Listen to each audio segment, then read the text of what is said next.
At night, yeah. Make all the demons quiet, yeah. We were built to thrive, yeah. I think that we've all had enough. What keeps you up at night, yeah. Make all the demons quiet, yeah. We were built to thrive, yeah. I think that we've all had enough. Oh, yeah. I think that we've all had enough. Sick of dealing with the old plan. They know that we're calling it wrong. You got me like, oh, yeah. I think that we've all had enough. They know that we're calling it wrong. Hey, it's too late to try to go contain it. A generation fueled by creation. We live lives on a small screen nation. We control the airwaves, no negotiation.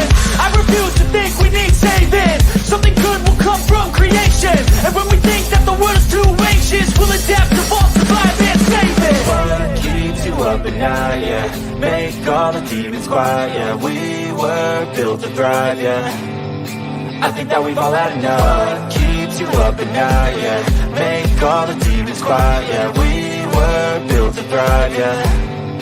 I think that we've all had enough. Oh, yeah. I think that we've all had enough.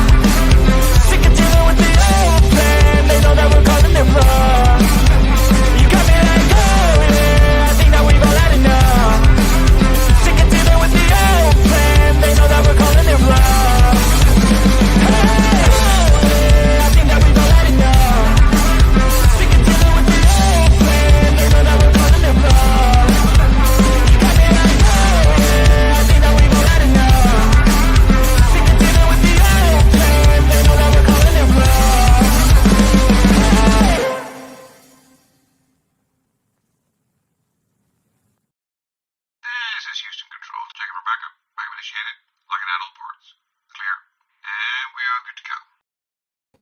All right, Roger, we've got it. Houston, we've got it from here. Good evening, ladies and gentlemen. Welcome to Sovereign Soul Unchained Mind, coming to you from 250 miles above your imagination in the International Fake Station.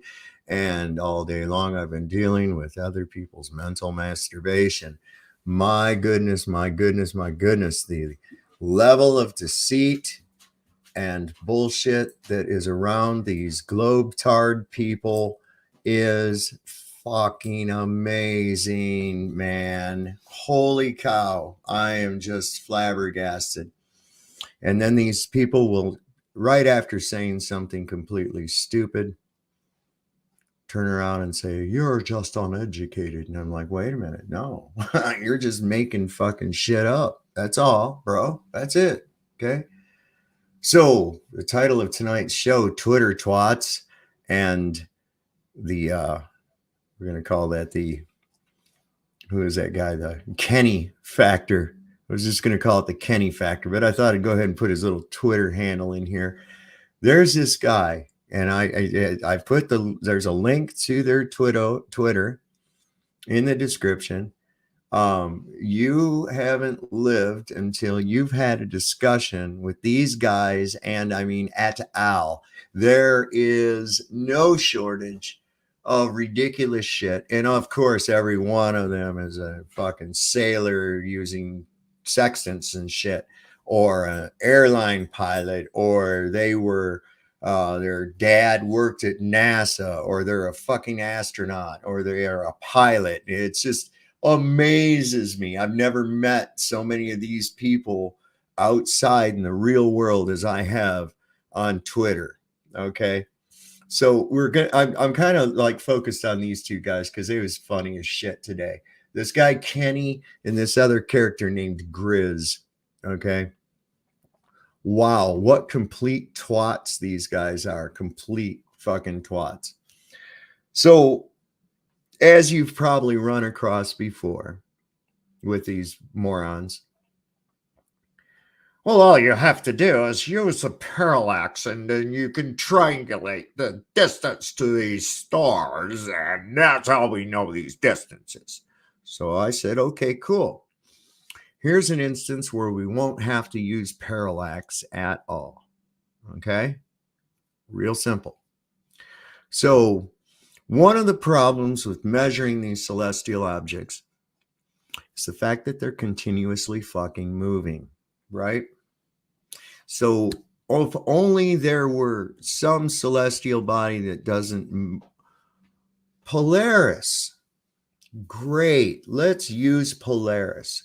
So given the fact that this star doesn't progress, we could be directly underneath of it at the pole, and we could say that that is the zero mark, the zenith point of where that is at. So I said, how far away from the pole would I have to go in order to view Polaris at a 45-degree angle? It's a legit question, right? How far would I have to go to view Polaris? I look north, and Polaris is sitting there at 45 degrees, okay? So I get this answer. I'm going to show it to you too. And real easy. Let's see. Is this the one here? Let me double check. Is it the one with the 3? Yeah, I believe it is. Okay. So Kenny, it's not flat, 603, said it's 3,117 miles to the pole from the 45th parallel. So according to Kenny, that means, in answer to my question, that if I go to the 45th parallel and look north, I will see Polaris at 45 degrees. No matter where I go, no matter where I go along that parallel, because it's what? Parallel, it would have to be the same distance all the way around the North Pole. And he gave me a distance of 3,117 miles. 3,117 miles. So now, just doing some real basic math, if you have a perfect right triangle with a 45-degree angle, and the baseline is 3,117 miles, what does that make the altitude line? That's right, 3,117 miles. Well, that's a lot less than even 1 light year, isn't it? So we just used their method and with their numbers and proved Polaris was much closer than what we are told. Isn't that odd? Isn't that very odd? Okay. Another thing I was discussing with good old Kenny and Grizz. Oh, and then he turned around and he says, well, what if you're looking at it, you go further south and you're looking at it at 0 degrees? Then what's the distance? Well, it would be half that, right? Exactly half of that distance from the pole to where you're at. What the fuck? I mean, really? Holy shit. What? I mean, I'm just amazed at sometimes.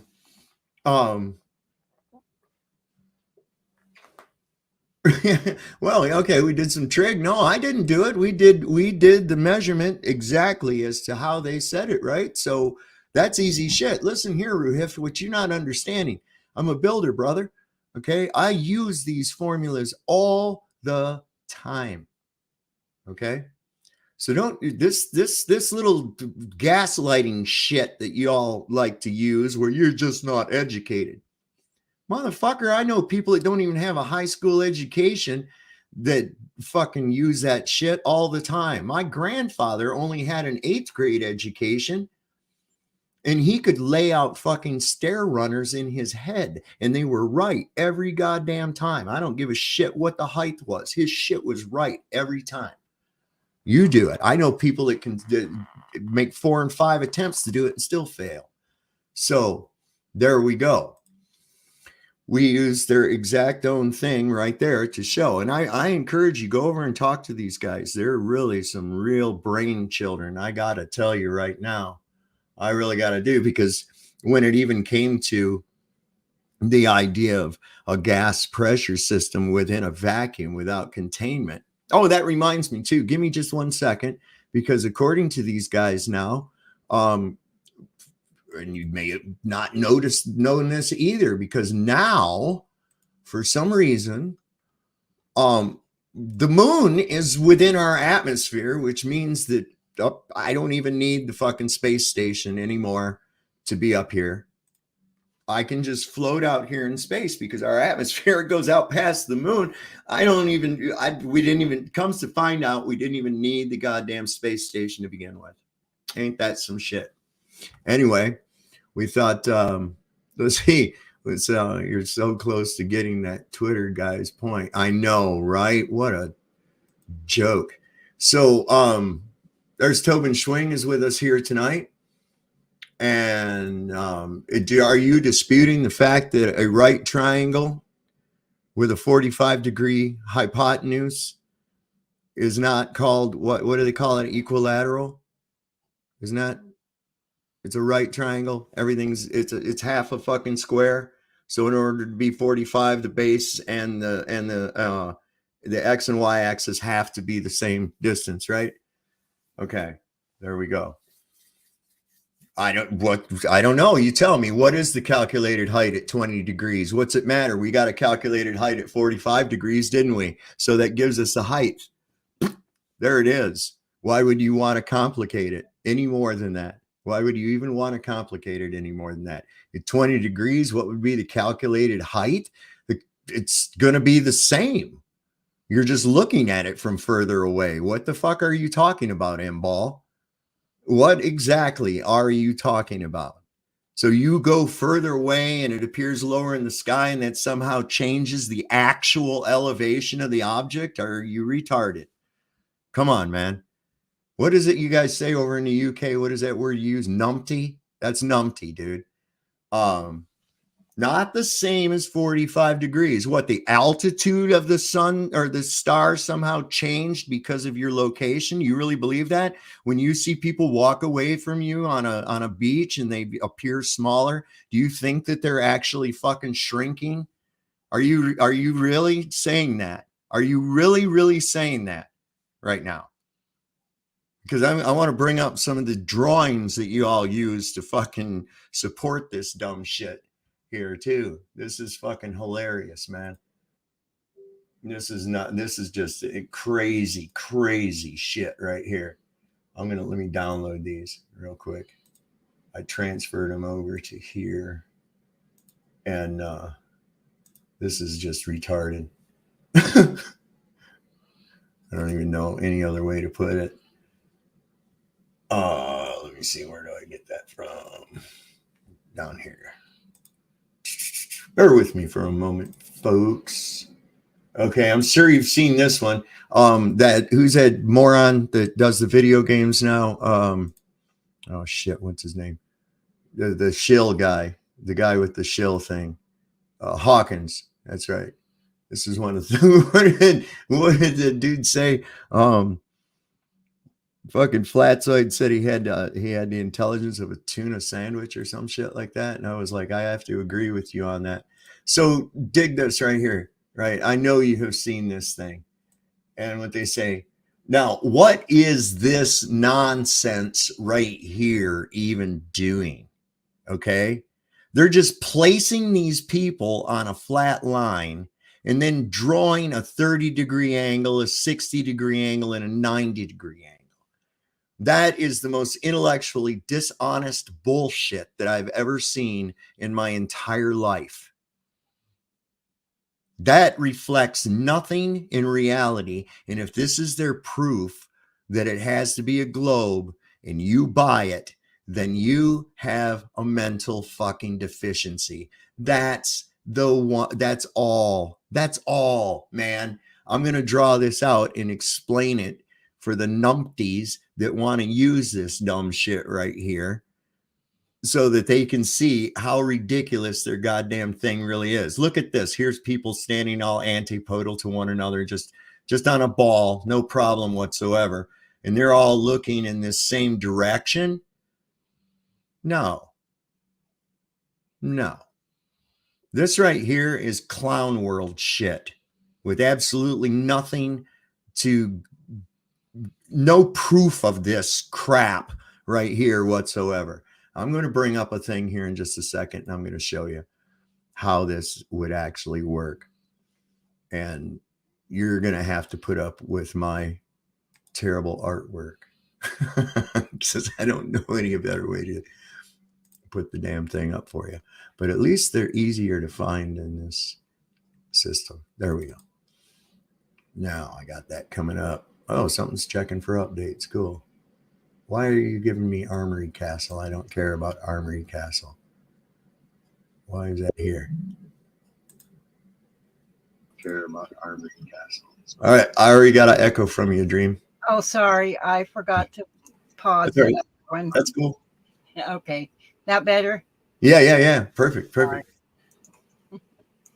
Well, Peter says to give these people no energy. No, it's fine. It's great because I like walking this retard into measuring Polaris for me. It was, this is all you get from them. It's easy because when they give you these arguments, they're so easy to dispel. And one of the biggest ones that got me with these guys and why they keep wanting to change the subject, and they always want to change the fucking subject, man, every time, right? And the whole thing is, and this is one of my big ones, is hang in there, M-Ball. We're going to do some fucking math here, okay? You just chill yourself out there. Did you ever videotape your little globe out in your backyard fucking demonstration yet? Or are you still waiting for someone else to do that cockamamie shit for you? Just asking for a friend, right? But one of the things with the gas pressure system and shit, and I was like, within a vacuum without containment. All right. Imagine, Sovereign, the amount of pressure it would take to just hold water in place. Oh my God! If it was on the side of a ball, or even down around Australia, the amount of pressure, a person wouldn't be able to move, an animal wouldn't be able to move. Right. I mean, it's just common sense when it comes right down to the bottom line. It is common sense that this stuff that they've told other people and us through school and stuff like that would not work. And they spend all in years killing your common sense in lieu of nonsense. And then we go around wondering, Jesus Christ, why doesn't anybody have any fucking common sense? Common sense ain't common anymore. Not a bit. Not a bit. I got a lot of people popping in here, so I'm going to jump over here into the chat real quick, and I'm going to say howdy to the people that are here. It looks like we've got 41 in the viewing right now. I've got Chilling, and of course, Dreamy. She's here with us right now. I got FE Nation is with us. M-Ball, Mrs. Tribune, welcome. I caught part of your stream today, but I was busy jumping all around doing all kinds of stuff. I'm glad to see that you're getting the hang of that. You look like you kind of knew what you was doing, and kudos, man. Just reach out if you ever need any help from any of us. And I know Austin and the rest of everybody are willing to help you as well. Mr. Super Sidewinder here, Nuthouse Video. Nuthouse Video did a video recently on Z, and I posted that in my community page if anybody wants to go over and check that out. If one of my moderators, and I believe Nuthouse, do you have a wrench? No, you don't. Why don't you go ahead? I'll give you thing to put your link in there if you want to. We're down here to Peter W. Ruhiff's with us tonight, the King and Valley Parks. And let me just jump over here and see if I can give Nuthouse. It's amazing. Some people only show up to have a wrench. They're not really interested in the content. They just show up for the wrench. And it's really kind of funny. Go ahead and type, there he is. I got him. I found him. There he is. We're going to go ahead And there you go, Kevin. If you get a chance, go ahead and put your link your video in the chat. That goes with you as well, Mrs. Tribune. Please feel free to share your page and link to for anyone that wants to help out in this time of turmoil that happens to have befallen the Tribune family, and our prayers go out to them. And if anybody has the ability to help out, please do, man. Please do. It's a bitch situation, and always remember something like this can happen to anybody at any time. So interesting. What was that? Did I miss something? What's that? Do you know the channel Troubling Tribune? I think I've seen it a time or two.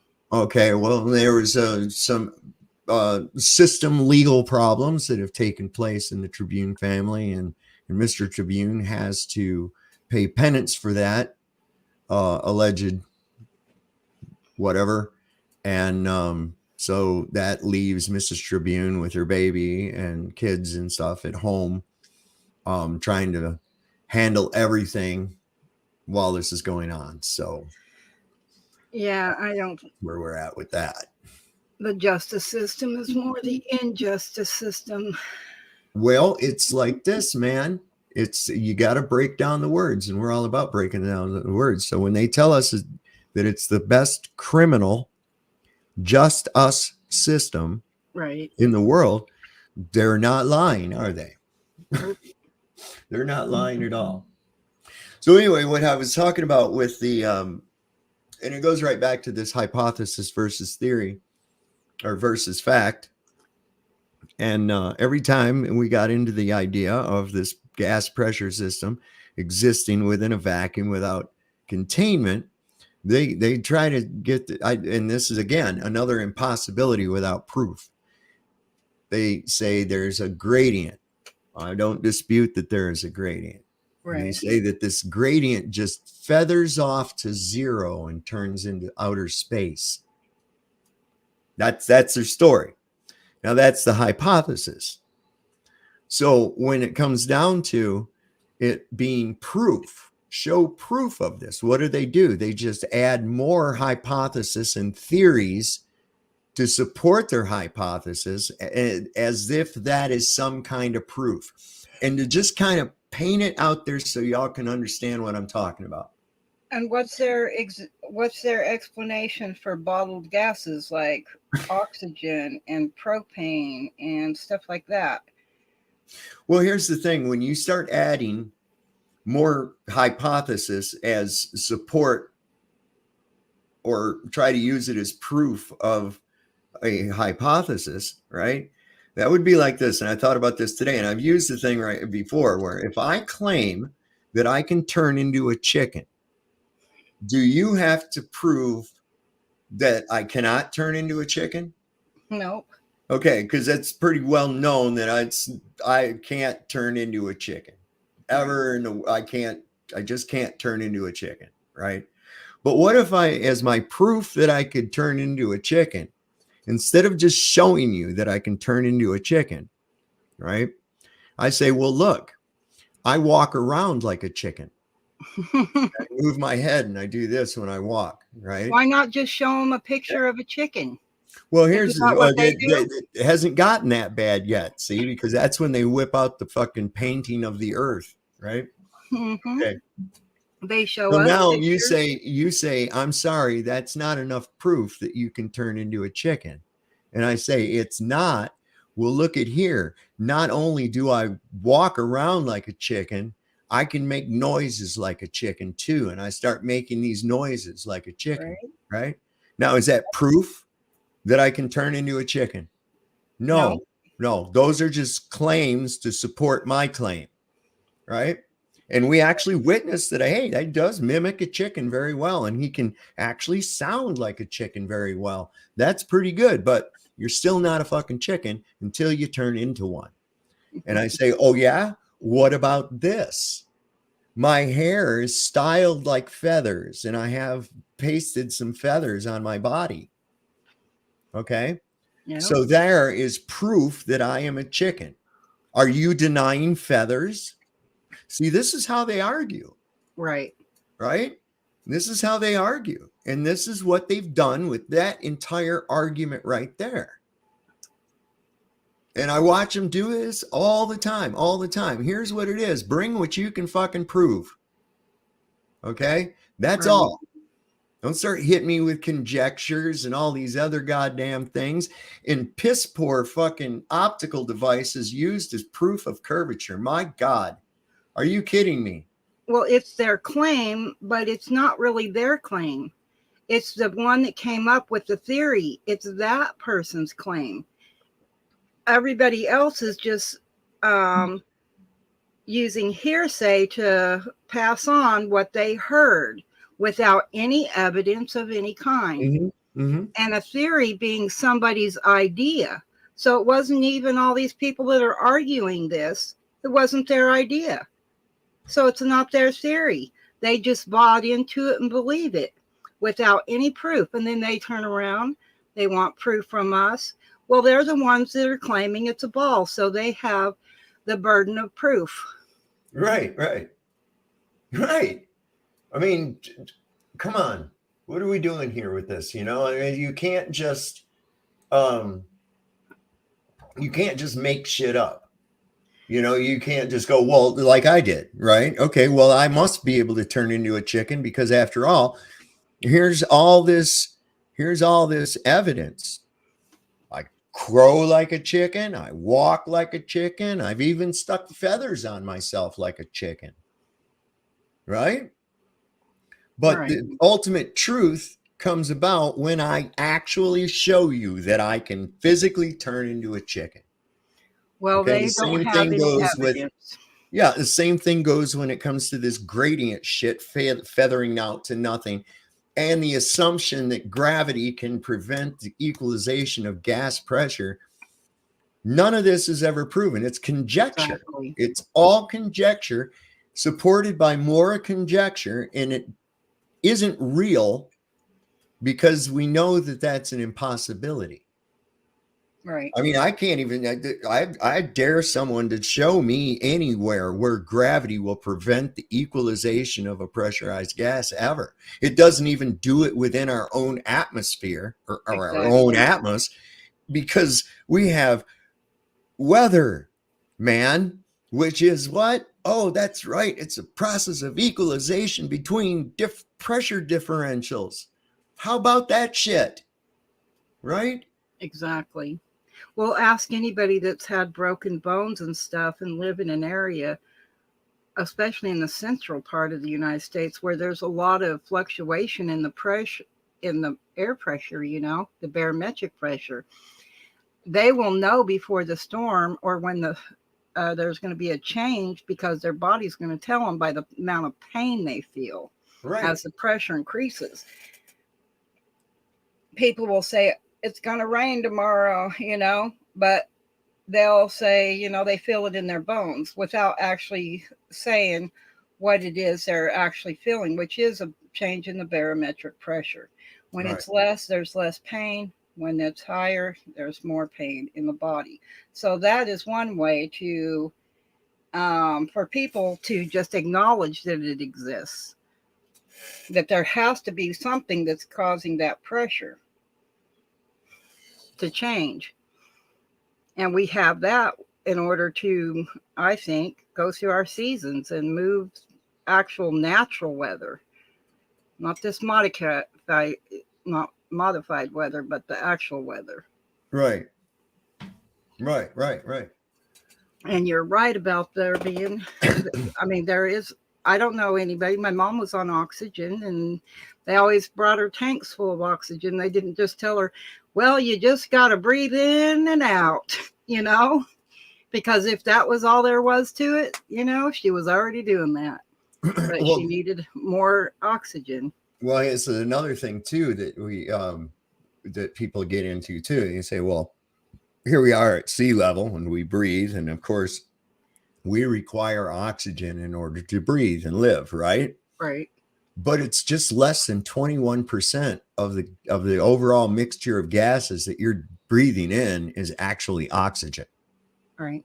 Okay. There's 70 some percent of nitrogen and then other trace gases, carbon dioxide. And then as you get higher, those ratios and mixtures change due to the densities of the gases themselves. Right. And It's when all the lighter shit's going to always go on top of the heavier shit like that. And when the body needs more oxygen, it starts causing you to yawn, to inhale more oxygen, right. which holds it in. A yawn pulls it in and holds it in a little bit longer than just breathing. So therefore, you absorb more of it with each breath or with each yawn. So let me go over this here real quick. Proven. Let me go over this here real quick. This was our picture of let me see, I have that open, right? That's this here, right? And this is the and this cockamamie shit that's up here at the top, right here. This nonsense that we're looking at. What is this? Why are they crossing these lines? What are they doing? That right there is nothing more than flim flam freaking trickery. That's all it is. And I'm going to show you why. I'm going to show you exactly why.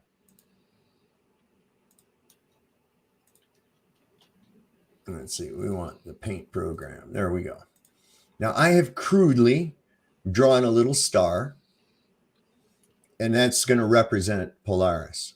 This is how the drawing should be correctly drawn. Okay. Now what I have here is obviously a right angle, right? Two 90-degree sides. This comprises a right angle. Okay. Now, as I had said before, I said, what distance do I have to be from this 0 point here? Well, I don't want lines no more. Hang on. I want what? Where do I just freestyle at? I guess I can click that off or something. I don't know. How do I do this? Fuck. Shit. All right. So just the pencil. Okay. I think, no, that's not the pencil. Fuck. Anyway, I'm just going to show you with my little pointer. All right. So if this corner is my 0 point and I'm right underneath of Polaris, right? Mm-hmm. If I go this direction until I can see that object at 45 degrees, that means that this distance right here and this distance right here are equal, right? These are equal right here. This distance and this distance have to be equal for this to be a 45-degree angle. Now, as I move further down the line, when the angle that I'm viewing that object at becomes less steep, and the object will appear lower in the sky than it is here at this other point, right? And so on, and so on, and so on. That is such a disingenuous photograph that these people continuously fucking use. And it pisses me off. I'm like, what do you take me for, man? Can you bring that up again? Yeah. This is the Twitter guy's point. All right. So you're saying that the that the first angle baseline is 3,100 miles? I asked him. Yep. How far from north would I have to go in order to view Polaris at 45 degrees? Yes, he is correct. 3,100 miles. There you go. Okay.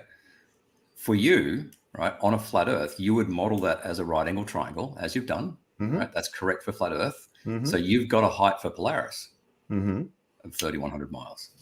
All right.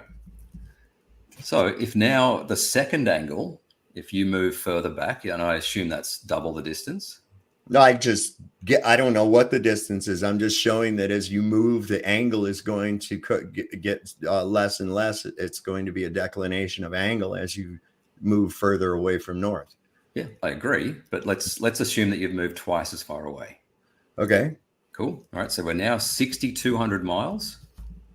and it should appear at 22 and a half degrees. Yeah, 22 and a half degrees. Does it though? I don't know. Does it? No. What's it It's appear at? zero. Oh, well, Zero. then it's already melded into the horizon, doesn't it? So we can't Well, do let's a go. triangulation on it, can we? If So you go, hold on, Rufy. If you go where the point at which you find it to go to zero should be double what that base length of the 45 is.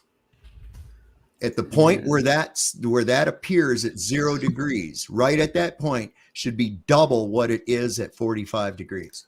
But it's not in reality. If you move twice as far away, you're at the equator. Is that where it first appears at 0 degrees at? Yeah. At the equator. Yeah. Okay, well that's how far away, and then now half that. Okay, but what should it be? What? Well, half that distance. What is the halfway distance between the equator and the pole? How much? 45 degrees, yeah. No, not degrees. What's the distance between the equator and the North Pole? 3,100. No. Yes. Oh, wait a second. We just said it to 40 at that 3,100. Yeah. Okay. That's at 45 degrees. You just said it's at 0, which means you're further south. It can't be the same distance. We've doubled the distance, right? So at 45 degrees, it's 3,100. And then at the equator, it's 6,200. Right. There you go. Yeah. That's what I just said. What should the angle be? That's what I just said, isn't it? I just said where you go south to where the star appears at 0 degrees, right? The distance to the height of the star is now going to be half of the distance between the pole and the equator. And you just verified it. There it is. I'm not sure that's what I said. We did the trig. Exactly what it is. I mean, there's no denying it. That's trigonometry. It has to. Okay, let's do some trig. So we did the 45 degree one, right? That's easy because tan of 45 is 1. Right. So well, that's why we use 45, right? This is what we use 45 degree angles in an isosceles triangle like that, or a right triangle. We use this all the time when we square walls, floors, decks, all kinds of shit. I use this every fucking time I do this shit.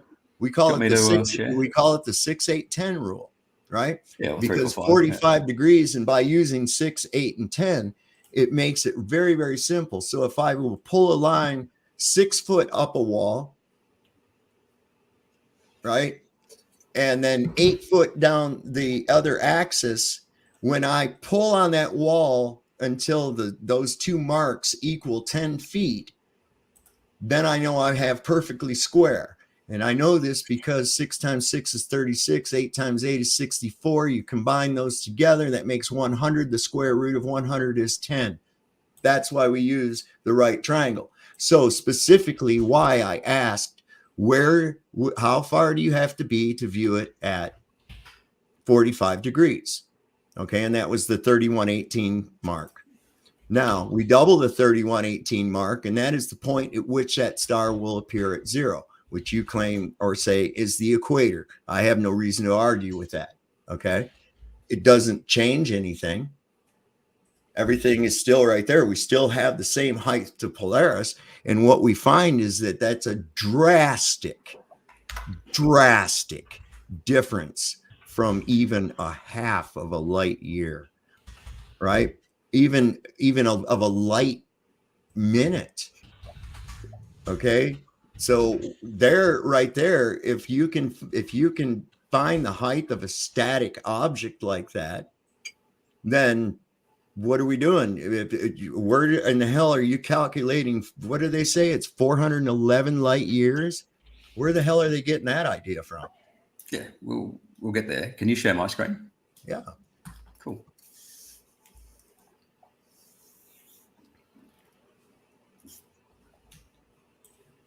All right, cool. So I've done your 45 degree angle example. So we don't know the height of Polaris on the left, but we do know that we've gone 3,100 miles and its angle is 45 degrees. Okay. What if we move, and we get the height obviously of 3,100. What if we move twice as far away to 6,200 miles? Okay. All right. It's going to appear 0 degrees. Let's get there in a second. Okay, so we now know the height of Polaris. So tan, whatever our angle should be, tan A for alpha, whatever, tan alpha equals 3100 over 6200. Right, that's trig. Kind of overcomplicating it, but I mean, look, all we did was double it. All we did was double it. And by doubling it, we know that it's going to put it at 0. Okay. We verified our 3,100 mile calculation right there. The only distance you actually have is what's on land, not to the star itself, because you cannot measure that. Well, then that's why we have to use a 45 on a static object, that we can actually know that the zenith of it is exactly right there at that point.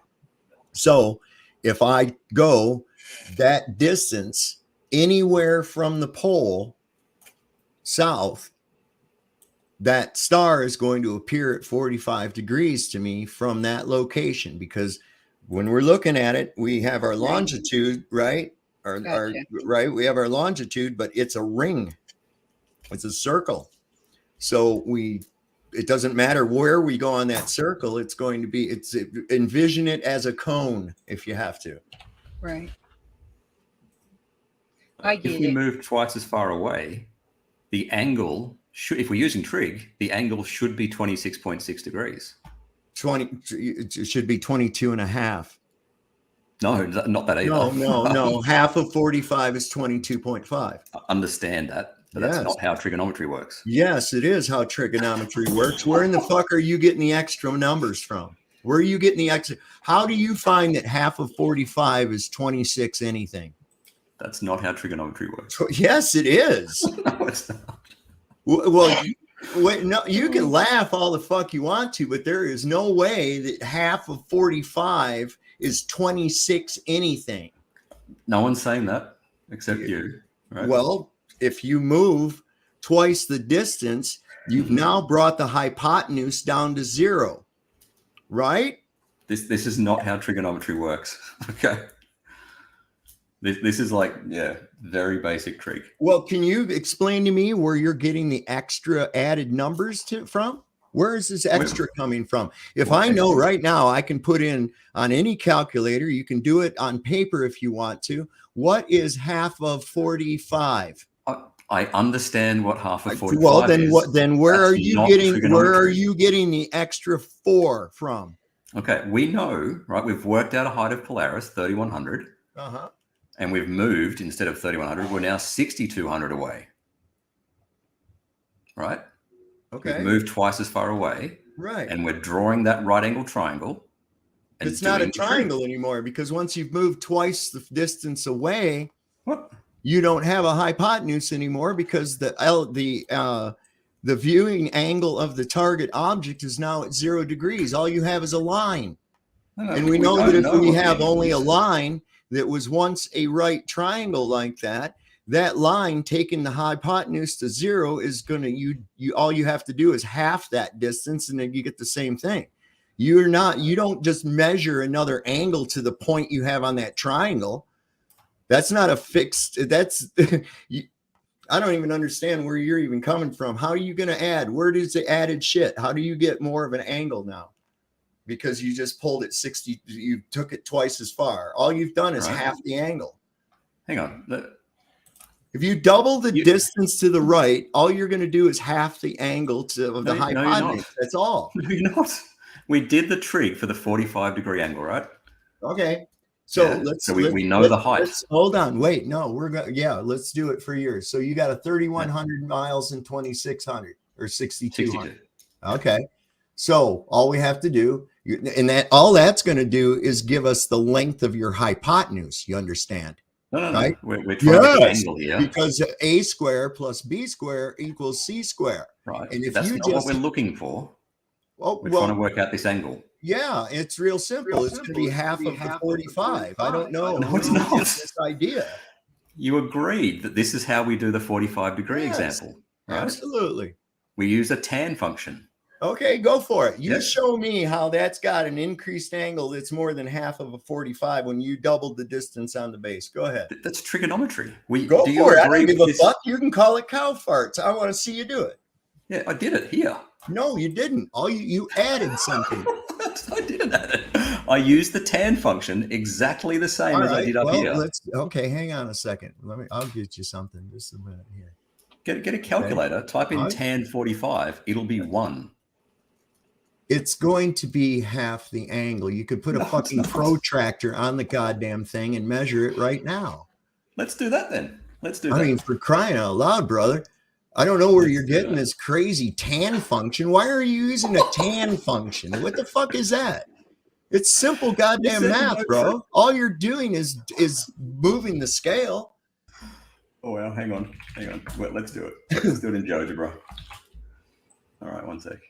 Oh, shit. I mean, I can't believe you actually have to think to figure this out. It's fucking tape. It's not even cocktail napkin math, for Christ's sake.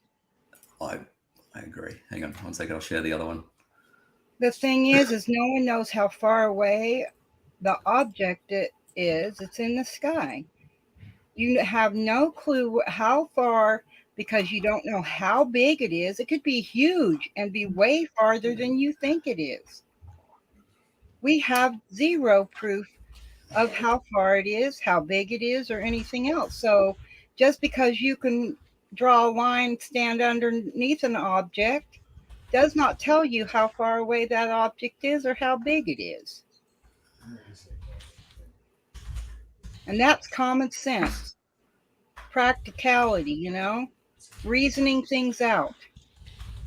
It's like the person walking down the beach that gets smaller and smaller. They aren't shrinking, but your perception says they are.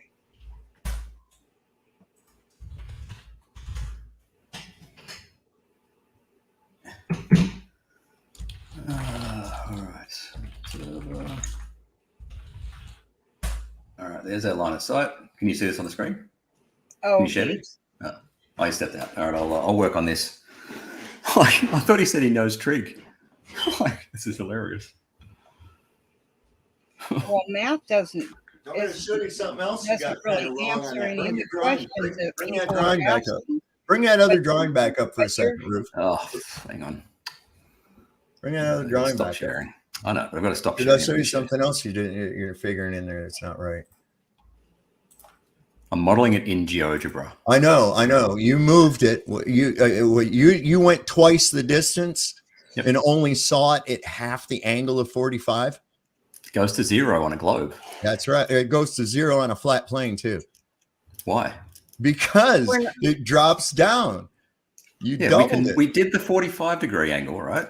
You Right. agreed that's how it Right. works. We're not So we seeing the moved twice picture, Right. far y'all. away. The angle keeps increasing as you go away from it.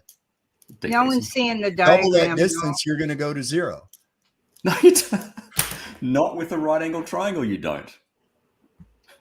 Which one? Do you want to share the paint or the GeoGebra? I don't care, whichever one you want. Okay, Hang on. GeoGebra. Hang one on one second. second. So you got, okay. Yeah, go ahead. Looked at my dad's neighbor's field and thought I was seeing several black dogs. GeoGebra. Oh, I had Renee. That's really a cool thing. When I first came here, and these guys, they tricked me, man. It was like 3 days, and then I was like, oh, fuck. Then I saw it, right? So as we're coming down this one part of the highway, there's this church and this big field in front of it.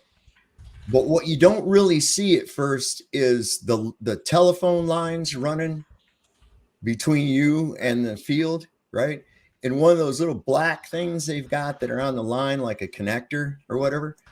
When we'd come by that, it looked like a little black dog was running out from behind the church and up through that thing. And the guys pointed it out to me and says, watch that little dog comes out every fucking day and does that same thing when we come by.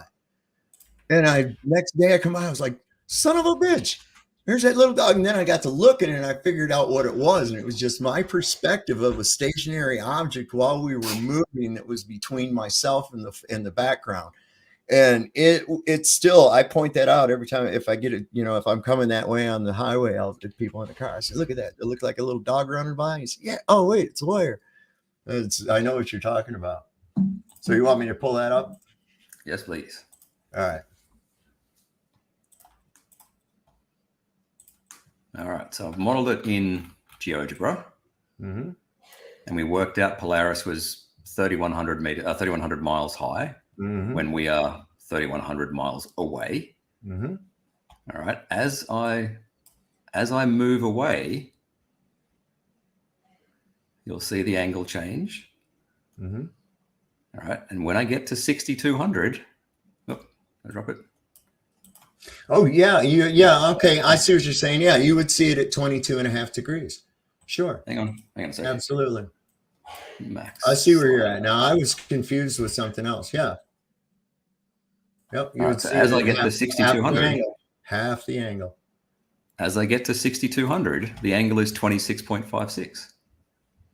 Huh. That's trigonometry. Let's see. You were at 3,100. Yep, I was at 3,100. That's where we got 45 degrees from. How about that? Yep. So we did determine, though, at 45 degrees, and we know that that can't lie or it can't be a square, right? The horizontal, right? That baseline here, we're assuming in this modeling that the Earth is flat. Well, that's good. why we're using a right Well, triangle. I know that, and when you use your curve, you always use a baseline too. You use a chord function. Not a chord. Yes. Not a chord. Yes. Use a Yes. horizontal. I watched 2.5 fucking hours of this bullshit, man. I know you use a chord fucking length, bro. We don't use a chord length. They don't use an arc. You want to know why, Roofy? You want to know why? Because there are no fucking curves in a triangle. Otherwise, it's not a triangle. How many angles are there? Does an angle have an arc? We don't use an arc. We measure elevation angles. All right, there you go. Why are you using any? Then what are we doing with this arc shit? Hang on. What are we Glenn doing from with this arc Boston? shit? Glenn from Boston, lol, a made up tan function. Holy shit. Oh, wow. Anyway, so yeah, at 3,100 miles, right, if the elevation angle is 45 degrees, we do get a height to Polaris of 3,100 miles, assuming that this is the surface of the Earth, like it's a right angle triangle. We're assuming flat Earth. So if we move twice as far away, we have to assume a flat Earth until convexity is concretely proven. So we don't have any concrete proof of convexity. So we'll go with the flat baseline because we have to use a flat baseline in order to do a trigonomic function. Sorry. Okay. Or we could not use it until it's been disproved. Use it until it's been disproved. Yeah. Anyway, we've moved twice as far away. Okay, well, I want you to factor in unicorn flatulence with it too. Okay. I've just disproved it here. I want you to factor in unicorn flatulence with that as well. Done. Measuring a mountain from sea level is not the same as measuring a star and its distance or whatever they are. Okay, I've factored in unicorn farts, and I say they have no influence on this. Really? Did you actually incorporate the gravifractional refractory properties of unicorn farts and the ability of their magical abilities? Yes, they have no impact. If you disagree, if we're just gonna make up shit, why don't we just throw whatever the fuck we want in, right? You agreed that this is how we would get 3,100 miles to Polaris. There you go. You want to know something else? If I want to find out where a goddamn tree is going to fall, how do I do that? How do I do it, Roof? I don't know. You don't know? I use that exact same function. I move back until I can get a 45-degree angle to the tip of the tree. And that right there where I'm standing is where that goddamn tree is going to land. That's where the tip of it's going to be, right? And you know what? It'll also tell me how tall the tree is. Yeah. But am I going to measure the height of the tree by moving 4 miles down the road and trying to tell? No, I'm not going to do that, am I? So we're going to use a right triangle. We used a right triangle as is used for calculating the height of any object like that. Especially what assumption is in that calculation? What assumption?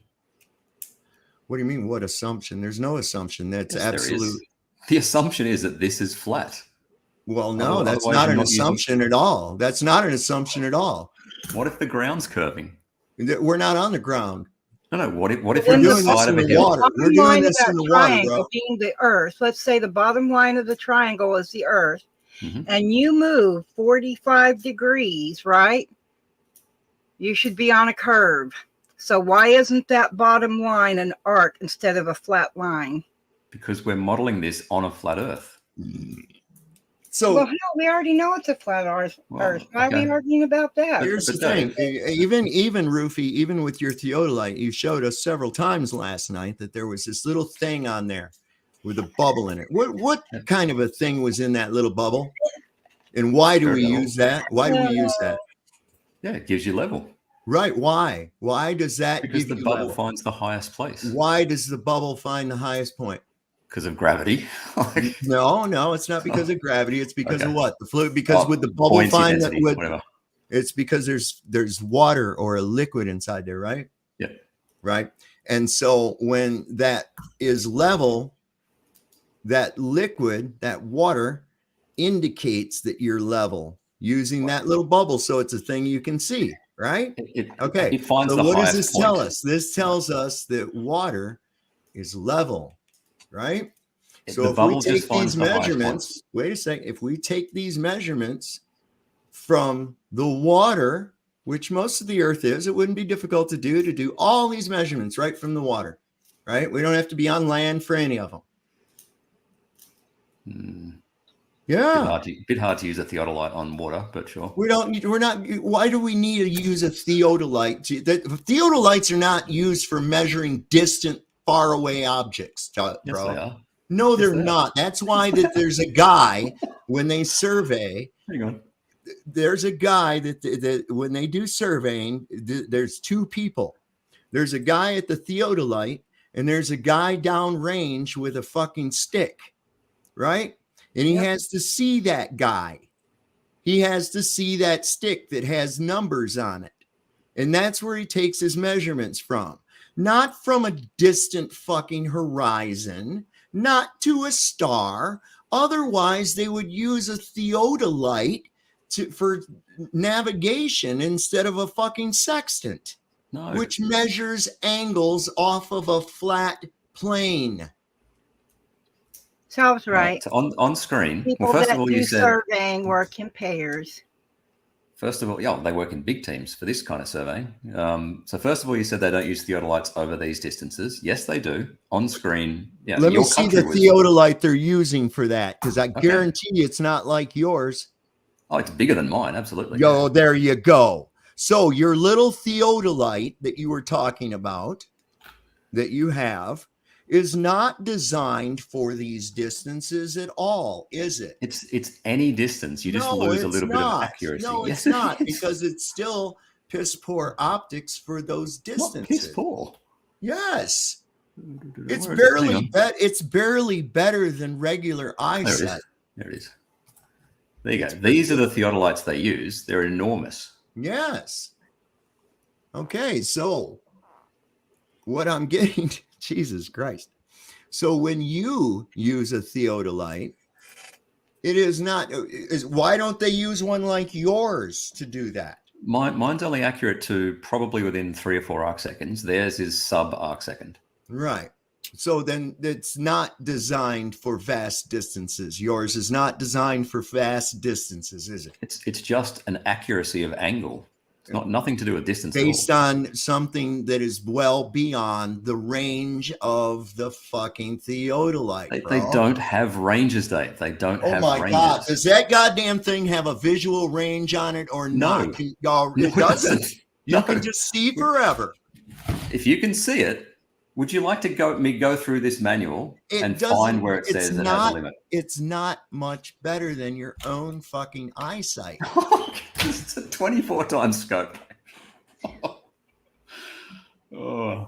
Is it 24 times scope sufficient to look out at the far out distant horizon? Is that what they use that? Is that what they use that little fucking theodolite for? You can use it to do that. No, yes. they don't. They don't. They use the one like you've got with a guy with a stick that goes down range and he's got numbers on it. That's the distance that it's designed for, man. No, it's not. It's designed to measure angles, Dave. Measure angles. That's what it's designed for. Right. Over a limited distance. Otherwise, my friend, There's they no would distance use limit. they wouldn't have to have these big ones for the long distances, would they? That's not for long distances. It's for accuracy. Better Then why- angular accuracy. So But you're you telling just said it was. I think you're full of You shit. said it was for distance. Make No, up it's your for mind. Is it accuracy. for accuracy or distance? Because It I has a better guarantee accuracy. you, Well, You doesn't said- accuracy and distance go kind of hand in hand? Was it No. because it's more accurate at the distances that they're doing? Why don't they just go ahead and Regardless of use that distance. more How accurate? many- Why don't they just use that more accurate one all the time? Do you see how big it is? I got a question for Ruthie. Yesterday when you were showing that, because I was watching, how many miles was it to your visual horizon? How many miles was that? Well, 30 times, sorry. My theodolite What is did 30 your times theodolite magnification. say? Did it tell you how many miles that was, or No, it doesn't kilometers? measure I the don't. distance. It doesn't matter the distance. Well, It then doesn't how can you prove? measure the difference. It doesn't measure the distance. So how do you know it's further than to prove your globe Earth? There should have been an arch in there, right? Yeah. And if you see beyond, what is it? Sovereign would know that, how many miles. He already I said can it. I calculate it. forgot. But anyways, then it starts to curve, right? No, it's always curving, not just starting to curve. No, it isn't. Horizon is a level line. It's straight. No, it's not. And then you have your vertical. Okay, then vertical doesn't exist. If horizontal doesn't exist, your vertical standing underneath a star does not exist. And your 45-degree angle doesn't exist. If I hang a weight on a string, that's my vertical. Are you It's saying I called a can't do plumb that? bob. Do you think Right. do you think a plumb bob would work on this planet with Yes. us spinning out of control? What do you mean spinning out of control? Well, if we're spinning, the plumb bob Right. can't be straight, can it? The plumb bob will yeah, point downwards. you got whatever. that Foucault's pendulum It problem. would be. It would not hang straight. That's technically true. Do you want to explain that? Do you want me to explain that? Yeah, I want to know how come it just doesn't start swinging. It's like technically why true. wouldn't man. It's absolutely true. Yeah, the plumb Not bob. right? technically. The plumb bob. All right, because we are spinning, there will be a centrifugal force. We went through All this. right, I'm yesterday. going to read to you. Hold on just a second. I'm going to read from you, and if you all want me to go ahead and I can photograph it and put it up on the screen too. But this is out of a Webster's Unabridged Dictionary, paper and ink copy, which nobody can come in and change like they can on Wikipedia and on the online references. Level, even, flat, not having one part higher than the other, parallel with the other free surface of a liquid at rest as a level surface. Horizontal, not ascending or descending, as a level floor, a level road. Even with, of the same height as, or on the same line or plane with something else, as level with his ability. Equal in rank or degree, as level in value. And all the other synonymous terms that are used for level, like level-headed, on the level, that kind of thing. I hope that I notice that isn't anything perpendicular to gravity. It's not perpendicular to the center of the earth. The definition is very concise, and there it is. So Okay. despite what your changeable online bullshit says, we just got that from the good old Webster's Dictionary, paper and ink, right Okay, here. so my if I friends, print this out, right here. if I print this page out, does that make the Earth a globe? What's that? If I print this page out, does it dictate reality and make the Earth a globe with a No, it equatorial- doesn't. It doesn't. It doesn't. But It here's was- the thing. it Here's was the problem. somebody's Here's the theory. problem, Ruhif. Here's the problem, Ruhif. Paper and ink that was printed before the fucking internet. Okay? paper and ink printed before the internet, before little rats got in there and started fucking with information. This is why I rely on paper and ink books for my information. All right. You So understand? old definitions are better I than new rely definitions. on the water. The water tells the truth of it all because it's always, the top of it is always level. Okay. But the argument here is older definitions are just better than new definitions?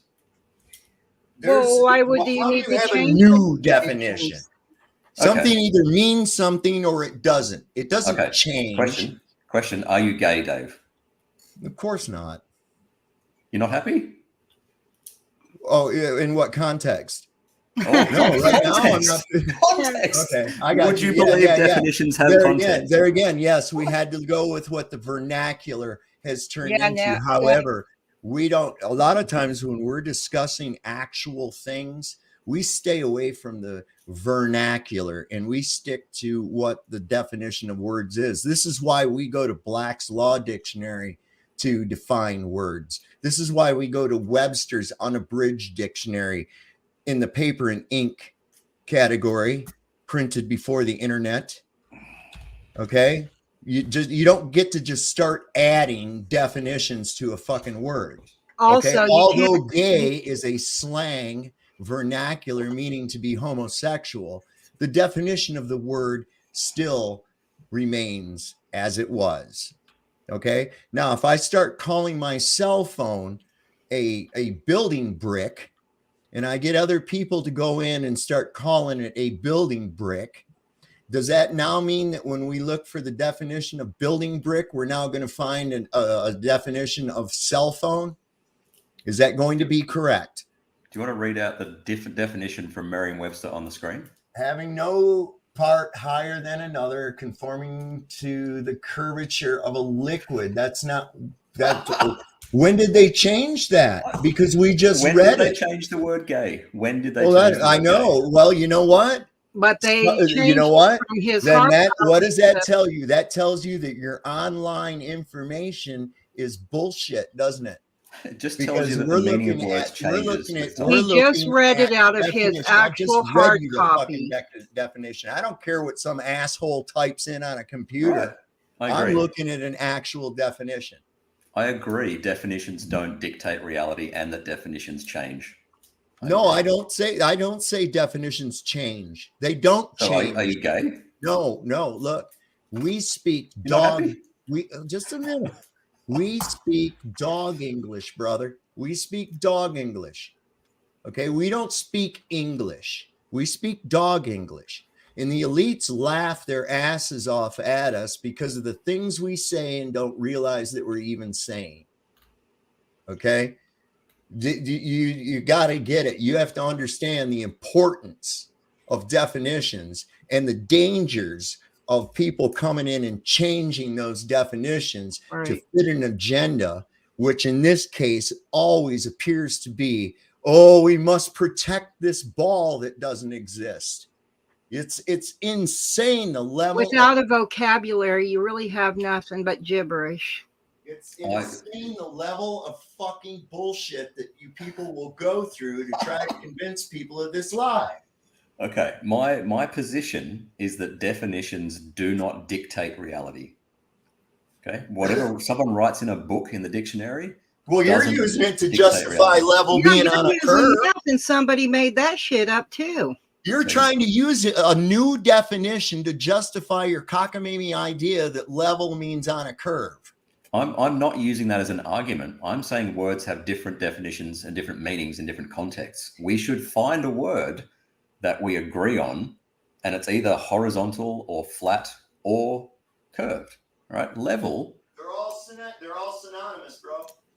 Horizontal is synonymous with. Okay, curved. they got this other book. They got this other cool book. I can get that one out too, but I think you don't need it.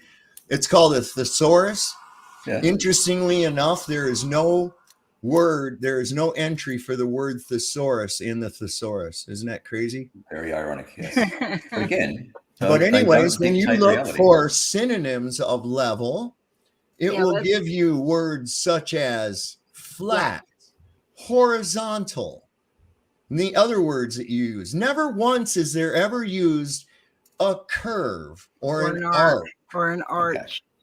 Definitions in dictionaries, words written on a page don't dictate what reality is. But you're claiming that your You eyes claiming that have level dictated has your ears. you Your claiming that ears have level has a dictated your curve. eyes.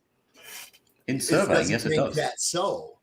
I agree. I'm just saying You that took in hearsay surveying, and bought it hook, line, and sinker.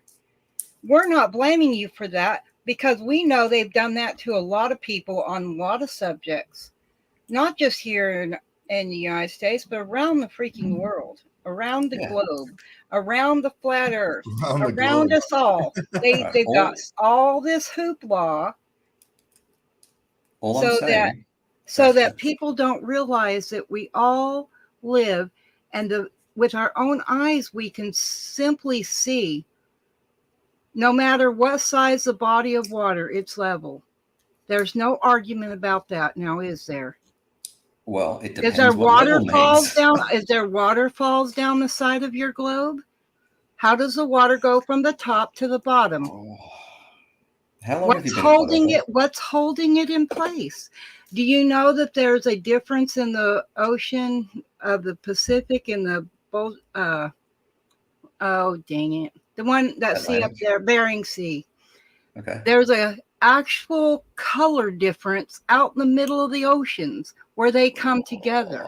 I don't think that's true. Do you think there's a magic curtain there? Do you? I don't think so. I don't But think I out in find the it middle to of the be an ocean amazing, and I find it to be an amazing phenomenon, whatever it causes that difference in the color. But the thing is if we're going to say that you can look across the lake and it's level, any size body of water that you can actually see shore to shore, or even from a shoreline to an island, you can't dispute that. Water doesn't lie, people lie. People mislead people, cause them to believe things that are not true. You heard it, but it doesn't match your eyesight. But what you've heard is so powerful that you believe it over your own eyesight, over your own common sense. My eyesight is rubbish compared to a camera or a theodolite. Well, of course, and binoculars are even better, or telescopes. Why don't you walk around with those if you think that's going to make a big Roofy, difference? flat top Hank called you an uneducated pothead, dude.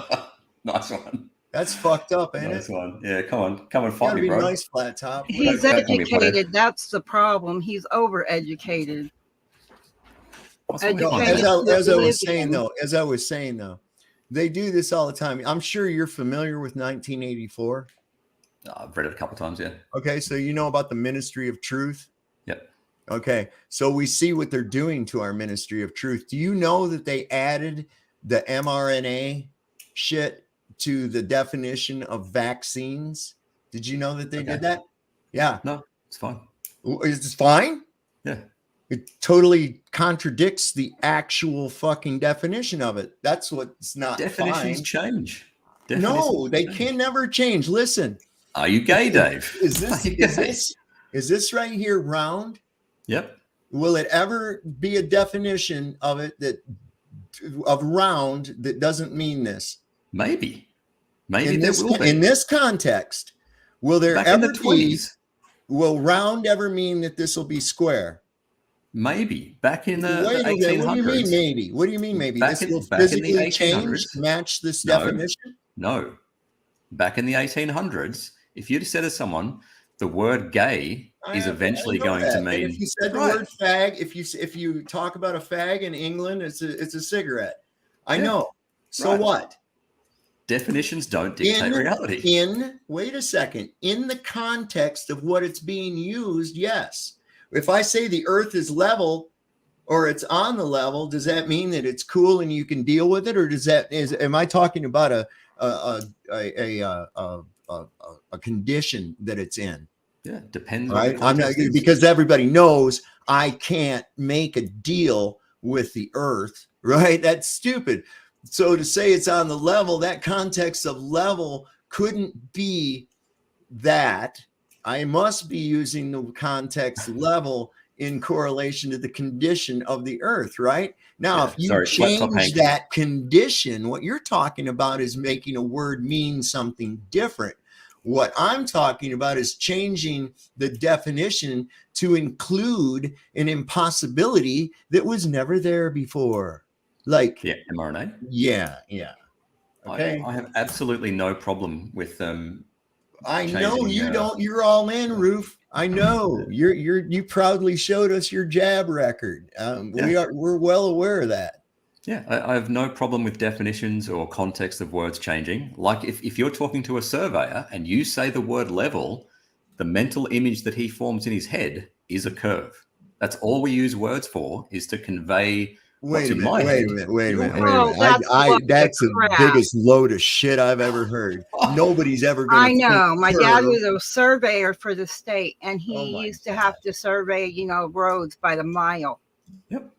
So every time you So said you're about crap. something being level, Dreamy, he must have thought you were talking about a ball. My Well, dad maybe built surveying houses. textbook. We helped with that when we were kids. We learned a little just by listening to the adults and what they Yeah, were talking about. Find his So- textbook, Dreamy. Find So the you textbook that can't- you learn from. So you can't. So whenever when you have a level road or a level surface, What yes, does level mean? we already Level. We just Oh read my you the gosh. definition of it. He already I just gave read And you I'm the showing you the definition. definition of a Would you like surveying me method. to tell you? Would you like me to give it to you again? Your- Or do you read- need me read to go mine. get? Is Or like do you that. need me to go get a level? And which No. size do you want? I have torpedo levels. I have 6 Yeah. foot level, 4 Read foot the level. definition from surveying manuals, surveying textbooks. I've got one as well. Way. This is what I use to level my theodolite. Oh, those are great. That's the little bubble level? Yeah. Those are Like- great for like when you're doing a stove or a washing machine or something Yeah. like that. Well- Which is another thing that I think is really kind of crazy, because have you ever had a load of laundry get out of balance during Yeah, the spin spins. cycle? Yeah. God damn. Or a tire get out of balance? Yeah. Oh I've my got God, little, it'll shake the car apart, right? Yeah, I've And got so little, this is what ballast perplexes me points. about this axial rotation of 1,036 miles an hour at the equator. The weight on this fucking thing and the masses of land versus water versus depressions and that kind of thing is so grossly out of balance.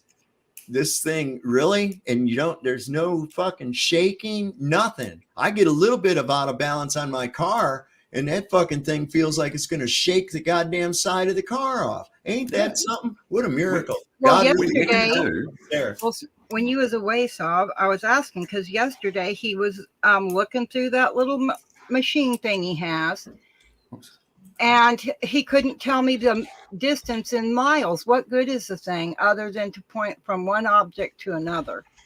Absolutely nothing. And that's going to give you your whatever. But the thing is no miles in there. You can't measure what the curvature is at that point to where he would go over the horizon instead of into it. So he really proved nothing with that waste of time. So here's my theodolite manual, the technical data of the instrument. Oops. It does not give a distance limit, and I don't think any theodolite manual will. So Probably what because was they the got common distance? sense enough to know that that if I can't see the little man with the stick, it's probably too fucking far. Hang on. Just saying. Okay, hold on. Exactly. If somebody's Hold down on. at the other end of the beach and smaller as a pebble, you're not going to see them. They're just going to blend in, right? All right. So Do you your reckon- visual and I'm your gonna get that again. your Do you reckon- theodolite would totally miss them as a point of reference. Okay, do you think from A to C they can see a little man with a stick? It's 192 kilometers or 120. Awesome. Well, because miles. they have to calculate based on the distance. Like that's why I don't know about y'all, but here we have mile markers along our freeways and highways and stuff. That's all been surveyed. Yep. Every The time question where there's was- a marker, The question was, By can you land, see the little you have man with a markers. stick? you have markers on each corner. Okay. Can you see the little man with a stick if you're at A and your little man with a stick's at C? It's 192 kilometers, 119 miles. I can only see as far as my eyes allow me to see. Yep. And Cool. that depends on where I'm standing and the conditions around me. Okay. If I'm Yeah. standing in fog, I may not even be able to see maybe 10 feet around me. Okay. If I'm But given that standing they on saw a clear, something, sunny day, I might be able to see 20 miles or more. right? But they saw something from A to C. Do you think he could read a number off a rod at 120 miles? The answer is no. I suppose how big the number is. How big is the number? I mean, because A it could guy be standing with a really rod big. at So I'm just 120 asking miles. how big is the number? Because that would be a condition. Just say no. Just don't I'm embarrass not yourself. going to say no. That would be lying. I'm asking a question. How big is the damn number? Okay, a guy standing with a rod, and the rod's maybe a couple of meters tall. Can he read numbers off a rod a few meters tall? Well, if I had some binoculars or a telescope, I might be able to. Okay, the answer is no. You can't read numbers off a measuring rod at 120 miles. Well, Okay. You guys claim to know about Rayleigh's criterion. Do the math. Well, I don't. I didn't wouldn't claim think you could- anything. wait, Don't just a put second. words Just a in my second, y'all. mouth. Hold I up. didn't Hold up. claim shit. I don't think you can read numbers on a rod at 120 miles. Not without supporting optics. Right. So we don't need a man with a measuring rod to use a theodolite. Okay. Cool. Okay. Sorted. We've got something resolved. If you're actually doing surveying of the land, though, yes, you do, because What do you think this is? that is the process of measuring the topography of an area. What do you think I this was is? just giving them hell. That's right. What do you think this is? This is surveying. This is surveying your country. All right, so I'm going to bring up something here in just a They second. didn't need a minute. Anyway, I got to go in a sec. Do you get my emails, or am I sending them into the void? Yeah, you might. What are you sending them right now? No. I've sent like 4. I haven't even been into my email today. I haven't even been into my email today. Anyway, let me know if you're getting them or not. Otherwise, I believe I have. Okay, I think cool. because I got the other one from you. You sent that night even that I pulled up. Remember? So yeah, cool. The Taurus. Yep. Okay. Yeah. Cool. So all here's right, those. I have to go. Thank you again, Dave. That's been fun. This. I got to bail. Cool. All right, I have to go. Come on. Thank you again, Dave. That's been fun. This. I got to bail. Hang on, I'm gonna do something here. I'm gonna try and kill this. All right. I'm gonna continue with YouTube. There we go. Oh, God damn it. This thing takes forever for me to do. Where'd he go? Are we still here? Are you still here, Dream? I'm here. Where'd he go? I had my mic muted because I was laughing. What in the hell? I mean, he asked me questions, and he told me he didn't like my answers because I had questions because he didn't give me enough information for me to decipher. So I was asking him more questions, and then he was telling me how to answer. I had to flunk his class. I put that in the thing. So I was laughing because, yeah, my teachers used to pull that crap. Well, anyway, I mean, I was just going to show this. I'm having trouble getting StreamYard on my phone for some reason, but let me see if I can just go up. Because what I was just going to, it's really not that important that I do it. I was just going to go and show these definitions of level, right? Right. And I'm looking at them. This thing is extensive, man. There's 3 different words of level used as an adjective. And I read through all of those used as an adjective. Level as an adverb. And the definition is in a level or horizontal line, evenly, directly, steadily, as aim it level. Like right. Aim it level. Okay. And then used as a verb, leveled or leveled.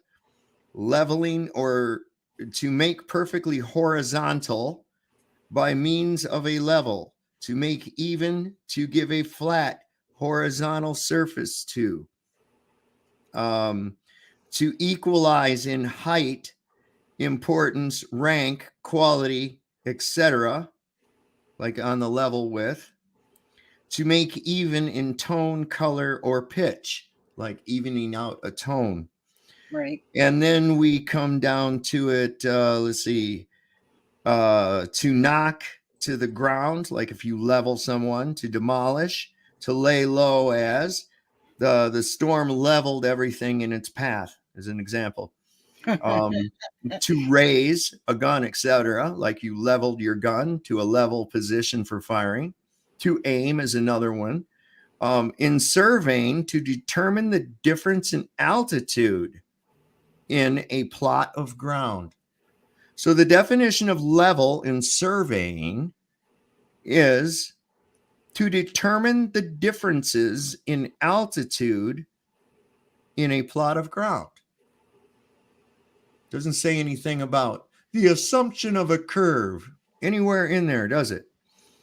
So it says you can to aim a gun or other weapon, to select some person or thing as a target or goal. That's my level. I want to get to that level. Right. Right. To bring people or things to an equal rank or condition, usually with down or up. I'm going to bring someone up to that level, or don't bring me down to your level. Right. To be aimed, to accord, to suit, and it's that's a rare use of it, and or to guess, to conjecture, and that's kind of an obsolete. You know what I think about definition. English? You know what I think about the English language? Is it is the babble that the Bible talks about, because when you just with that word alone, look at all the different meanings that it has. So it definitely has to be in context and whatnot. But how does the person know without reading the whole thing instead of just bits and pieces they want to read? Because then they take it all out of context. Look, there's an entire whole column on level in here. We Right. gave the entire all the definitions. I didn't even get the ones up here where it's used as a noun, right? A level, a dim of Libra, a balance level, an instrument for determining whether a surface is on even horizontal plane or for adjusting a surface to such a plane. It has a glass tube partly filled with ether or alcohol so as to leave an air bubble that moves to the exact center of the tube when the instrument is on an even horizontal plane. Right. A measuring of distance in height or altitude with such an instrument. A horizontal plane or line, especially with such a plane, taken from a basis for the measurement of elevation as sea level. A relatively flat and even area of land or other surface, horizontal area. The same horizontal plane as the tops of the pictures should be on a level. Okay. Never once in any of these definitions was the word arc, perpendicular to center of earth, or any other such nonsense used. Okay. This is new that they've added this to, because people are asking questions and they are desperate as all hell. And I bet that changed when someone challenged a Glober with using the definition of level, and the little fucking demons at the internet went, "Oh, we've got to fix this." You see, but they don't count on people that have actual paper and ink copies. I'm just going to see what year this one was actually. Though changing definitions over the years. Well, this and is over the centuries. This is a 1979 edition that I have. I know, but just by changing those slowly, the definitions, using them, putting them out there slowly to get other people to use the words. And I'm going to use the word soft sit because that seems to be a word that these newcomers like to use a lot and have no comprehension of who created the word, why they created the word, and why it got put out there everywhere. Right. But they will all use that without understanding the meaning of that. The history, the origins, all that stuff matters. And if we just change a little by little, it's easy to start, putting the people to sleep and not knowing what they're saying. I see it in court a lot. Going to court, you hear these people talking, and I know that the judge is just sitting there. He's got a smirk on his face. So does the prosecutor. And I've seen it, because the people don't know what they're saying. Duper's delight. So there's a totally different language in a courtroom versus out on the streets. People are using words, it's just a low vocabulary. That's why I like to look up the origins of words. That's when you get what it was used for. Right. So when they try to tell you that, vacuum of space, that's just, you don't know what that means. And here you look and it says an empty space, a void or vacuity, Nutzing, a space with nothing at all in it, a completely empty space. Well, with a vacuum, though, it would suck all the gases away. Well, of course, because the nature of gas is to expand and fill the empty space. That's just how it fucking works, man. So we were going to look up vaccine. And the definition I get here, of or pertaining to cows, derived from cows, as the vaccine disease or cowpox. And that is a rare definition of it. Pertaining to vaccination or vaccinia, lymph or preparation of this from a cowpox vehicle containing the causative virus and used in vaccination against cowpox or smallpox. Any preparation of dead bacteria introduced into the body to produce immunity on a specific disease by causing the formation of antibodies. Treatment of disease by the use of vaccine. And there you go. Nothing about mRNA, nothing about, in fact, it says that you have to use a portion of the actual bacteria or virus in order to get the body to stimulate antibodies against it. And I don't know, man. That's what I'm saying. They keep wanting to change definitions. I mean, I can't keep up with it anymore. Anyways, I mean, people say, yeah, man, I like that movie. That was sick. What the fuck does that mean? What does that mean? It was sick. So now there's a definition that means that was a really cool movie. Now we've taken the word sick to mean something good. Yeah. I don't care. I could call something anything I want to and get a bunch of people to call it the same fucking thing. It's not ever going to be that. Right. And that's what I'm saying. You can sit there and claim and write down in what's perceived. And that's the thing, is they always got to. I say vocabulary is knowledge.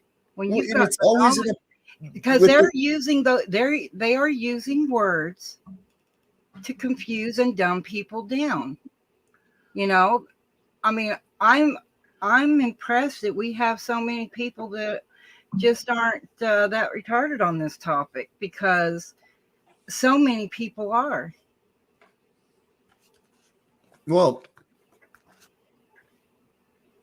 yeah, and there was a bit of obfuscation used there too, because what I said, what we originally talked about, is taking that thing down to zero.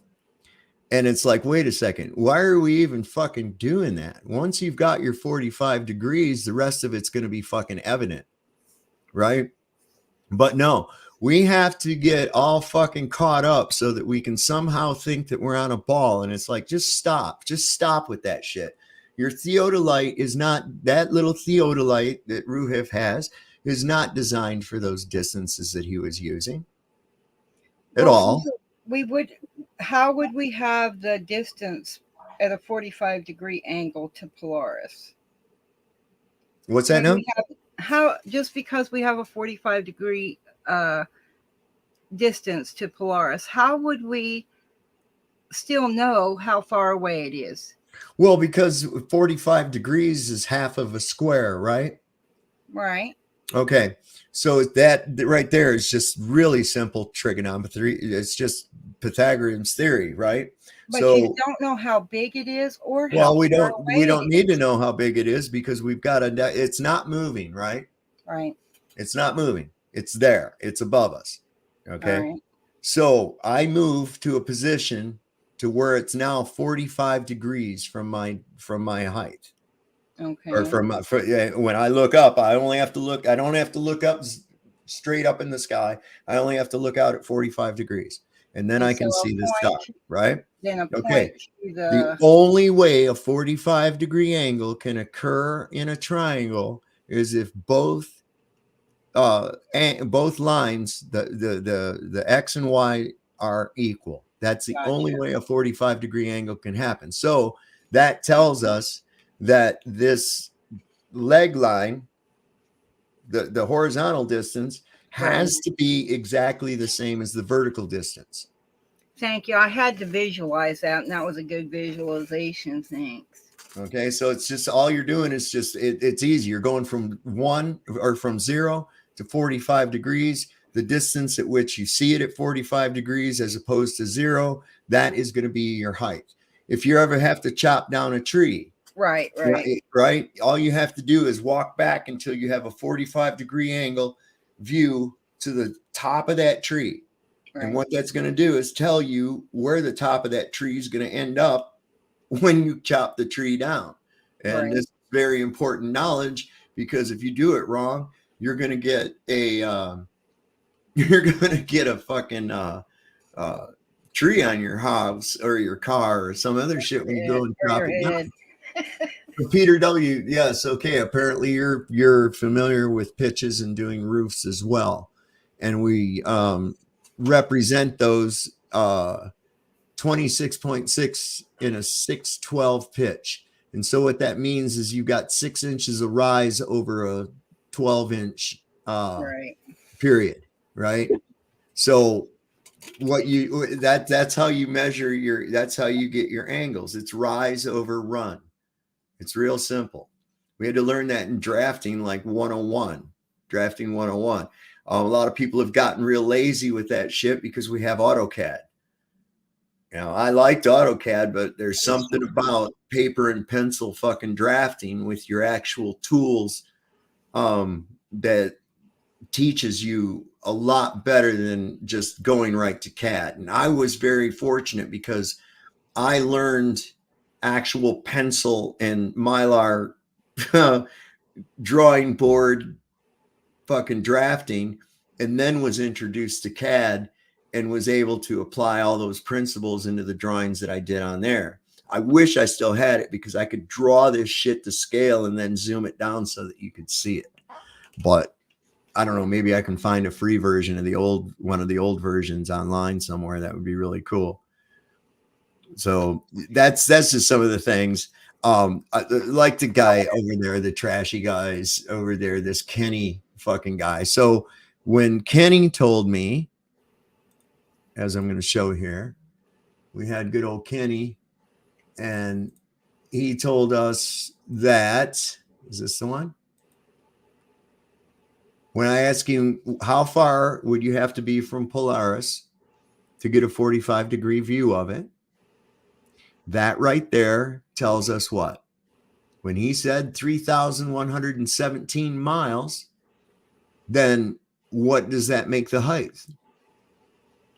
3,117 miles. Otherwise, you're not looking at it at 45 degrees. It would be impossible. You can't add and subtract the shit. You just can't.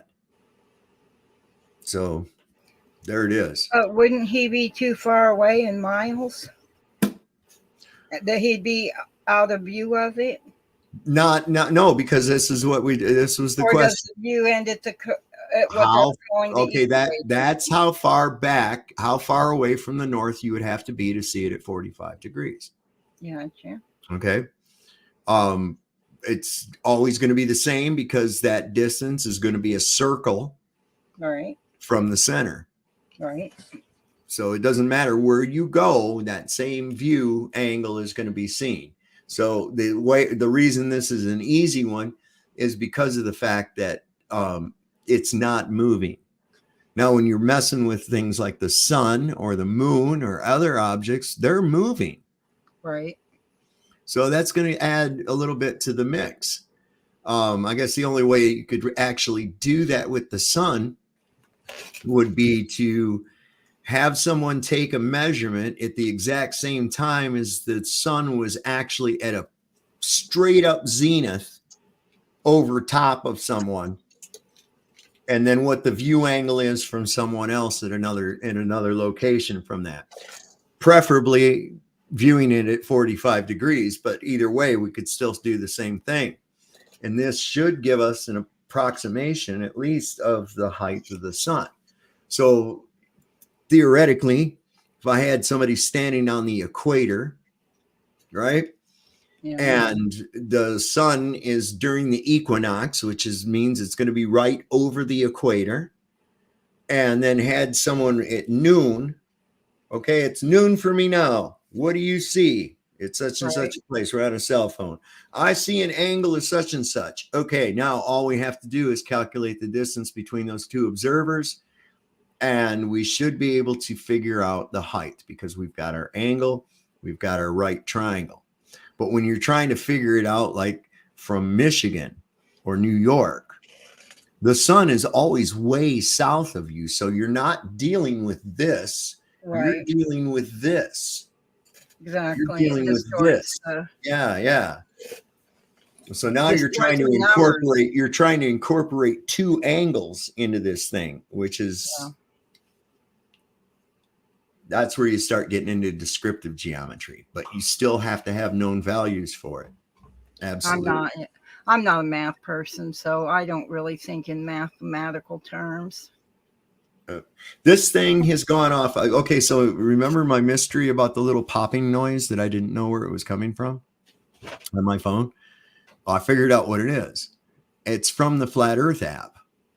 Oh. And it's notifications from on the Friend Finder thing and I don't think it's just exclusive to the Friend Finder, but every time there's a new app user for the Flat Earth app, that thing goes pop and says there's a new user has been added. And I left it going. I could turn it off, but I get that thing goes off maybe 5 or 6 times an hour.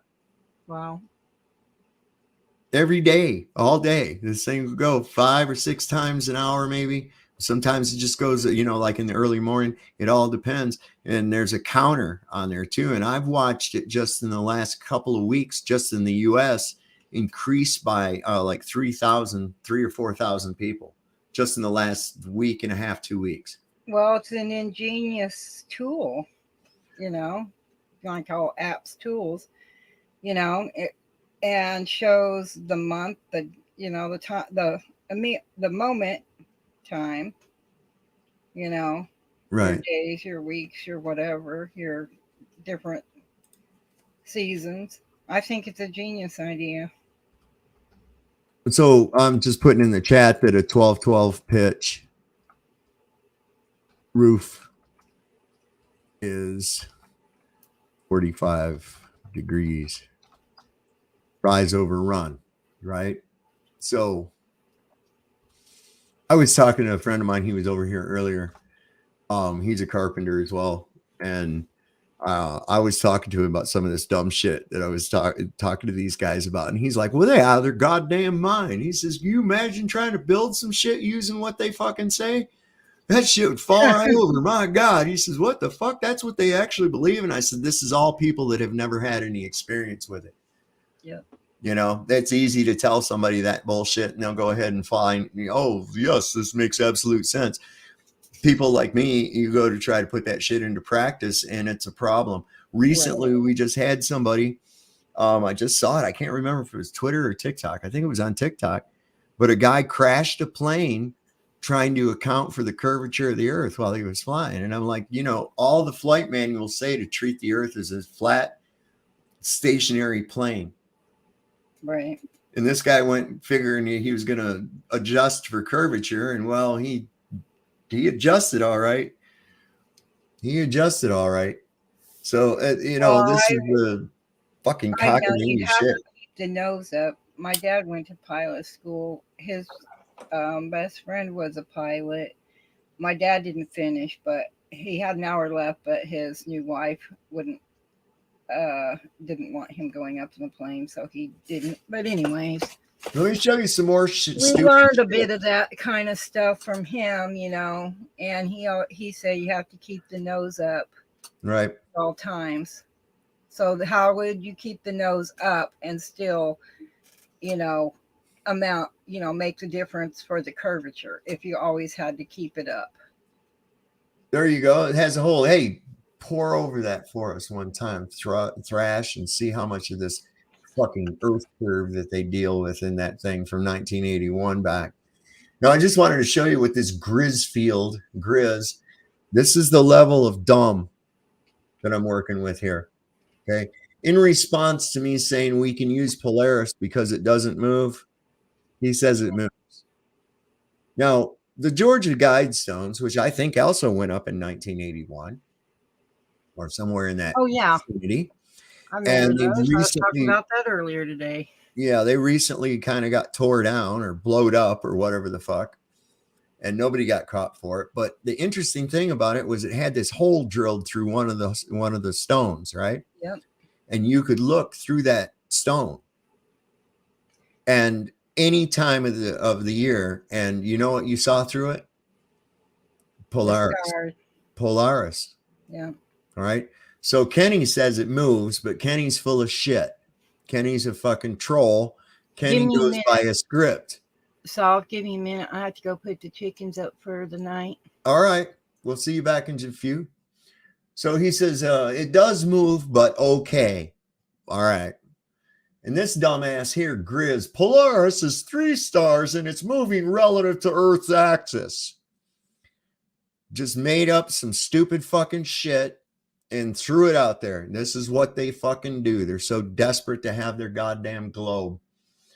And this is all they do. You have absolutely no idea what you're talking about. And go Google stellar parallax. There again, Google. Let's go to a digital changeable information source instead of actual fucking sources.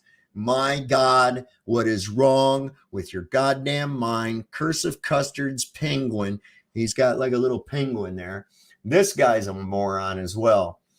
So he's penguin cum. That's the only thing I can figure out. He's a gob of penguin cum, and that's the curse. So there's that. Earth isn't flat, so there's no way to determine its altitude from an elevation angle. Again, an assumption. It's 0 degrees from the equator, but this is the fucking level of dumb shit that I go through. But then he started, when I told him that I was going to start showcasing his brilliance on my fucking show tonight. Oh my God, did this guy, did he ever just start spiraling? Okay. This is the problem with this guy. And he just couldn't handle it. So I asked the dude, I said, what in the fuck, what is the PSI of a Tor rating, And finally he went and he found out. Here it is. So this is what it is in dead space. This is the pressure right there. That's how many PSI is supposedly in space. Now, do you think you could have a pressure system like Earth's next to something like that without a containment? What does your heart of hearts tell you? What does your fucking common sense tell you? But that's their hypothesis, which as of yet has not been proven. So what I want you to do, guys, is really help these guys out. Grizz says my show is a sad comedy. Well, that's your opinion. You're welcome to come up and set us straight in our ways there, Grizz. But you know what? I already know you won't, because you're just part of some fucking UK troll farm. I've already got that figured out about you and your buddies, man. As soon as you start calling me mate, I already got your number, babe. I already got your number. Okay? And the only thing you can rely on, because you have no logical refutation to anything I say, Grizz and Kenny, and I put the links to their Twitter pages down here into my description of my show tonight, I encourage you to go over and try to cure these guys from these delusions that they're living under, right? Define next. What do you mean? What define next to? Well, that would be like, neighboring, I guess, would be a good synonymous term. Better term for it would be a gas pressure system within a vacuum without containment. Maybe that simplifies it for people that maybe want to be pedantic about it. So within a vacuum, or a pressure of, what was that, 0.00000000000, nothing, doesn't fucking matter, right? There you go. Okay, you want a number? Hang on a second. Let me grab that number that was given to me for space here. Let me see. Was that up here? Yes, here you go. All right, I'm going to put it right down here in the fucking chat for you, and you go ahead and deal with it. There's your number. Okay, all the rest of them you have, right? There you go. So all the rest of the numbers you have, right? We're at 14.7 PSI right here. It's sea level, right? That one. So you got that. Adjacent, good synonym. Good synonym unindoctrinated. So you've got all the numbers. Go for it. Now, here's the problem. A mathematical equation is not proof. It supports your hypothesis, right? Okay. So it supports no, it's not negative 2 billion PSI. Yeah, we figured that out too. I don't know where the Glen Ellen Research Facility got that information from, but that's what I got from their website. And they're your guys. Solar Electric, whatever the fuck your name is. So you've got your numbers there now, bud. Solar dildo. You've got your little numbers, right? And you know the other numbers. And you can go ahead and make a, we're using within solar dildo, okay? We're losing solar, and we're using within the vacuum because according to your nonsensical belief, you think that the earth has a little bubble of air that just sticks onto the outside of it within that pressure that I just put there, right? This is what you think. Right? So don't worry about next, and you don't have to get pedantic about the definitions. You have a problem with the word within. So now the next step is to prove that you can have a pressure system, a gas pressure system within that pressure listed, the 10 to the negative 19 torr or whatever. Just do it.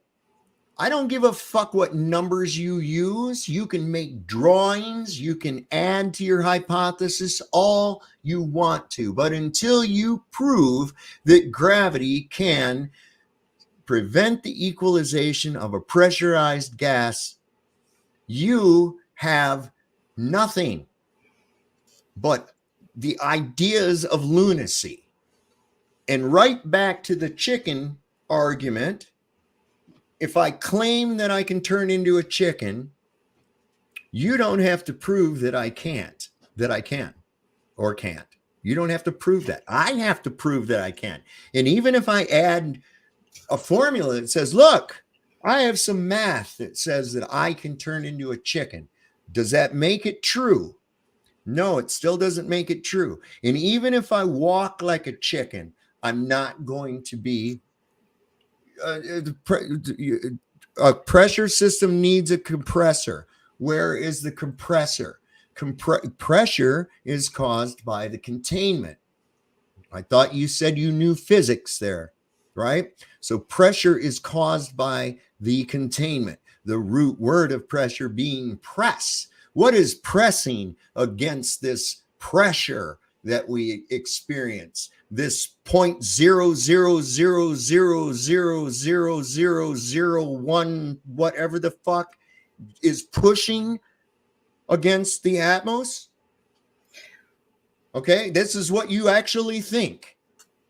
This solar electric SVA is one of these Twitter twats that I deal with. I recognize their little avatar. Okay. Well, according to hearsay, oxygen is more, I guess, dense or more of it in cold air than it is in hot air, which is a low pressure for the cold, a high pressure for the one with less oxygen. Right? Well, I wasn't following. What? Okay. So if cold air, which is your low pressure, has a higher concentration of oxygen than your hot air or high pressure, Mm-hmm. and it has less concentration, so the different pressures would also have a different, I don't know the word, It's due to the like makeup. It's just due to expansion and contraction. It's not really a difference in ratio. It's that it's spread apart more when it's hot and it's condensed closer when it's cold. Yeah, because doctors So yeah, when you take a breath, more because oxygen in cold right, weather you get more oxygen when you breathing it in compressed together than you will when it's hot and expanded apart from Gotcha. it. Yeah, absolutely. And is hot air more dense or less dense than cold air? Have you figured out that experiment yet there, solar dildo? I'm just wondering if you figured that out yet. You keep asking questions and hypothesizing about shit, but you haven't proven your claim yet. So we're still waiting for that proof of a gas pressure system within a vacuum without containment. Anytime. Okay. Anytime. Just go ahead and throw it right up there. If you got a video of it, we'll do that one too. Boy, golly, I'll tell you what, we'll have a good old time with it. Right? So this is the pedantic little Twitter twats that I fucking deal with right here. Solar electric SVA is one of them. They, in lieu of any kind of actual proof of anything, when you nail them right down to providing any proof, all you get is some kind of an insult, or they'll say, oh, well, what about a tree and this, that, and the other? And it's like, we weren't talking about fucking trees, you dimrod. We was talking about the fucking gas pressure system. How'd you get on that? Because they try to get you off the subject and shit all the time. Gradient. Yes, I have an explanation. The gradient is formed due to the various relative densities of the gases in our atmos. Okay. No one's disputing your fucking gradient, solar dildo. Nobody's disputing that. We know there's a gradient. You claim that your gradient just feathers off to zero. I claim that that's bullshit and you need to prove it. The new people that come here, since they haven't heard us discussing this, always start out with those kind of, I don't forget the word, arguments, but there's another word. But they always start out with that. They start throwing out the regurgitated puke that we've heard how many times, almost every day that we come here to talk about this. Once again, solar dildo, once again, off the subject completely. We're talking about pressurized gases. Are we or are we not? You want to move over to liquids in the discussion of fluids? Then we can go and talk about those. But right now we're discussing the impossibility of a gas pressure system next to a vacuum.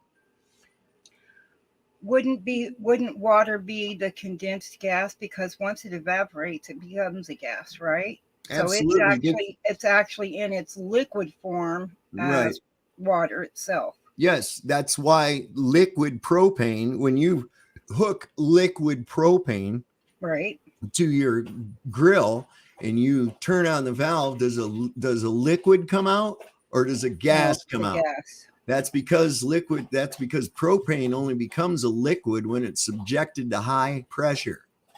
Right. Okay. And once that pressure equalizes, and this will happen with water too. This is why water will boil below 212 easily at high altitudes. I've seen water boil and it's just barely warm. You see, you need to have some kind of containment for yourself if you're at a high altitude, like in a jet or something. Otherwise, your blood will start boiling. It's not just that you can't find any air. Your blood will start boiling. You'll have all kinds of fucking problems. We're not designed for that shit. You see? And it's all about the different pressures. And without these pressures, we couldn't exist. We wouldn't be able to live without these pressures. And as we know, in order for there to be pressure, something has to be pressing. Right. Okay. And the behavior of gas is that the only way that it can have pressure is if it is contained. Otherwise, it expands to meet the emptiness and fill the emptiness. It fills the empty space. That's what it fucking does, man. No, I just gave you an explanation for the gradient. Jesus fucking Christ. Do you not pay attention? Are you so busy looking for some kind of bullshit to type that you can't work your ears at the same time? I want you to repeat after me, and I'll say it very, very slowly for you. It's called relative density of the gases in the atmos. You may now sit in the front seat of the short bus. My God. That's What funny. the fuck? And now they're going, look, right while I gave it to him. No, you didn't give an explanation. It's the vapor or the fumes. That's what actually burns, just like natural gas. Streaming. Did you hear me? What did I just say that the reason for the gradient is? What did I just say that it was? Relative density of the gases. Sorry, I was drinking coffee. God damn. Why do you keep going there with that dumb shit? I'm not disputing your gradient. What I'm disputing is your gradient even existing without containment. Right. It's the fact that there has to be containment, or it doesn't, or it doesn't work. There's no pressure. Without containment, there is no pressure. Right. I mean, they've got liquid water sticking to a ball, and they talk about this pressure. I want to know how many pounds per square inch their pressure is that's holding that water to their globe. Okay. You know? What did I just? Oh, Jesus Christ! I think this person right here has. I mean, they don't think beyond. They don't think beyond that. I mean, they talk about this gradient. What is creating their gradient? Okay, so look at here, what dumbass right here. Okay, a learning disability, and I'm sorry, I don't mean to be short like that, but Jesus Christ, I've been dealing with you fools all fucking day here. Gradient in a tank of oxygen. There is only one gas.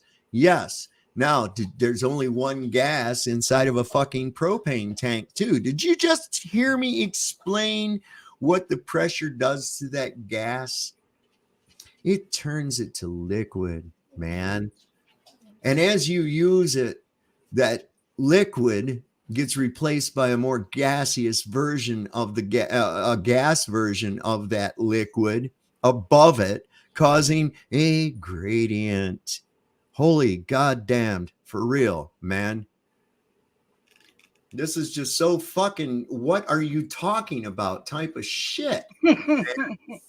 Killing. It's like, there it is right there. It's caused by the, oh my God. What causes the relative densities of these gases? Their electric dildo? What is it? Oh, that's right. is temperature a factor in any of this at all?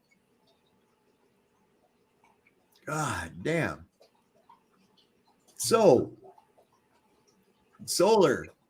Well, that's how a big Solar is adding.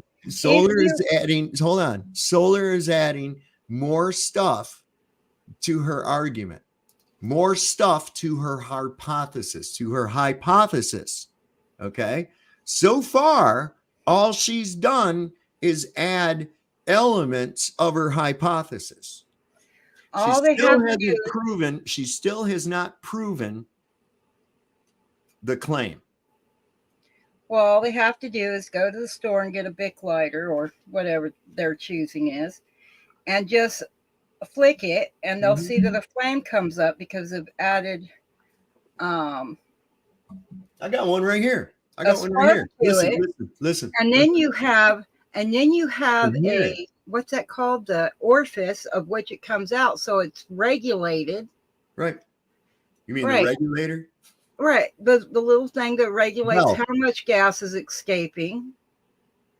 Remember the ones you could actually take and pull to the side and get them to look like a torch? Mm-hmm. Now they don't do that to them. I know. But the thing is, be able to adjust it. Yeah. Right. But even if you don't, if you just hold down the button and just let the gas escape, it's going to all leave that lighter. But you can. How do you ever tell if one of these lighters is empty, Dreamy? Well, some of them you can see through when you hold them up to a light how much is in it, and also by shaking the damn thing. Right. And what is that shit that you see inside there or feel sloshing around? Liquid gas. It's a liquid, right? Subjected to high pressure. Isn't that interesting? Isn't that interesting? No solar electric. Would it be butane? I believe in a lighter. Right. So no, we're not running from an oxygen tank at all. Are you running from giving proof of your hypothesis? Or are you going to spend all fucking night adding elements of your hypothesis? I mean, that's all you're doing. You're just adding more elements of your hypothesis. Okay. Until you can prove your hypothesis, which is that a gas pressure system can exist within a vacuum without containment. You realize that this little bit of butane right here can't exist without the lighter around it, right? You do know that. I can't just have a little gob of butane floating around over here where I can just put a stick and light they're it. Saying that oxygen in a tank isn't a liquid, but it absolutely is a liquid. They don't know what they're talking about half the time. No, they don't. They have no experience with any of these things. They have no experience with any of these things. They've never, most likely, ever had experiences filling a pressure tank. Well, I was sure it was I was sure it was a liquid, so I decided to Google it because that's Google is so right on. And this is from the Cleveland Clinic, and I have no affiliation with them. But their definition: a liquid oxygen tank carries 100% oxygen. As a very cold liquid, oxygen turns into a liquid at minus 297 degrees Fahrenheit. So if you're compressing the oxygen into a tank, it becomes a liquid. So now what I'd like to ask the one that doesn't know the answers to his own garbage, why he didn't look it up first before he made himself look stupid. Because they just claim shit. This is the thing. They're all about fucking projection. They're all about projection. Oh, it takes us a minute to look it up. Well, why didn't you look it up, you dumbass? Right? Or you all the time, whatever they say is almost always some kind of a fucking projection. I was sure it was liquid because my mom was on oxygen for the last few years of her life. That's it. Exactly. LHB Talks has it exactly. Extraordinary claims require extraordinary proofs. The burden should be on them to prove their magic flying ball, not us normal folk who just don't feel like we're flying through outer space upside down. I mean, come on, bro. You're exactly right. Because that is a ridiculous claim. All of it revolves around impossibilities that have not been proven. There's no proof of axial rotation. There's no proof of convexity. There's no proof of any of the nonsense. There's no proof that anything orbits the sun. These are all assumptions, and they treat them as fact every time. And then what they do is to make their little bullshit lies real. They got their little people like the Solar Dildo and the Grizz and who's the other fucking guy that I was looking at there, the dickwad. Grizz and Kenny. Yes, Kenny. I always think of the South Park guy that always gets killed when I think about that guy. But it's like these idiots, they put them out there. Either they're really stupid and have never really thought this shit out, or they're there by someone's direction. Okay. Yeah. Because some of the dumb shit, and as soon as you start going, no, we're going to go with this right here, they keep wanting, then they'll either try to insult and obfuscate that way, or they'll try to change it to some other subject that doesn't have any goddamn thing to do with what you're talking about. All right. Yes, we just explained the fucking gradient see what I'm saying? This is what I deal with. Did we or did we not just explain the gradient in an oxygen tank, you fucking moron? Okay. Solar, you're the one that said that oxygen wasn't a liquid, so in a tank. You don't have to have a cryogenic thing. Do you have to have it takes a really cold temperature. Let me tell you something, asswipe. This right here, this is duster. This is compressed air inside this little can right here. It is. And it's liquid. It's a liquid. It's air. And it's a liquid. You can hear it shake. Can you hear it? Okay. It's a liquid inside there. You want to see what happens when I look? Careful, I'm going to squirt you. Oh, shit. No liquid came out. What the fuck? Guess what happened, though? Guess what happened, though, Dreamy? What? The temperature of this thing went down noticeably. Right. I was fixing to say, if you take a thermometer, just a regular thermometer, like a wall thermometer, and spray the end of it with that air, it will get cold and the temperature will drop. There's a little experiment everybody can do on their own time with the pressure thermometers. Solar, asshole. The oxygen inside the tank is not at room temperature because it's under pressure. It's not at room temperature. Okay. Otherwise, it wouldn't be in there. Let me show you another thing right here. This has been sitting here at room temperature all day. I've never hit the fucking trigger one time. And now with that little short burst, there's a noticeable difference in the thing. But also, I want you to listen. Can you hear? Let me see if you can hear.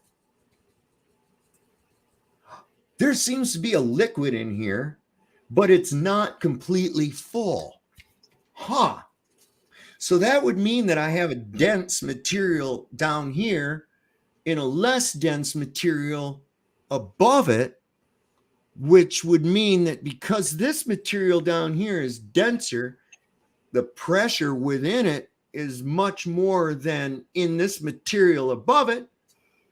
By golly, Dreamy, I think that's called a fucking gradient. I don't know. Yes, Professor, I believe it is. Jesus Christ. Any moment your little pedantic ass wants to prove your stupid hypothesis, go ahead. We already know you keep wanting to add elements to your hypothesis, but up until you prove that a gas pressure system can exist next to a vacuum without containment, then you don't have anything but a really big fucking kooky ass hypothesis, right? So we should start asking them, how is that flat earth from space? How's it looking down here? Right. Oh. That's the other thing. And now my point and my reason for that whole thing being at the crux right of this is because there must be containment. Otherwise, there's no pressure. And if there must be containment, then how in the fuck do they get through it to go to space? Right. Well, now that we know that north actually means center, because I did go back to its origins of the word, so it is center. So, and if that is what they all refer to as magnetic north, Right. then anything, no matter whether you're going east or west in a circle, you're going to still be pointing north. Well, here's another thing too we got to get off of. There's no South Pole. Right. Okay, there's no South Pole. There is a magnetics at the north, which I'm sure incorporates a north and a south polarity to it. Right. Because I can put a magnet right in the dead nut center of an azimuthal equilateral projection map, a Gleason's map. And if I move my compass around that map, my needle will always point north. Now, keep in mind, the magnet that I'm putting there in the middle of the map has both a north and south polarity to it, right? Right. It has to. The whole idea of a South Pole is because this is what ties their little ball together. And it's not true. In fact, your compasses start getting more errors. They don't work as good. The further south you go, the weaker they become. Yeah. Okay. Unless you get one that's calibrated, and that's a cool term for putting a stronger magnet inside.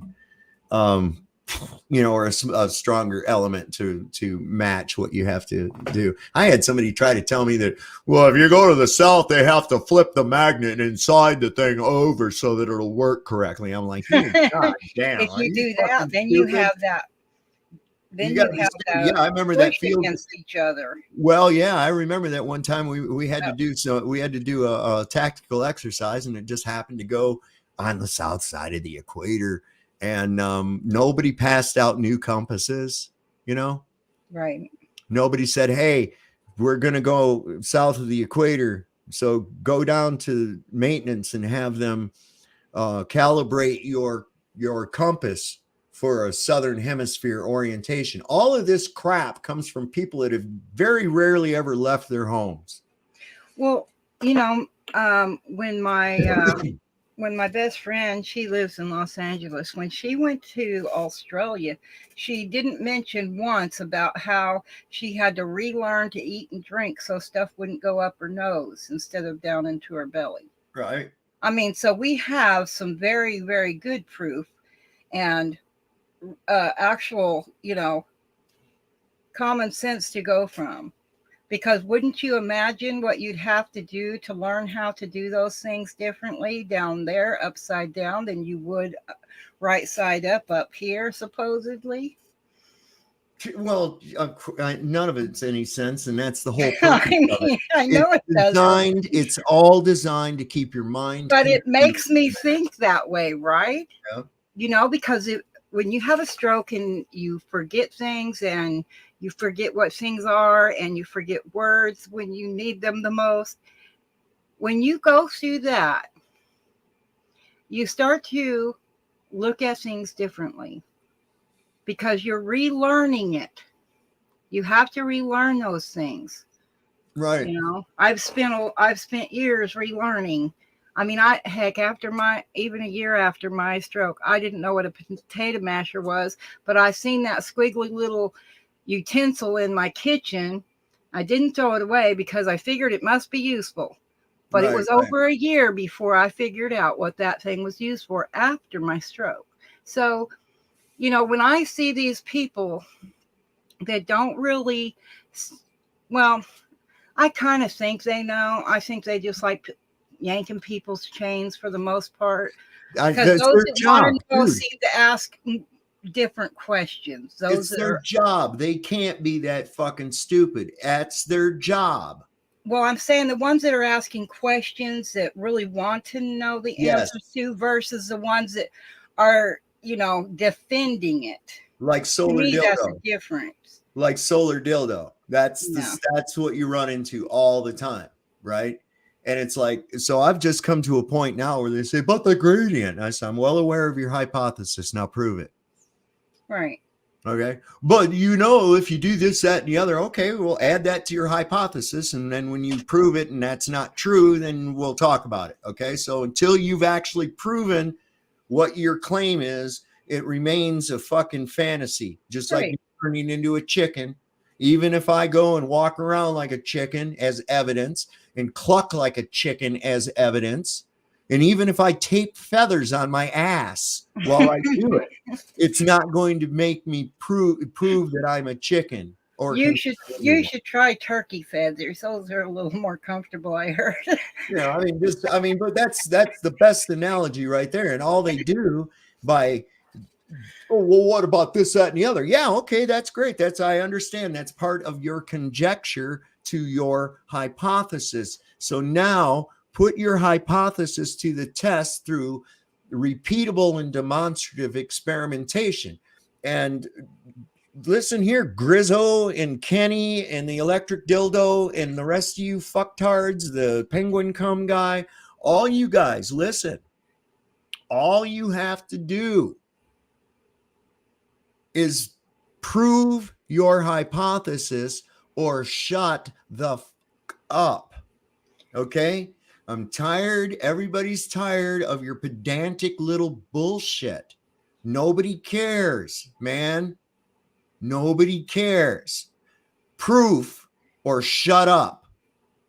And without your proof of a gas pressure system in a void, your lumpy space vacuum, you don't have space.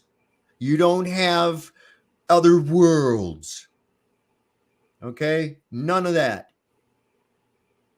It's just nonsense. You take anecdotal shit like that and treat it like it's fact. Well, in science, if you can't I see this thing out in my telescope and it looks like it could be a sphere. It looks like it could be a sphere. Therefore, I'm going to claim 100% that it is a sphere. And I'm also going to assume that it's a place that I can go. And since I think this, that means that where I'm standing must be the same thing.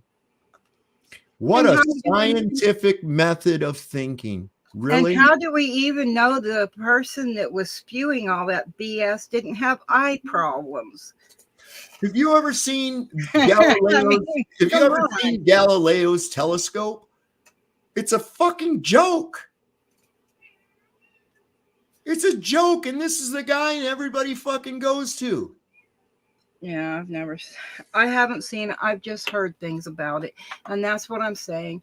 We have too much hearsay and they can't prove anything, because true science is when you can come up with an idea, try that out, and if you can replicate that over and over again, then you have a scientifically proven just like fact. we discussed the other night, Dreamy. It goes from exactly. I have a question, right? You take the question to a hypothesis. From the hypothesis comes experimentation, right? Okay. So as adding more elements to your hypothesis does not prove your hypothesis. Not at all. And that's all they do. This is some of the crap that they do too with this like gravity bullshit, right? They try to conflate the cause with the effect. Right.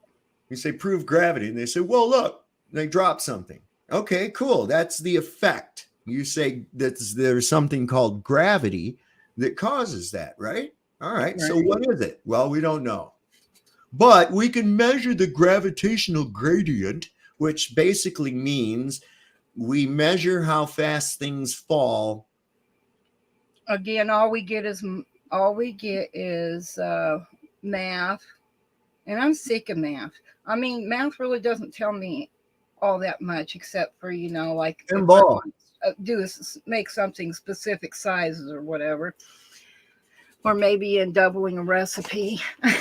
You know, I mean, Right. I'm Look, not a math person, but I know the basics to it all. if I half everything, I've scaled it down, and you wouldn't know the difference.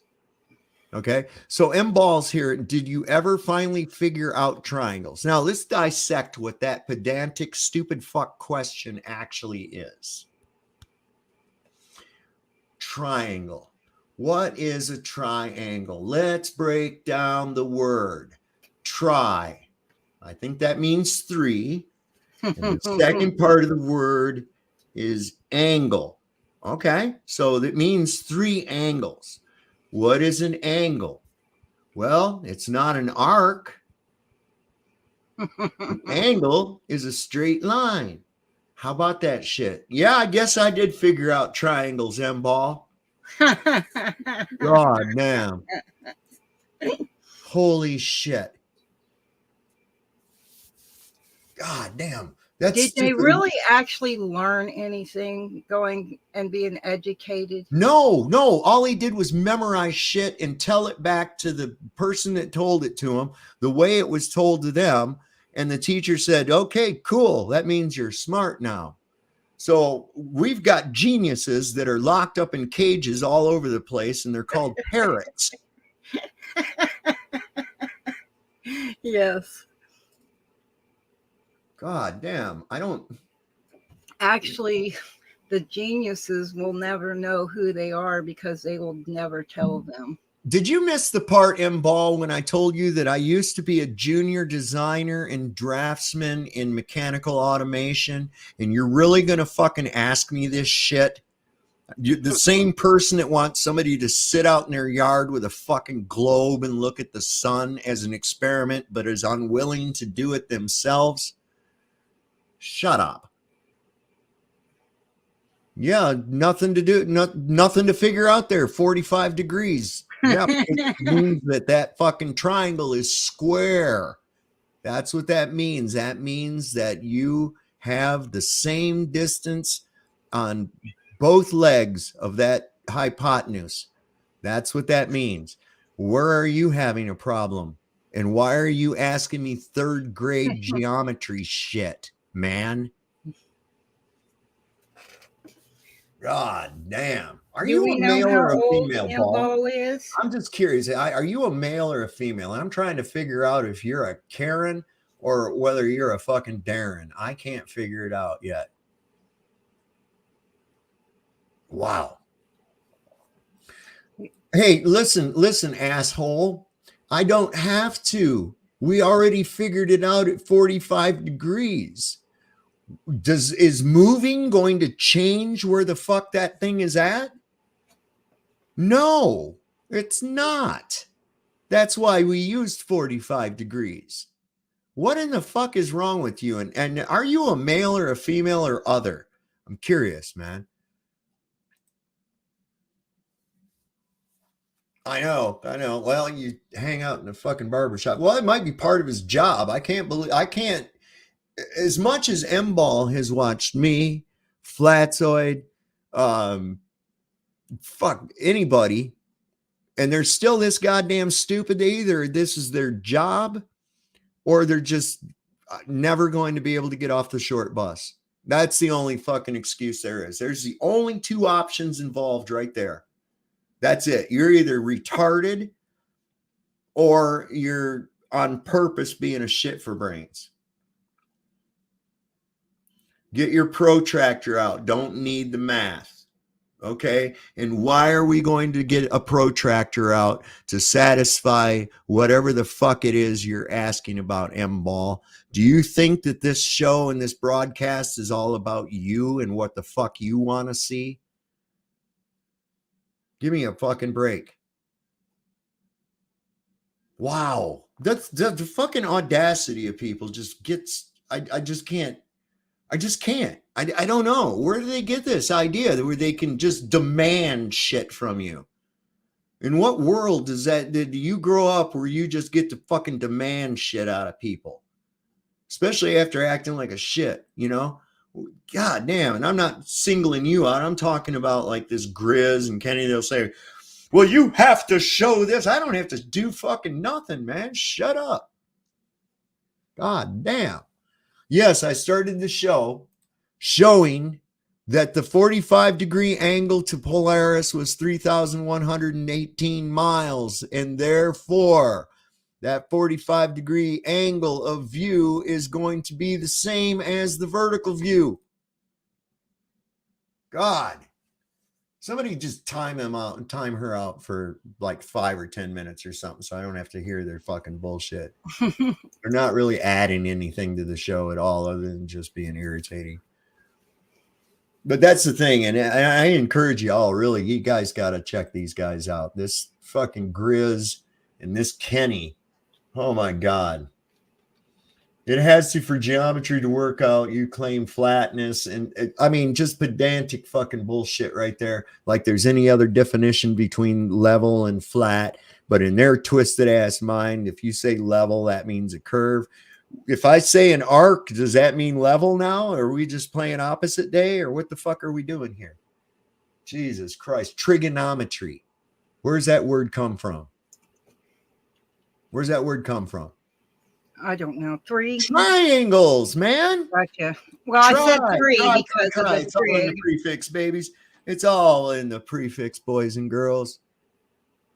If I told you something was a quadrilateral, how many sides would that have? Quad. That means 4. See, it's real simple.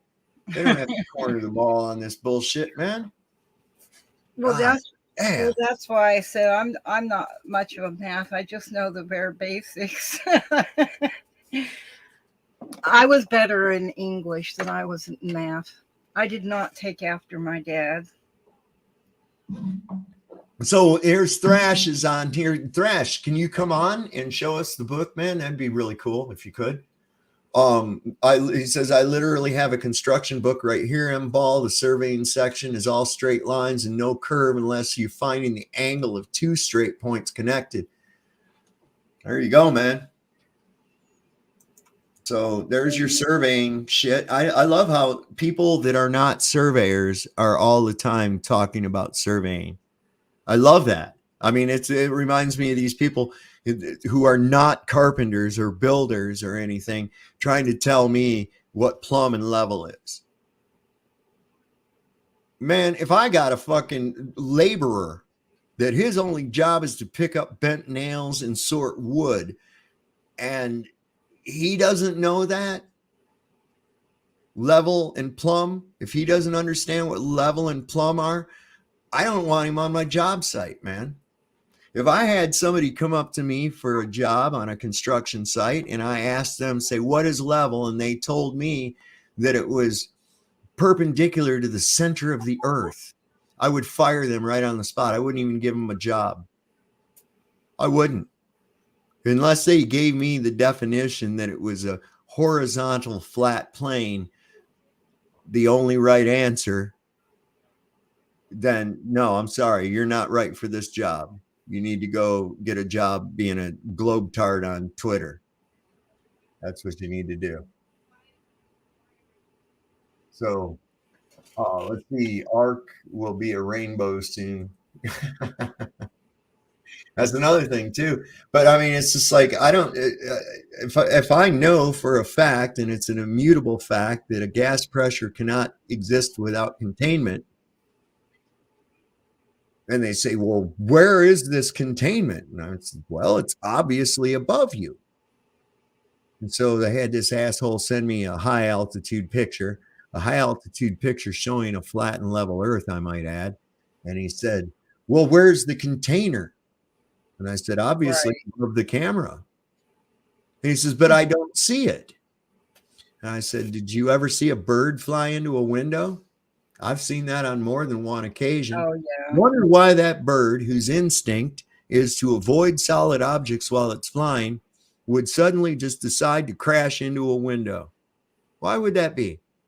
Maybe, and most likely, the bird didn't see the fucking window because it's transparent. Now, ask your question about why That's why they make those. They have a pen that you can use to make a grid across the picture window so birds don't fly into it. Right. But my point is that you say that in the photograph that he can't see the containment. That doesn't mean it's not there, does it? Because as I just Right. illustrated with the bird flying into the window, how do you know you don't see it? Right? It's obviously transparent. Dun, dun, dun, dun, dun. Dumbass people. Why do they even say this dumb shit? You know, and it's like, because what they're trying to do is to back you into a claim. Okay. So then they can Whereas dance around NASA's with their claim- little, they can jack off on their math books and shit. And I don't give them a claim. How high is the sun? I don't fucking know. I've never measured it, man. I don't know. Well, I mean, It's they say not. there's an ozone layer, so why doesn't it show that gas? It's an ozone layer around when they're out there in outer space. Where is that? They're showing us these other planets that got gas flying around them, like farts. Well, they do. They should. There, you can see there's a what they No, call. not on Earth. They don't show that Sure, I can show you. I can show on you. a On the picture of Earth that they give you. Yeah. right. Actual high altitude photographs of Earth, which always, unless manipulated, has a flat, non-curved horizon, always have that little glow. Well, right. I think I've got one. I think I've got one for my background. Hang on. But I'm just saying, look on at their globe, when they're out Oh, there no. in outer space, they're not showing that there's a ozone layer or a dome or any of that garbage. Well, you see this? That's all omitted. You But see they what I've claim got? it's there. Do you see what I've got on my background right now? Right? Yes. And so you can see that little glow, right? That's not the edge of the atmosphere, because Oh, I know. obviously that's the because the balloon that this photograph was taken from is above that, right? And we know that the balloon's not in space. Right. All right, this is just deductive reasoning. So then we have to look at what is that we're seeing. And it's the glow, the fluorescing of the noble gases in the atmosphere. That's all. You won't see that glow when it's dark at all. You won't see it. So that's all that is. And they say, so I don't see in this photograph where there's any containment. That's right. You don't. You don't see the containment. How about that? You see? So they use that as their excuse because they don't see one. It Not doesn't ever exist. taking into account that, well, maybe it's fucking transparent. Right. Right? So they never take that into account. And then they just use that as verification that there's nothing there. Well, if that's true, and that's your hypothesis, you have to prove a gas pressure system within a vacuum electric dildo, within a vacuum, because let's face it, the vacuum of space envelops the Earth system. Is that correct in their Helios nonsensical model? Right? Yeah. So we'll use the term within so that pedantic little shit for brains don't go, what do you mean next to? What does it mean neighboring? You know how they do. So now they we can don't just go, understand how synergistic works in their little thing, because you have to have everything just right right. in order right. for Well, it to work. so- And that's why they will not. There is no one. I could bet $1 million. There's no one that could ever create a working model of a globe.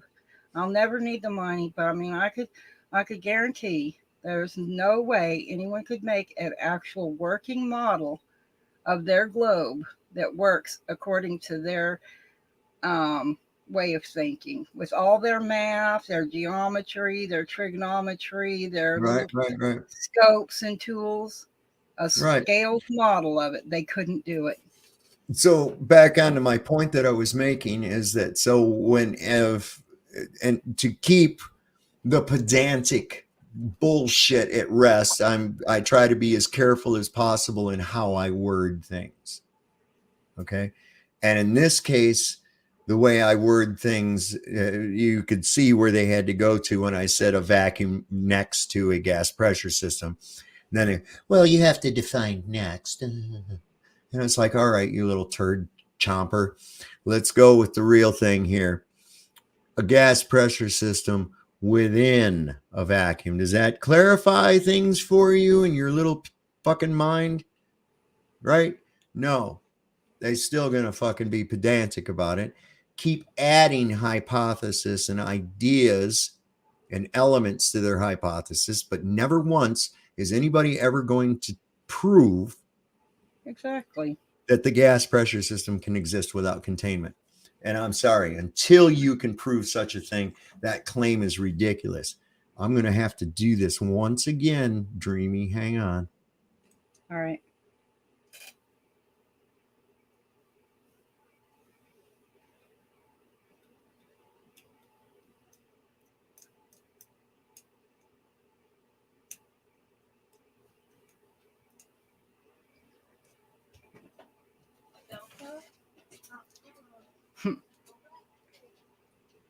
There, now maybe we've got that little glitchiness taken care of. I don't understand what's happening. I indoctrinated. I'll be right back. I gotta use the old vacuum. So entertain All right. for me, Dreamy. Well, I really don't have anything to say against the flat Earth. It's just can't go against my better judgment.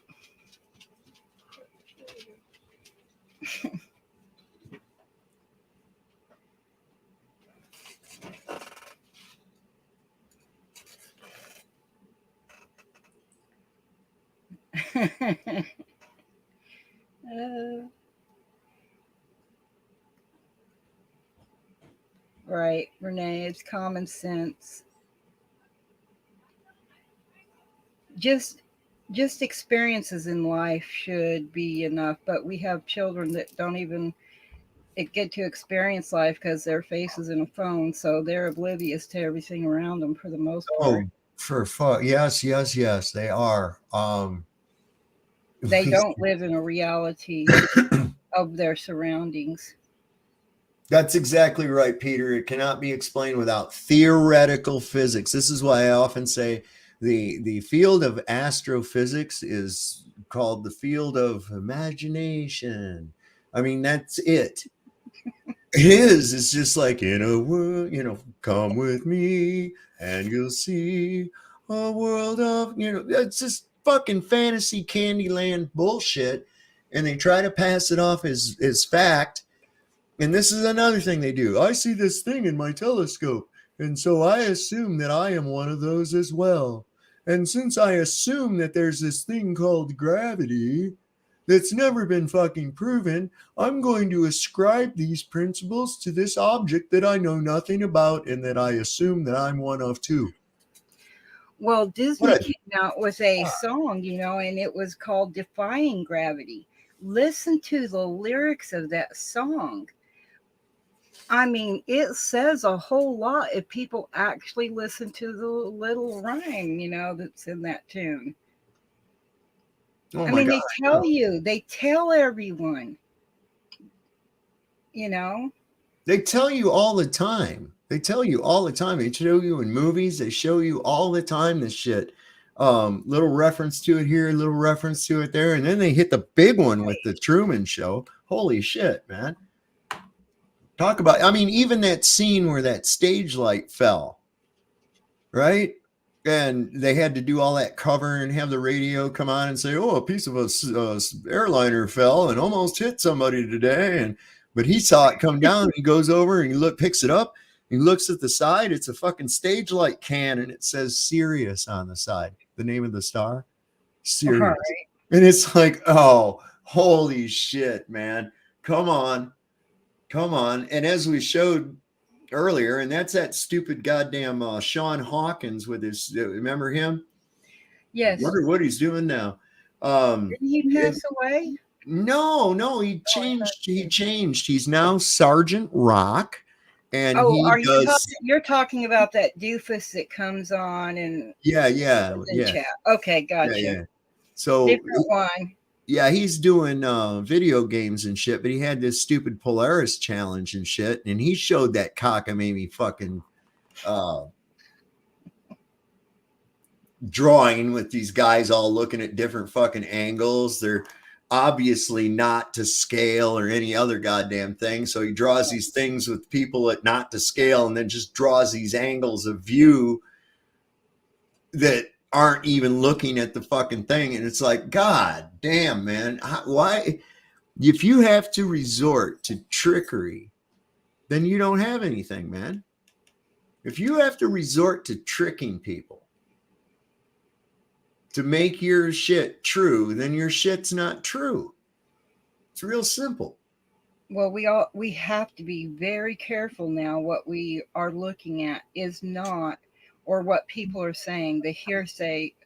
If that, I mean, it's harder now because of all the ways that you can manipulate pictures, edit video, do voice capture, and make it sound like something somebody's saying. Put their picture up. I mean, there's so many ways to deceive right now. It's unreal.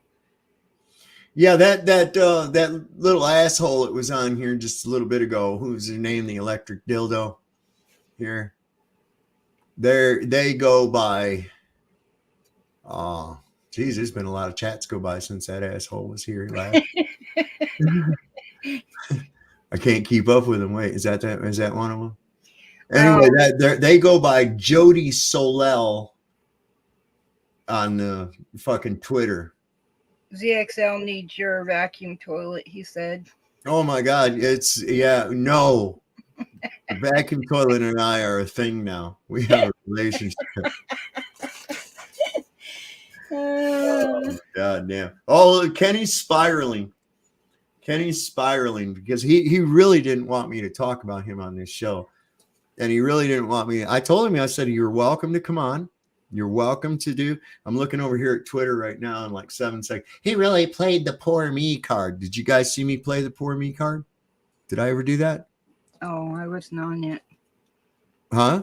I've never seen you play. Well, I'm asking the chat. Anybody heard me play the poor me card? No, I didn't. What a wanker. Well, we know where you're from, don't we, Mr. UK Troll Farm? He is the most insulting, condescending, dishonest, lying prick going. Insulting? Yeah, I'll insult you when you act like a fucking cockbag. No problem. Condescending? I will be condescending to you if you act like a retard. Dishonest? No. Lying? No. Sorry. You guys want to see that? I can show it to you. That little fucking tweet by little cockbag Kenny. Look at there. I think he just stopped nursing off his mom. He's 36 and it's about time. He's 36 years old. He needs to stop sucking out his mom's tit. That's for real. But look, he says he really played the poor me card. When did I do that? Never once. What a wanker. What a wanker. What the fuck is that? You're a numpty. I found that out. That's another one that these UK people use, numpty. So the sad thing is I think a lot of it took place when we were having our children in the 80s. It happened in their education because for some reason, when I grew up, you didn't disrespect your elders, period.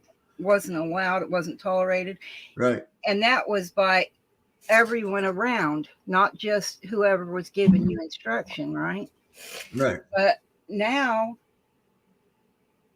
the children that we're seeing as the 30-year-olds, right? Our kids, their kids, we're seeing that for some reason they have some kind of spell over them that can't see the forest for the trees.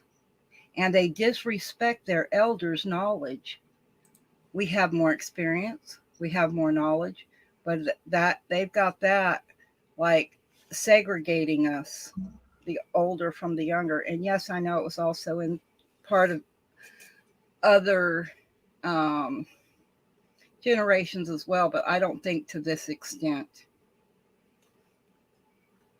Look at this. The electric dildo RAM, like random access memory, can be considered long-term memory compared to Dave's.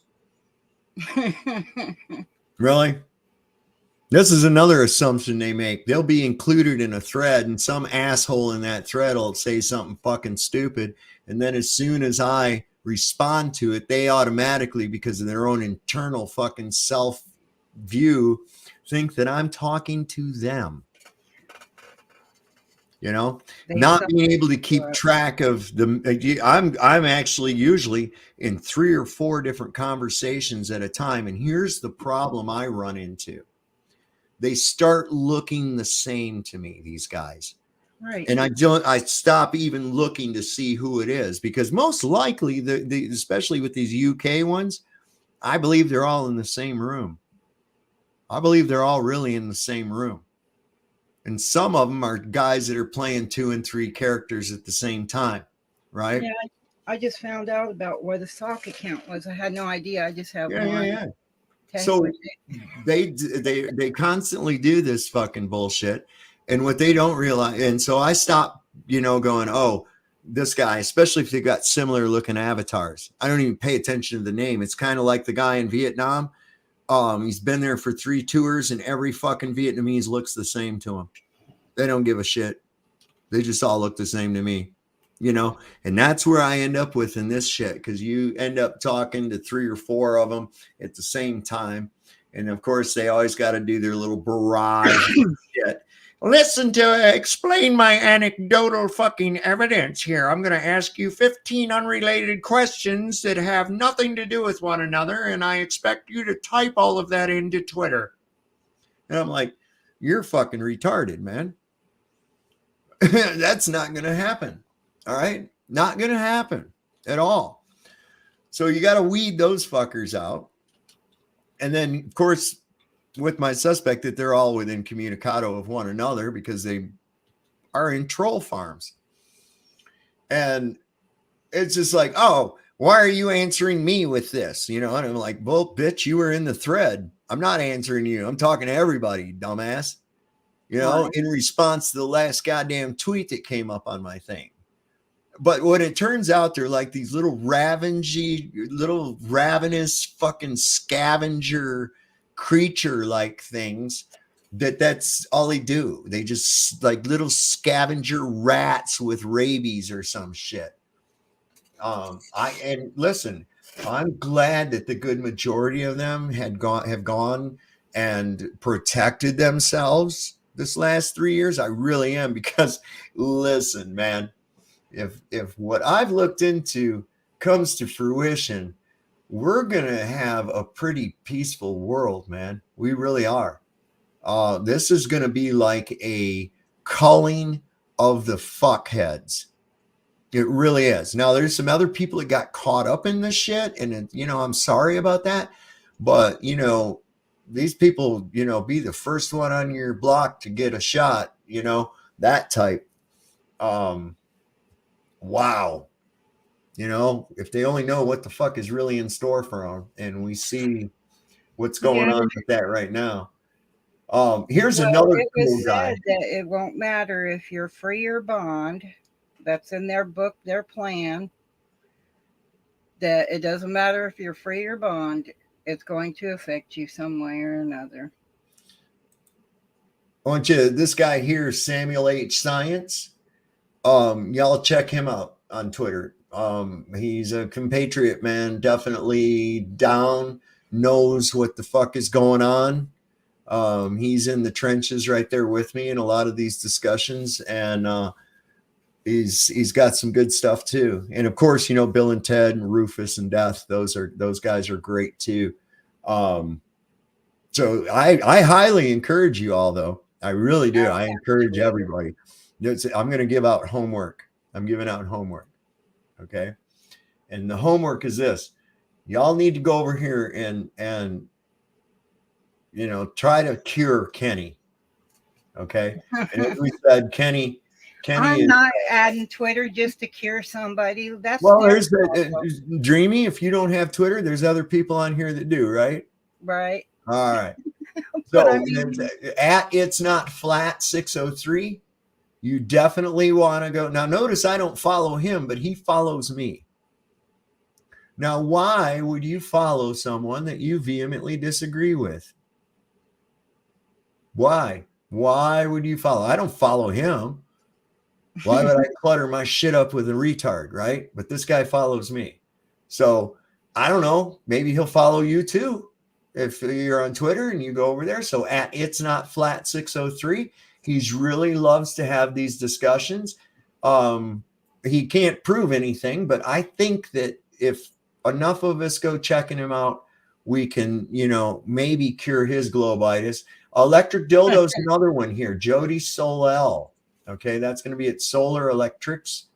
And that would be, I think they need fixing as well, because they get too caught up within the minutia to actually see the entire big picture, I think. So Kenny definitely needs it. And this guy Grizz, let me find old Grizz for you here real quick. This guy, okay, there we go. This guy is Grizzified too at Twitter. And he is a fucking genius. You guys are going to love this. It's going to take, what's it say? What's she say? I know I follow those who are fun to laugh at. There you go. Where's Wally? Do it, bro. You're going to get a kick out of these fucking retards. I guarantee it, Grizz. I don't know. They don't have anything, because as soon as you pin them in a corner, all they do is just say, "You're stupid." Oh yeah, well, here's a math equation. Follow this, or here's this. How about that? You're a retard. Your mom eats poop, and it's like, so you don't have any proof of your hypothesis. Is that what I'm to understand by your reply? I say show demonstrable proof of your hypothesis, and you say, "Oh, your mom eats poop." That is not demonstrable proof of your hypothesis, is it? prove it, and they know they can't. I mean, that's just fucking. That's why they come up with all the gibberish, because they know they absolutely cannot prove it, and all they've ever been able to do is look, Kenny eating a dick is here. We have Kenny eating a dick of Twitter fame. Twitter fame Kenny Eats a Dick is on here. Look here. This is Kenny that we just showed. Okay, that's him. Right? And hopefully Kenny eating a dick is going to go ahead and give us that demonstrable and repeatable proof of his nonsensical Atmos pressurized within a vacuum without containment. Are you ready to do that, Kenny eating a dick? Are you ready? Or is all you've got, "It's not my fault, you're ignorant of literally everything"? Yes, I know. My audience continuously accuses me of being ignorant of literally everything. Isn't that true, folks? Isn't that true? So Kenny eating a dick, come on up and you tell us all about your little fantasy whirly twirly water ball and how it actually makes any scientific sense. You got it? No? Go buy a theodolite, measure the flatness. I have levels. I've measured the flatness.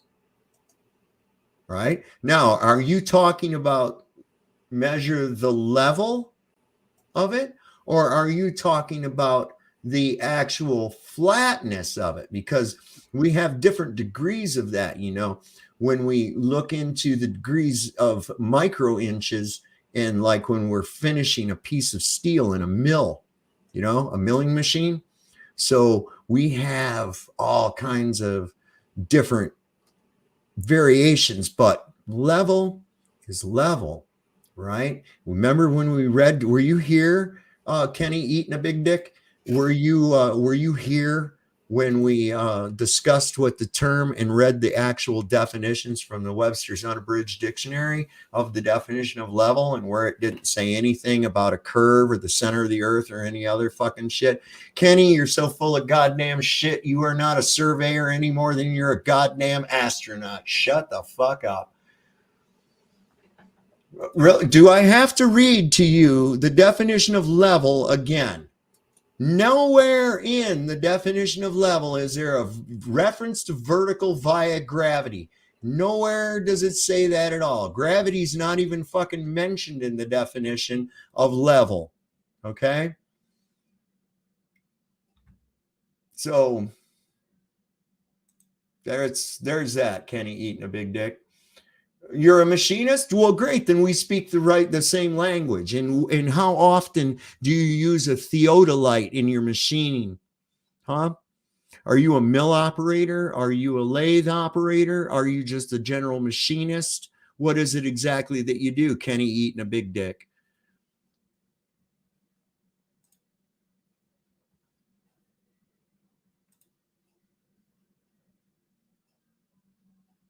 It's not a surveying reference. Well, then what in the fuck are you talking about, Kenny eating a dick? See, this is what he does. This is what he does this on Twitter. You ain't much. You're like this for real. Click the link, Kenny. Come on up. Let's talk. Let's see if you're just a keyboard warrior or whether that transposes over to real life. Because I know when I brought Conspiracy Smasher on, he's a mouthy son of a bitch online, but he turned into a timid mouse as soon as he got up here. So, Kenny eating a big dick, I urge you, click that link and come on up here, brother. Come on up here and let's talk about it. Yes, Kevin, see, this is live. So that's what I want to see. That's what I want to see. I want you to come up here and I want you to take this elaborate hypothesis that you have and give us the demonstrable proof of your hypothesis. So are you coming or what's going on, Kenny? I run and program CNC. Okay, so you're not really a machinist. You work a CNC machine, okay? I was a machinist that ran actual machines before they were computerized. Okay, so you're relying on a silicon chip to do your work. I didn't ever use a silicon chip to do my work. That's like using First a time I calculator. saw a CNC machine was a Mazak mill that worked off of CAD drawings. Remarkable thing. Very, very remarkable. However, it's not the same thing. So you're not even in the same category. You know? Hey, Kenny, come on up. I see you got a lot. Your little princess fingers jump around all over the goddamn place. But I noticed you won't click that link and come up here because you know I'll fucking make you look even stupider than you really are. And Kenny, if he's going to make that claim, needs to recreate with the hypothesis he has the globe model working as it's claimed. He's claiming it's a globe. He can prove that it is because it's up to him to do so because he's made the claim. And he says he runs manual machines too. Well, good for you. What the fuck does that got to do with proving your goddamn hypothesis of a goddamn gas pressure system without containment in a vacuum?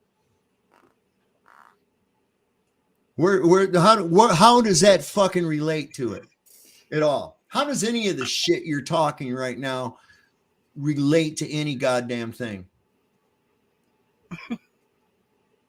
I mean, and CNC programmers will make you look really bad. Well, that's funny because I've programmed CNC before and it worked out just fine.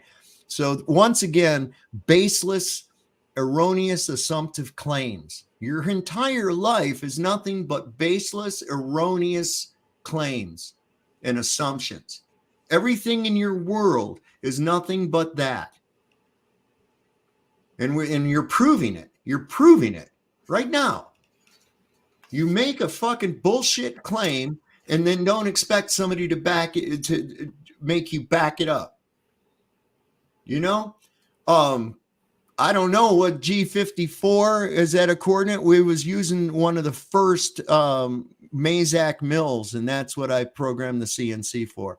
Actually, all I had to do was make a drawing with a 000 reference point on that three-dimensional drawing, put the material in the machine, put the drawing on the disc in the machine.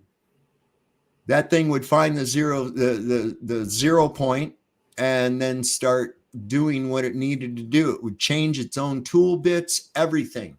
Did it absolutely in order as to what it was supposed to do. But are we going to talk machining now, Kenny? Is this another way that you're wanting to obfuscate from the bullshit that you can't prove again? This is what you've done all day. I asked him to prove this gas pressure system within a vacuum without containment. You know what that dumb fucker did? Change the subject. No, he asked me what the humidity was. He says, what's the barometric pressure where you live right now? What is it right now? And I'm like, so I told him. And then he showed me his barometric pressure. And I was like, well, good, nice. What does this prove now? What exactly are you getting at? But it wasn't anything. It was just a way of getting off of having him prove his ridiculous hypothesis. Right. You know? So it's just like, what the fuck, man? Shit, I think the last time I even fucking did any of that stuff, goddamn, was 89. I'm wanting to say 88 or 89. Right. I was working at Acutus Industries. It was a fabrication shop just outside of Pontiac, and we built the world's second largest blast furnace for LTV steel, and we built it in sections and had to ship it to Gary, Indiana, and then they assembled it. And that's a really interesting process, because when you shut down a steel blast furnace goes 24/7. They can't shut it down. And so after it's gotten through its expected life expectancy, they start making the plans, having somebody fabricate a new blast furnace. Once that blast furnace is ready and to be installed, they lay everybody off, send them home. They usually do it around Christmas, so they get a Christmas vacation. They shut the thing down, and because they shut it down, you know what happens to it? It collapses in on itself. It just becomes a wreck.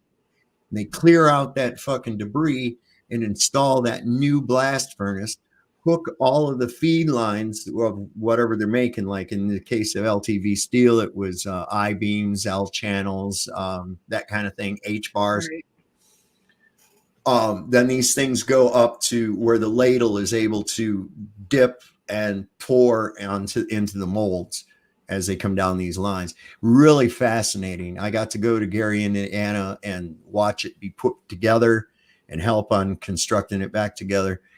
But that was the last time I messed with a CNC thing. It was the first one I'd ever seen. We actually had to sit down and learn this thing. And it was made by Mazak. Now, I don't know if the Mazak Machine Company is still in business or not, but they had some really good shit, I know, at that time. And they were coming out with really, really advanced stuff. But all the rest of our machinery in there, it was all manual lathes, no computerization, no digital on them or anything. We had an old spot welder that was actually brought from a cave in South Korea that was used during World War II. I think machinists are really amazing. I've known a few, and they just put me in awe at what they can do. Of course, they weren't using machinery that's digital or anything. I mean, they were literally making their own parts and whatnot. Like, they didn't have to go to the auto parts store to make everything that they needed, right? If they were fixing something, they could just go in their freaking garage and make it. And those are the people that I'm in awe of because of what they are capable of creating. Right. Incredible. So I mean, this is if you're going to make a bolt fit the nut that you're using, there's a lot to goes into that. look here what here's what the electric dildo said. You just keep repeating the same nonsense. No, not repeating the nonsense. In an explanation for gradients in bodies of water or the atmosphere, we explain the gradient in the atmosphere. We've also explained the gradient in the water, neither of which has shit to do with you proving that a gas pressure system can exist without containment. You know what else can exist without containment? That gradient in bodies of water that you speak of can't exist without containment, because without containment, you have no volume, right? So I know, electric dildo, I know what you're thinking. What containment? That would be called the shoreline and the bottom. That's called containment, electric dildo. Okay. So there you go. That's all you need. Oh, in case I missed this, under the flat earth assumption, yes. And under the same assumption, that same height has to be 0 because the elevation angle. There again, hey, you guys did something simple that showed the height of something. Let's complicate the fuck out of it and see if we can twist it around so it matches our 93 million miles or whatever the fuck they say, 411 light years. Jesus Christ, man. Get the fuck out of here. Where's the lid on the ocean? Why would there need to be a lid on the ocean, Kenny? Stop typing questions and click the fucking link and ask your questions. Why would there need to be a lid on the ocean? See if you can answer that. There's a lid on the ocean. Yeah, that's what he just asked. This is the shit that you're talking about, man. This guy is an utter fucking moron. I'm not kidding you. Well, if there was a lid over the ocean, it's just simply totally retarded to think that way, because there would be doors or gates to go into that lid for the sailors and shippers and ships for the shipping industry. That's just asinine. He actually put a fucking laughy emoji like a gotcha. Ha ha ha. Explain that, Flurf. I'm like, what? Are you actually kidding me? Why a lid on the ocean? Let me see if you can figure that shit out your own self, man. My God. My God. Oh, no, National Memorial, because we are addressing Kenny, because Kenny is the moron that this show is all about tonight. Kenny and his friend Jizz, are the very people that we're talking about tonight. We're using them as the example of moron that we use. This guy just asked me, why do we need a lid on the atmosphere? Because you can't have a gas pressure. Do you know how gas behaves, Kenny? Do you have any fucking knowledge of fluid dynamics whatsoever? I mean, do we have to go to fluid dynamics basics for you? Really? You don't understand how gas works. You don't understand how gaseous materials work. Is that what you're actually telling me? The same thing that holds it to the earth. Nothing's holding anything to the earth. There's no reason for it to be held. Held from what? What opposing force is keeping things from that it needs to be held, Kenny? Water is a liquid, but water is also a fluid. You're absolutely right. So why would we need containment for the oceans? What is denser? What is denser? Water or air, Kenny? Which is heavier, water or air? See if you can figure that out. I'll give you a good 20 minutes. But see if you can figure out which is heavier, the water or the air. Now, if you're trying to conflate two materials together, such as a gas and a liquid in your fluid dynamics, good luck. Right? Yes, we've stated that several times, that gases and liquids behave the same way. Thank you. Yes, we know that. So now, since you know that, see if you can figure out why the oceans don't need a lid. And I'll give you a hint. One thing is heavier or denser than the other. Which one would you think would be more dense? The water or the air? Go ahead. See what you think. And yes, M-Ball, you're right. Liquid hydrogen is much denser than when it's in a gaseous state. Thank you. Dropping much LSD? No, but he probably needs to. I'm not kidding, Chilling. Something got to make his brain fucking fire. What's heavier, air or nothing? Okay, well, obviously, air is heavier. Now, are you going to try to incorporate this buoyancy density factor using a gas in an absence of a gas? Because now you've mixed another element into your fluid dynamics. Nothing is not a fluid. So what happens to gas in a vacuum?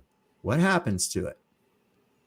Does it expand to fill the empty space? Does it disperse to fill the empty space? Or does it stay in a little tight gob in the fucking vacuum? Does it do that? How does that work? What is doing the pressing? Okay. So Kenny, so air doesn't need a lid just like water. There's your reasoning right there. Right there. So that's your hypothesis, Eaton Dick. That's your hypothesis. Now prove that. Prove that you can have a pressurized gas without containment. Prove that. Just like my claim of being able to turn into a chicken, okay? I don't have to prove otherwise. You have to prove your claim because your hypothesis is that. But actual experimentation will show you other. But go ahead if you have to go through it and do it. I mean, if you really lack that much common sense, have at it, bro. I mean, goddamn. It requires a force. Billy says you're on the ball tonight. Oh my God. So what force is pushing air away from Earth? What makes you think it's being pushed? What makes you think it's being pushed? It's merely going in the direction that it has to fill the empty space. That's all. Let me tell you, I'll tell you another thing. If I take a compressed gas cylinder and I poke a hole in the bottom of it, the gas is going to rush out that hole through the fucking bottom, right? What? Despite everything else, it's still going to do that. It doesn't matter where I poke a hole in the fucking thing. It doesn't matter whether it's up or sideways or underneath or anything. It doesn't fucking matter. It still requires containment in order to be compressed. There's no way out of that, Kenny.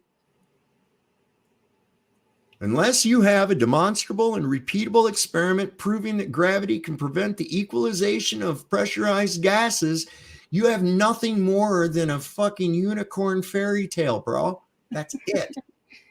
Well, what is the weight of gas? If it's gravity, what is its weight of the gas? It's raising. So of course, even after I just explained how a pressure system reacts to a vacuum, dipshit M Ball says vacuums don't suck.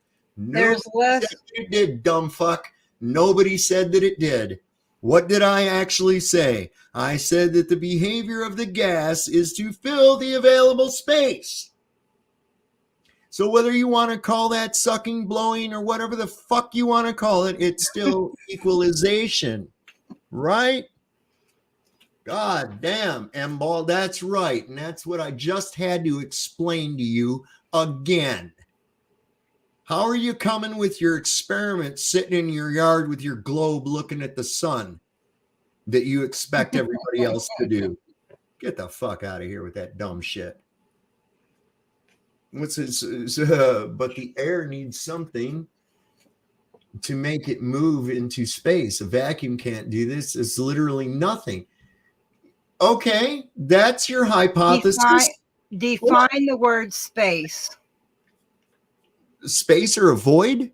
No, I'm asking them if they've got, I want them to define the word space. Right. Because if you jump off the ground, are you in space? Absolutely. According to them. If you sit in one chair and then move to another chair, you've taken up that space. So I want them to define space. Outer space is anything outside of yourself.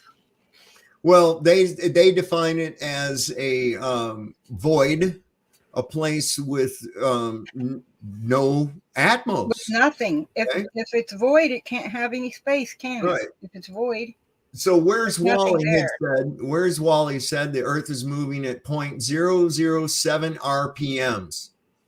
Yep, that's your claim, and that still requires proof, but RPMs are not speed. RPMs are not speed. Stop conflating the two. Centripetal speed is not equal to RPMs until it is equated to the radius of the rotation. Was that able for you to understand? Well, good. Your soccer ball showed it just fine. Post the video. That's part of the experimentation process, M-Ball. Part of the experimentation process. We discussed it the other night, because after your experiment, then you share the results. If the results pass, you share that information and you've concluded your hypothesis to be real. If it fails, you still share the results so that other people don't make the retarded mistake or experiment that you just failed at, right? And your soccer ball, Mr. Ball. No, wrong. Not atmosphere, a containment system. Your soccer ball is a containment system. That's not what she's talking about. Her thing is about sunsets. Oh, I was talking to M-Ball. Yeah, that's what M-Ball has. It's about sunsets. That's what it was. He said your soccer ball showed it just fine also. The soccer ball shows their sunset thing that they want you to go out and pay for a globe and then videotape yourself sitting in the yard measuring sunsets with it.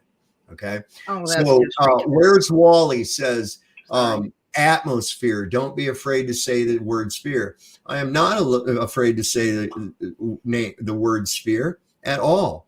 I will not apply it to something that it doesn't belong to. There is no proof that the atmos, the Greek word for gas, is in a sphere at all.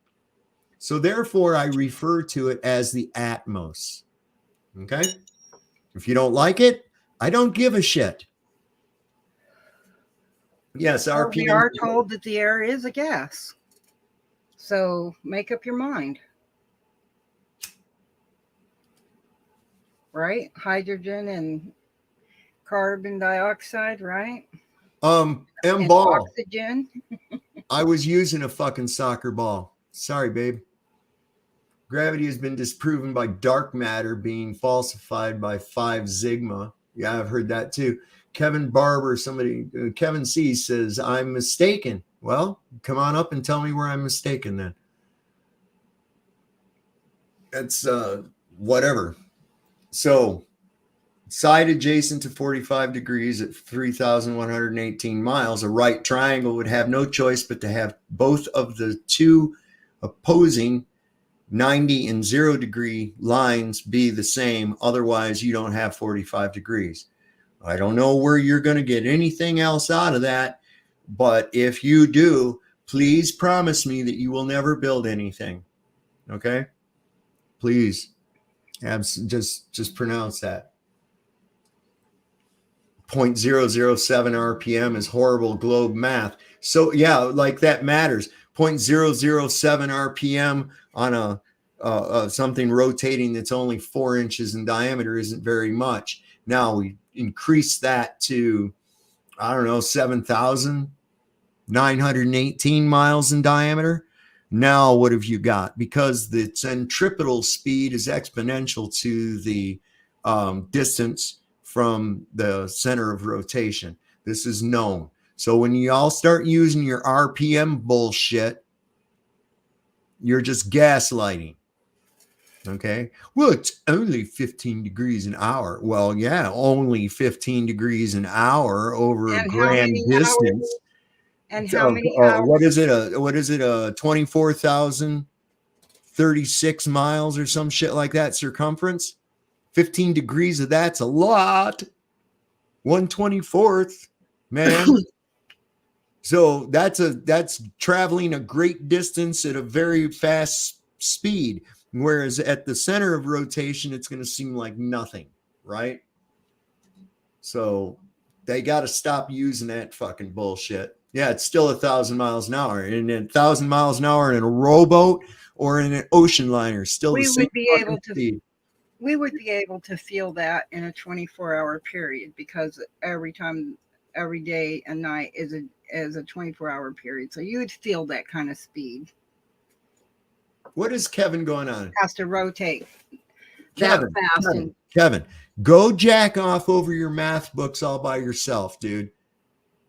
We don't need to find those angles at those other things. We don't need to do any of that at all, do we? No. If we're able to do it with a 45-degree angle, the 45-degree angle is going to be true. That's all there is to it. If you don't like it, stick it up your ass. I don't give a shit. You want to go find angles and do math, you're free to go beat off over an algebra book all you want to, brother. I'm not going to sit here and do a bunch of fucking boring math. Okay? Nobody gives a fuck. Your little pedantic shit. Unless you've got proof of your goddamn hypothesis, shut the fuck up and save your fingers. Because that's what I'm looking for here tonight. Kenny eating dick and grizz and jizz. I'm looking for that. You too, electric dildo. You come through and you tell me and show me the demonstrable and repeatable proof that a gas pressure system can exist within a fucking vacuum, or shut the fuck up with all your pedantic shit and adding to your hypothesis. Nobody cares. The flat earth sun would be creating sonic booms all day long. And why would you think that? What is the sun? What is it made of? Is it actually a solid object? What actually do you know about the sun, M-Ball? Nothing. The same as everyone else. Okay? So stop your dumb shit. We already did. You're simply incompetent. When? When did you show any demonstrable proof, which would be an experiment, proving a gas pressure system with a vacuum around it and no goddamn containment to it? All you've done is add anecdotal fucking elements to your hypothesis. And as I stated before, if I claimed I could turn into a chicken, even if I look, I can cluck like a chicken and I can walk like a chicken. And look, I can even peck my head. Therefore, that's proof that I'm a chicken. No, it isn't. You know what proof of it turning into a chicken would be? Making a claim. Proof of being able to turn into a chicken would be me demonstrating me turning into an actual chicken. Not adding a bunch of anecdotal shit to a hypothesis that is not proof. I'm not trying to top anybody, M-Ball. I don't know where you guys are so culturally fucking influenced. I don't even know how you exist. I really don't. You guys are so fucking hung up on what your other people are going to think or what other people do and shit, and you can't even pay attention to what the fuck yourself does, man. Statement like that just tells you who their gods are. They don't They have false gods that they fall in line with, they agree with, no matter how wrong they are. That's why they're called false gods. You know them by their fruits, right?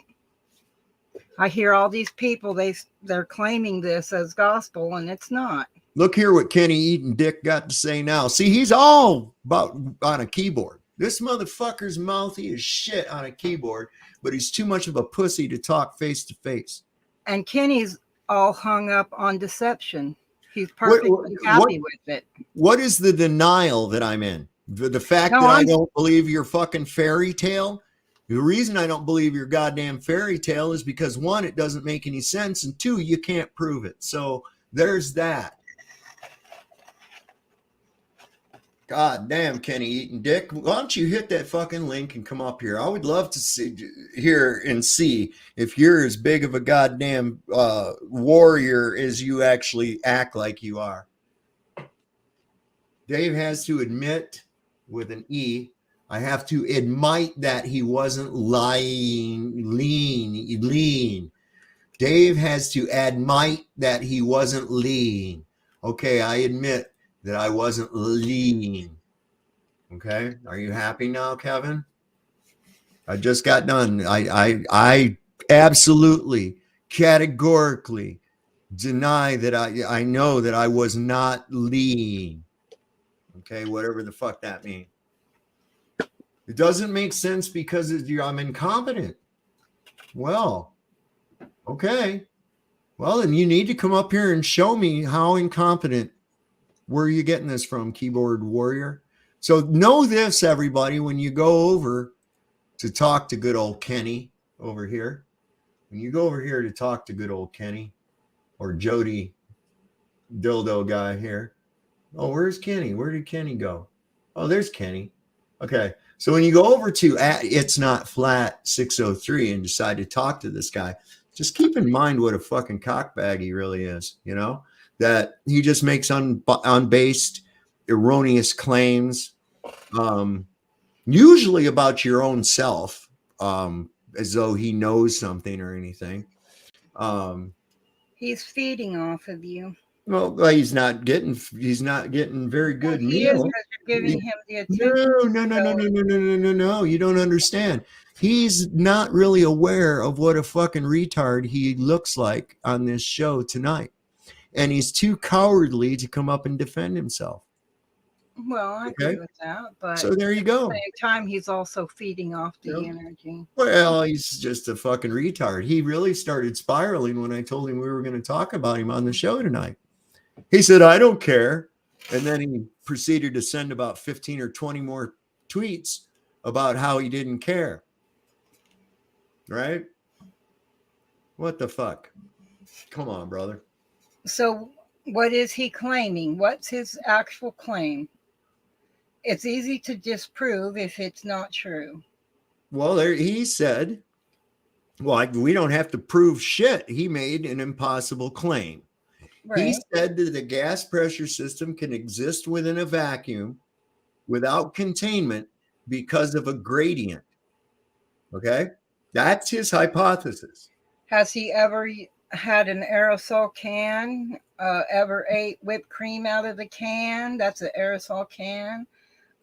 Ever used a barbecue grill, a gas one? I mean, he's got plenty of examples around him that proves that what he's saying is completely the opposite of what he knows to be fact. But he is intent on what he's been programmed to say versus what is actually before him. Kenny, the only person that you've made look dumb is yourself. And I've assisted in that. I'm actually going to pull. I'm going to make a poll. Right now, we're going to make a poll. And we're going to ask the viewers who looks like an ass, you or me. Okay? Now let's see what the audience has to say. Okay? So we're going to start a poll. And has Kenny, what was he said? Okay. Made me look dumb and cause you to laugh. God damn, what's my keyboard is fucking up here. All right. Has Kenny made me look, and I spelled that wrong, dude. I hit the wrong side. I have keyboard dyslexia. And I do. I swear to God, I hit like, I've been doing this a lot lately. Maybe I'm contagious. Well, it's like, I mean, I know where all the keys are. You know, I did teletypes in the Army. I did teletypes, radio teletype in the Army. And you got to type really fast and accurate. Oh, wow. And so I'm pretty good. But what's happening is I'm like now where what L would be here and I'm over here hitting an S, or I'll transpose the two letters in the middle of something. But anyway, your mind is not keeping up with your fingers. So everybody, please vote in the poll. Has Kenny made me look dumb and cause you to laugh? And then we'll put up another one. We're going to ask about Kenny here in just a minute. Okay. What part of I think your followers are idiots? Oh, look at there. So he thinks everybody's idiots and shit. We don't know, but we're going to. Well, there's certainly more of us than them. We're definitely going to find out. We're definitely going to put out. So let's see what we've got so far. So far, we've got 92% saying no, Kenny. Okay, wait till you see what I ask in the next one. What's the question in the poll? Oh, the question is, has Kenny from Twitter, okay, has he made me look stupid and caused people to laugh at me? Okay. And this is as a whole through his little posts through the chat, as well as his involvement on Twitter, which I highly encourage people to go over and check out. I really do. Only 6% or 5% now is saying that it made them laugh. That's sure not a very big following there. I bet you if you work out the ratios, you're going to find out that 5% are those three retards from over on Twitter. I guarantee you. So it's all we're looking for. And like I said, it's a hypothesis. And it's, hey, if you like that hypothesis and it works out for you, then let's put it to the test and prove that out. That's all we got to do. Well, the gas is easy to prove. Gas is easy to prove. I mean, all it takes, right? This is all it takes. Yeah. Is a proof that gravity can prevent the equalization of pressurized gases next to a vacuum or within a vacuum or at all. But I don't get where the hell they get their stupid vacuum from. What's a vacuum? A vacuum is decided. It's not a vacuum cleaner, Dreamy. Vacuum is defined as a lack of material. Absence of any material. Something pulling away or pushing. No. It's just if you can imagine a box that has like zero air inside of it. Right. Okay. There's no air in there whatsoever. Well, then it would cave in. Well, let's assume that the box is strong enough to handle that. Okay.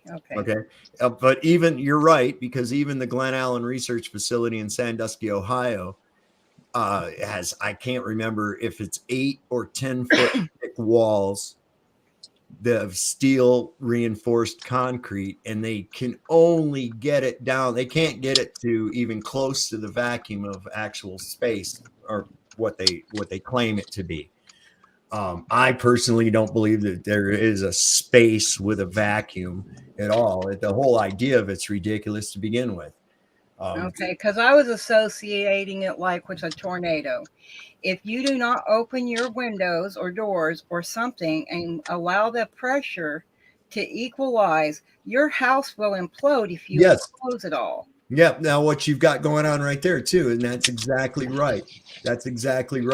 Because the pressure inside the house becomes much less than that outside. Right. And it will cause the house to implode. That is the effects of a vacuum. Okay. And so one of the things about a vacuum is that tendency to fill that empty space, to equalize. Okay. There's an old saying that says nature abhors a vacuum. And there's a reason for that, because the vacuum is disequilibrium. Okay. And everything is seeking to be equal. There's equalization takes place continuously across the earth and expresses itself in the form of weather. Okay. This is why we show the little H's and the L's floating over. In fact, one time I looked up and I saw some of those H's up in the sky and the L, but it was backwards because that's where when the weatherman placed it on there, I saw it backwards. So that's what they actually, those L's and H's are really up there. You guys just don't know that. Sometimes you can't see them. So yes, I know, Kenny. I know, Kenny Eaton Dick. I know we have pressure gradient atmosphere. Yes, I know. And I am well aware that that is an element to your hypothesis of your ridiculous claim. So now what you have to do is prove that that gradient can indeed exist within a vacuum without containment, because anywhere else in nature, that is not possible. Okay. Nowhere else in nature is that possible. So if you can prove that through a repeatable, demonstrable experimentation, then you probably get a Nobel Prize. I guarantee it. Okay. So why doesn't it equalize? Well, the answer is very obvious. What do you think the answer to that very obvious question would be there? If it doesn't equalize, then it must be contained. Why else That's would your it not claim be? now, right? Well, it's not a claim at all. And just like not being able to turn into a chicken, okay, no matter how much anecdotal evidence I place onto this hypothesis where I claim I can turn into a chicken, even if I walk around like a chicken and cluck like a chicken. Look, there's evidence. He sounds like a chicken. Oh, look, there's evidence. He struts like a chicken. And even if I were to put on a feather coat, look, I have feathers and I walk like a chicken. Those are all just additions to the claim. And until I actually turn into a chicken and someone sees me turn into a chicken, all I have is a lunatic claim. And that's how this works. So if you're going to make an extraordinary claim, such as gravity being a force strong enough to hold gases from equalizing with a void or a vacuum, that is an extraordinary claim that requires extraordinary proof. Okay. I don't claim that there's a barrier, and I don't claim that there is a requirement for one. Do you claim a requirement for a barrier? Yes, until it's proven otherwise, you cannot have a gas pressure without fucking. That's a straight up burden of proof reversal fallacy. You made a claim that it requires a barrier. I don't make that claim. Well, I don't care if you make it or not. Show me a gas pressure system without containment. No. You made the claim that it requires a container. Because I don't make that claim. Just like me not being able to turn into a chicken, right? Just like me claiming to be able to turn into a chicken, until I prove that I can turn into a chicken, this impossibility remains true. Okay. Which one of us makes the claim that there must be a container? You or me? Okay. Nature dictates it, bro. Does it? Yes. Can you point to any instance? Stop reversing the burden. Can you point to any instance where a gas pressure system is not contained? Yep. Atmosphere. Done. No. Stop reversing that's not the done burden. because that's the very thing in question. Okay. That's called begging the question. Stop reversing the burden. No. Back up your claim. No, I'm backing up my claim. My claim remains you've just true. put the burden on me. You just put it on me. Because your claim is the ridiculous one. No, your claim's ridiculous. No, it's not. Why is my claim ridiculous? No, it's not. When all experimentation and everything that I have witnessed in nature, all observations that we make have shown that there is no such thing as a gas pressure system within a vacuum without containment. Okay. What are these experiments? We can't have gas pressure without containment because I'm going to ask you this. All right. So the pressure of our atmosphere, what is causing the pressing, Ruhef? You're trying to reverse the burden. You No, are I'm making not. the claim. No, Back I'm it up. not. Your Yes, you ridiculous are. claim, your ridiculous claim is that you can have I that. don't make a claim that we need a container. Well, I do. You say we don't. Okay, so back it All up. right. So the nature and science all show through the scientific method that that is an impossibility. Is it? Okay. Through what experiments? Like, back it up. Oh, here's one.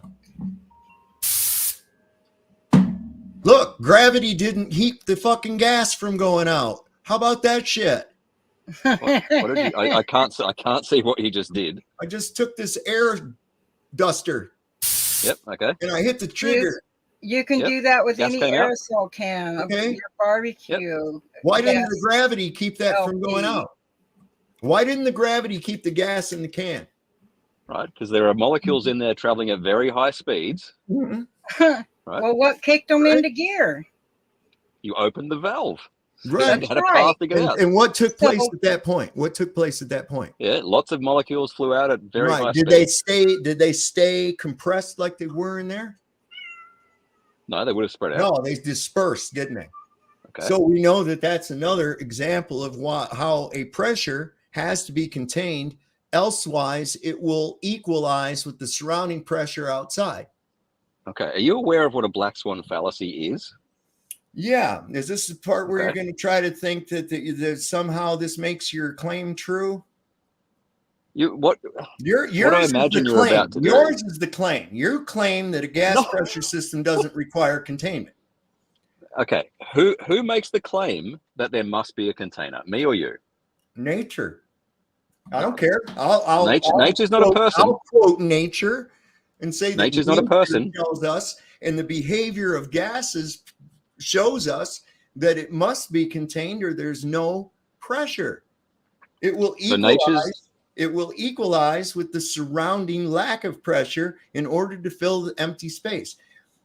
Unless nature's not a This person. is just a universal law, bro. And until you can prove it otherwise, it remains a universal law. Nature's not a person, so you are claiming that it requires a container. Okay. Right? Okay. So it is your burden to provide evidence for it. No, it's not. Oh, No, it isn't. Jesus. I don't have to prove a negative. Just like you don't have to It's prove a that positive claim. Do you have to prove? Hold on. Do you have to prove that I can't turn into a chicken? Do you have to you're prove it? making a positive claim. Where would the burden of proof be? Would it be on me or would it be on you? Are you making the claim that you can turn into a chicken? Let's just say, yeah, I am. Yeah. Okay, then it's your burden. Okay. Well, wait, why? Because you're making the claim. You're making the All right, positive there claim. you go. So do you have to refute it? Because No, okay, then you don't have to refute Right. it. Why though? Why don't you have to refute because it? I'm not making the Right, claim. and why I would don't have, make that claim and why would I have to prove the claim? because you're the one making it. Right, and because it's a preposterous, outrageous claim, right? I mean, everybody I pretty don't much knows. put I mean, value is there judgments on it. anybody here? Is there anybody here that thinks that a man can actually turn into a chicken at will? So is there anybody here that actually thinks that, or has witnessed it, or believes it's even fucking possible? No, No, and not it's me. not Okay, so on then me. my claim is preposterous, right? And it I don't put requires value proof. judgments on it. And it requires proof. Why? Because of immutable laws of nature, such as I can't change my DNA at will. I can't change my physical structure at will. These aren't things that have to be proven. This is just well known, right? Fact. And if But I you're make a debunking the claim, claim, wait right? a second, let me finish. If I make a claim that says that I can indeed change my DNA into a chicken, and we know beyond a doubt that that is an impossibility, then the burden of proof lies on the extraordinary claim. Now, in the case of a pressurized gas within a void without containment, this is the same as claiming you can turn into a chicken. This is a physical impossibility that needs to be proven. Elsewise, it would have to be contained. That's all. No, the burden rests with whoever makes the positive claim. It doesn't matter how ridiculous or not ridiculous or whatever it is. It's Right. just whoever makes the claim has Right. the burden of supporting it. Okay. You're making the Here, I'm claim that gonna there do it must right be a now. barrier. Here, I'm going to do it right now. I have a pressurized gas inside of this can. Okay. Yep. So my hypothesis is that when I open this valve, okay, that the gas is going to stay in the can. Right. Okay. Why is that your hypothesis? It didn't do it. It didn't stay. Why? Because, oh, that's right. The pressure outside the can is much less than the pressure inside the can, right? Yep. And so the tendency of the gas was to equalize quickly and violently with the surrounding pressure, right? Okay. Okay. 100% agree. All right. Yep. So there's one example. Let's Okay. take a can of soda. Yep. Can it remain pressurized without the can? No. No, Pressurized it cannot, actually right? means It can't at all.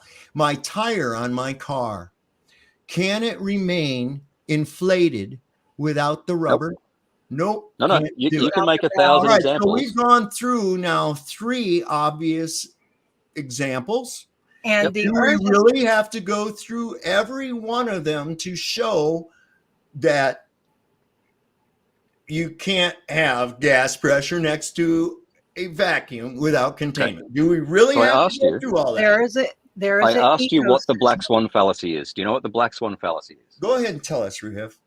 Okay. If I see, if, Oh, and if I everybody see just remember. 1,000, Hold on. Everybody just remember, black swans matter. All right? Just True. saying. Go ahead. yeah, if I see 1,000 white swans, right, can I therefore say all swans are white? No. No. Why would So you? you've shown That's me- asinine. That's just No. stupid. It Right. is an So you've asinine shown me comparison, but- 3 white swans of gas Okay. pressure in a container. So how many hours do you got? We can go through every instance of Yeah. a pressurized gas that you want to. Is that what we're going to have to do? No. Do you Or not get would the it be white swan easier, analogy? or would it be easier to just go ahead and show that your hypothesis is true through demonstrable and repeatable proof? Do you understand the analogy of the white swan? Yeah, I got you. It doesn't Okay. fucking It apply. So doesn't you, apply. right, so you It can doesn't show me. apply. It doesn't even You apply. could show me You're- a trillion. No, That's no, it doesn't apply. gaslighting, Ruhiv. right?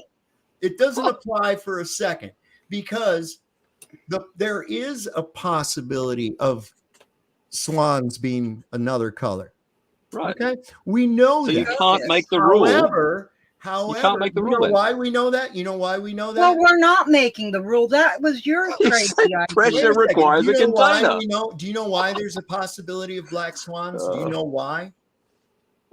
Because why? we've seen them, right? Now, No, could if there you- be a the purple white zebra? swan, that's Could not there the ever be- analogy. hold on. Could there ever be a purple zebra? That's not the analogy. The black swan analogy is you've only ever seen white swans. That's right. Therefore, all swans are Stupid white. people So need show those me a kind of black swan, examples so baby. they can stay Show me Yeah. your black swan. Show me your Yeah, go black to Western swan. Australia. Let's see it. Stacks Yes, of black swans in there are Western black Australia. swans. There are Yeah. white swans. In fact, there's We 3 know black that. swans. There's 3 black swans that swim. It's either 2 or 3, and it's got an occultic meaning. But we're on a little island where Princess Diana, the moon goddess, is buried, they actually stocked that with these black swans. Now, whether they're still there or not, I don't know. But that was what they did, right? It was really crazy too, because somebody just happened to have some, which is a rarity, a genetic anomaly, so to speak. But Okay, no, so you- I'm sorry. It's not the same thing. We know, I don't have to say that all zebras are going to be like zebras. They're never going to be a purple one. I can make that claim and I can stick by that claim because I know that for there to be a purple fucking zebra is impossible in nature. It's not going to happen, right? Okay. So it doesn't even equate. When we have a claim that goes against a universal law, It's not a universal law. it isn't. Well, until it's proven otherwise, it is. Well, Okay. well then Until it's gassing proven it, otherwise, it according to Rufy's thing, then gas does not exist at all anyways. It's like because this. he doesn't Look. have a containment for it. He doesn't believe that there's any gases whatsoever. Well, However, they do have this digester that you can take and use to put in rotting material such as food scraps, whatever, and you can take that gas and trap it and cook with it. And that's on a small scale, but you still have to have that container. And with the ecosystem of the way gases work, there's always an exchange. There's an exchange when we breathe, there's an exchange with the trees, there's exchanges going on all around us, but you still have to have that containment in order for it to stand. You have an exchange of temperature as well that occurs. We notice that with this can, because the longer I spray it, the colder it'll get. The other day when I was dusting out the inside of this thing, with this thing, it got so fucking cold that I couldn't hold it no more. And all I was doing was going psh, psh, psh, psh, And according to what we know about those that climb the mountains and they go to Mount Everest and they have to take oxygen so they can breathe up there, we know that it gets less dense up there, and that there's reasons why people get sick when they're up there.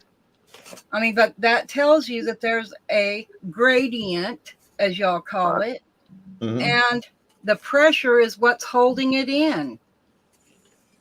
And for there to be pressure, there has to be something pressing. Well, there has to just be something holding it that's stationary, solid. So anyway, you showed me something that expands and contracts. I saw three examples of gas pressure in a container. Therefore, all gas pressure requires a container. No, I only showed three. Hold on, Ruhif, you're starting to get pedantic like these Twitter twats. You're better than that, okay? I showed you only three examples. If you actually need more, then I don't know. What do you want to set aside a few days where we can sit here and go through every fucking instance of a pressurized gas system? Well, no, every single one on Earth. The only one that exists is the one that you're saying is the Earth in space. That's the only one that exists. That's the only your only proof of your point. And other planets, yeah. Exactly. Okay, other planets. Yeah. Okay, so Rui, if I had one point to make. Hold on. Okay, go on. There ain't no fucking proof that these other luminaries in the sky have any atmos on them.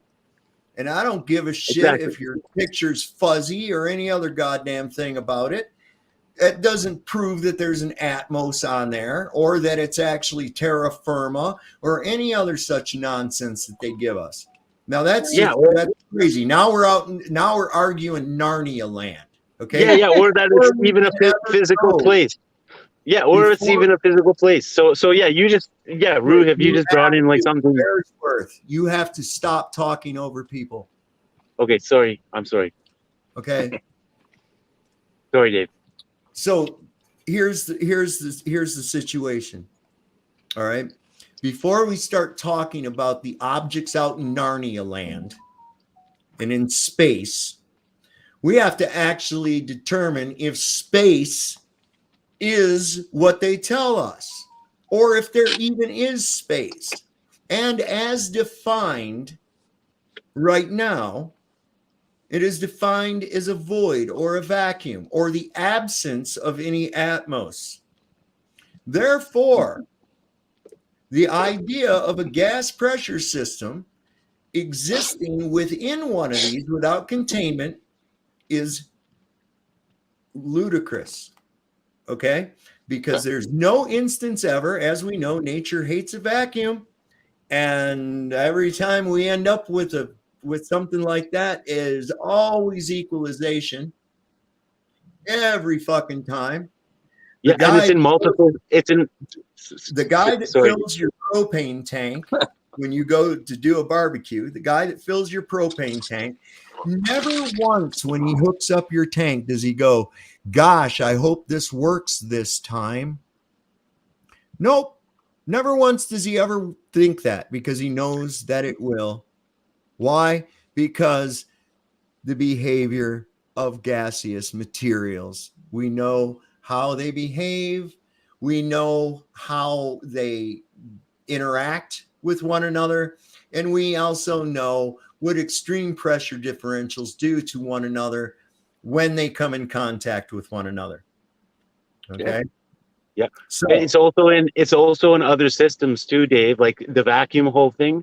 Like there's also power vacuums in like social structures in countries. There's power vacuums like where money flows and money leaves. that's getting way off point. That's getting way off point. Okay. Yeah. It's just like with the definition of level. Once we got past everything that was within context of what we were speaking about, and I might add once again, never once was the center of the earth or gravity ever fucking mentioned in any of those definitions from the Webster's Unabridged Dictionary printed in 1971. Okay. That shit, nothing about it. We just had Thrash in here, told us from a 1981 construction manual, a book that he had there in the chapter on surveying. It said nothing about the curvature of the earth being factored in to the readings. This is a new thing that they've done. This has not always been. Okay. Now, construction, like building houses. What's that? Like building houses. Buildings, houses, bridges, what the fuck ever. It's a general book, okay, and it covers all the different aspects of these things, but not to get off track. We still have this pesky thing about the outer space and the void with lumps of gas floating around in it for some reason. How they ever would form in a vacuum, that there again is another goddamn Narnia story, right? So before we get to discussing things out in Narnia land, we have to stick to the basics. Okay? We have a pressure system on Earth. Yep. And it apparently has a gradient. That's awesome. We also know that gradient is caused due to the relative density of the various levels and materials of gas found at the different atmospheres that rise above the denser ones as a result of buoyancy and density or equalization. There is no proof that gravity. There is no proof that gravity can pull on gases. Gases will either fall or rise depending on their buoyancy factor within the medium in which they reside.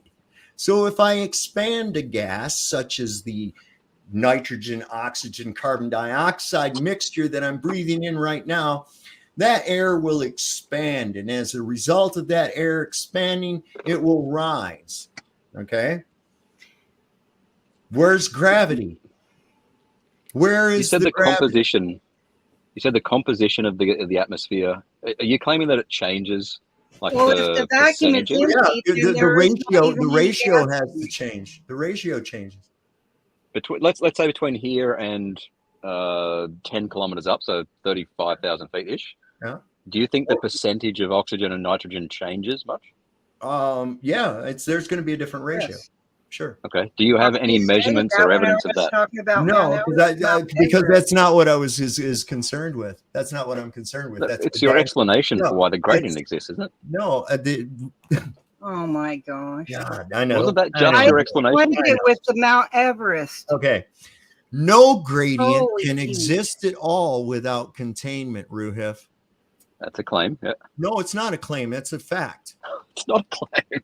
That's a fact.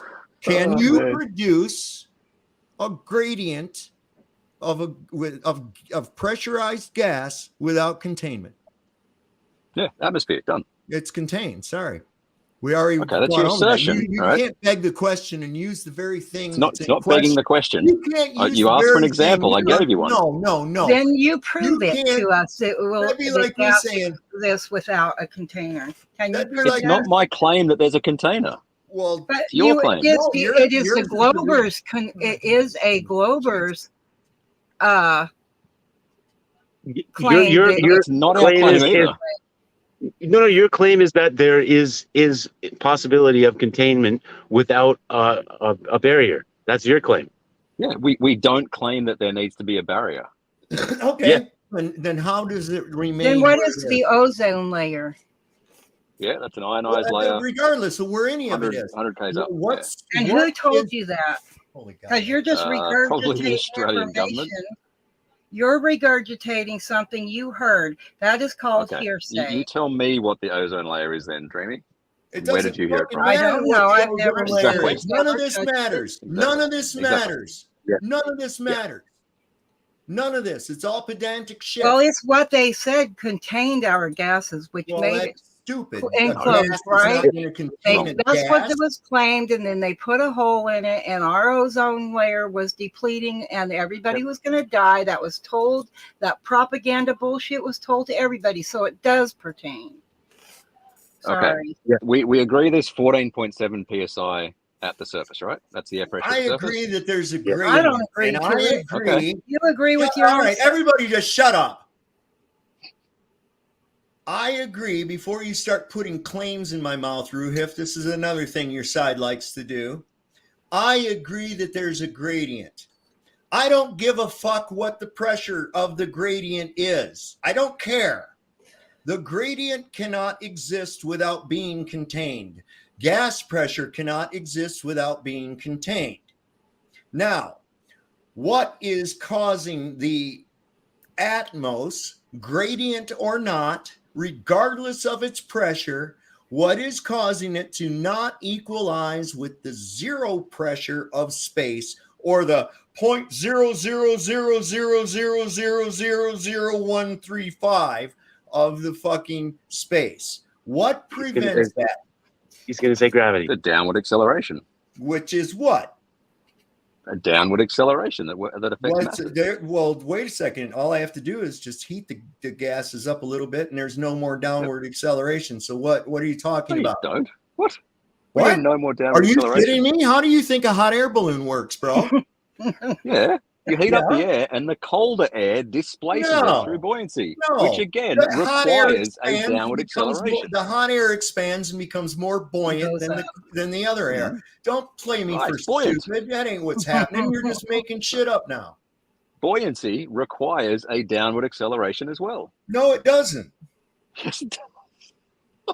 We went through this the other day. Well, it's We I brought know, up the I know, formulas. and you're We talking brought up the formulas. up. So now, And down are regardless just of your opposite. gradient, you're telling me that this downward acceleration could prevent the equalization of a gas. And for lack of a better term, we'll go ahead and we'll use your term, gravity. This downward acceleration is causing this gradient, and that's what is containing the gas from equalizing with the vacuum of space. Is that your contention? Yes. Okay. Now, that's an extraordinary claim that needs proof. Is it? Yes. Because there's no other instance anywhere in nature where you're going to even be able to recreate that, bro. So you have to prove that gravity can prevent, or the downward acceleration, whatever you want to call it, or call it goddamn lead unicorn farts if you want to. I don't care, right? Your claim is that that's what is holding air to the earth. You have to prove that now, because I just showed you that gravity has no effect on a pressurized gas. Didn't I? I don't recall you showing that, Didn't I? but I want to make sure. Here it is. Did you hear that? I want to. All right. I Well, do. look, I wanna make there's sure so that you're- much that it blew the straw out. All right. I want to make sure that you're getting my emails, because I sent you one yesterday about proof. You keep using the word proof. Yes, extraordinary claims require extraordinary proofs. Okay. You Please can read put the whatever email about proof. Listen, Ruh, if you can put whatever philosophical spin on it that you want to, the fact of the matter remains that the impossibility of what you claim, and it is an impossibility until it's proven possible. Okay? The impossibility of me flying by flapping my arms up and down does not have to be proven. The idea that I can flap my hands and lift myself into the air is required in order for that to be true. So you can put whatever philosophical spin that you want to on the shit. The fact remains that an extraordinary claim requires extraordinary proof. Okay. I've got about 2 minutes. So Okay. sorry if I hogged the last When few there's minutes. an imbalance in the gases in the sky, also create air pockets, and they call it turbulence. equalization. Hang on, I gotta go in like So- 2 minutes. All right. So Dave, please So you please have- read Well, let me check. Which my email did you sent that to? You sent that to what? Taurus Field, right? Taurus. Yeah. Yep. Yep. Hang on. Yeah. So please read that. Common sense. What else? Probably don't have enough time to get into it. There's you agree there's a gradient, right? So there's no barrier between, say, 14.7 psi at the surface and 120,000 feet where it's like 0.1 of a psi. Right? No Dude, barrier between there. That shit threw you in my spam again, bro. Oh, okay. I go in here and I tell it not spam. There we go. Okay. So now Very cool. your shit should go back over into the inbox. Let me look. Yeah. So there's Okay, no barrier go between 14.7, no barrier between 14.7 and 0.1. Where are we? Okay. There. No barrier there. Are you claiming there's a barrier between What are you talking 0. about? Wait. Hold on. Let me just follow with you again. Say it again now.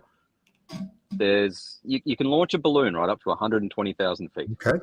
All right. So 14.7 psi at the surface, and then 0.1 when the balloon eventually bursts. Okay. So there's no barrier between those two pressure levels. Are you claiming Is there there's a barrier there? around the balloon? Right. Yeah. But the balloon didn't hit a barrier. Why did going the up, balloon right? pop? Yeah, because it. Yeah. Why did I the haven't got balloon time. pop? Why did don't the have time. balloon pop? I don't have time, Dave. Don't have Wait, time. yeah, you do. Why did the balloon pop? It's real simple. You know why. Okay. Yeah. All right. I gotta go. Yeah. All right. So anyway, audience, the reason the balloon popped was because of the intensity of the gas wanting to escape into the surrounding lack of pressure. Okay, so he just gave us another example as to why is gas pressure without containment is not possible, right? If that little bit can do that to a balloon, what would the entire void of space be? What would that do? Hey Dave, can I Go for it. put a subject forward? Hey man, I'm sorry for interrupting. I'm All right, stupid sometimes. it's just like we gotta watch that. Yeah, no, I'm sorry. Anyways, one thing I wanted to interject that I think is big, especially with a channel like yours, is that, man, this is such a big subject for these people to think about, and like they haven't gone down the rabbit hole like we have, and that's like a gradient for them. So they go, they just think flat Earth is fucking insane, and they're not even going to look into any of the little shit that we went into.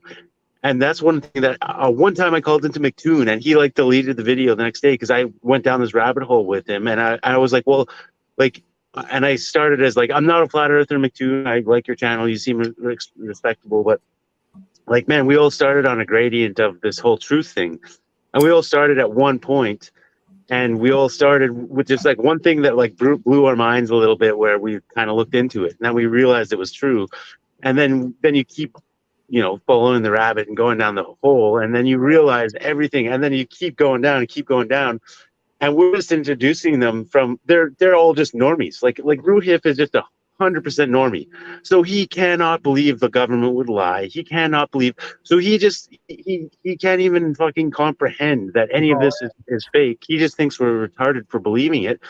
But like man, Alice in Wonderland, huh?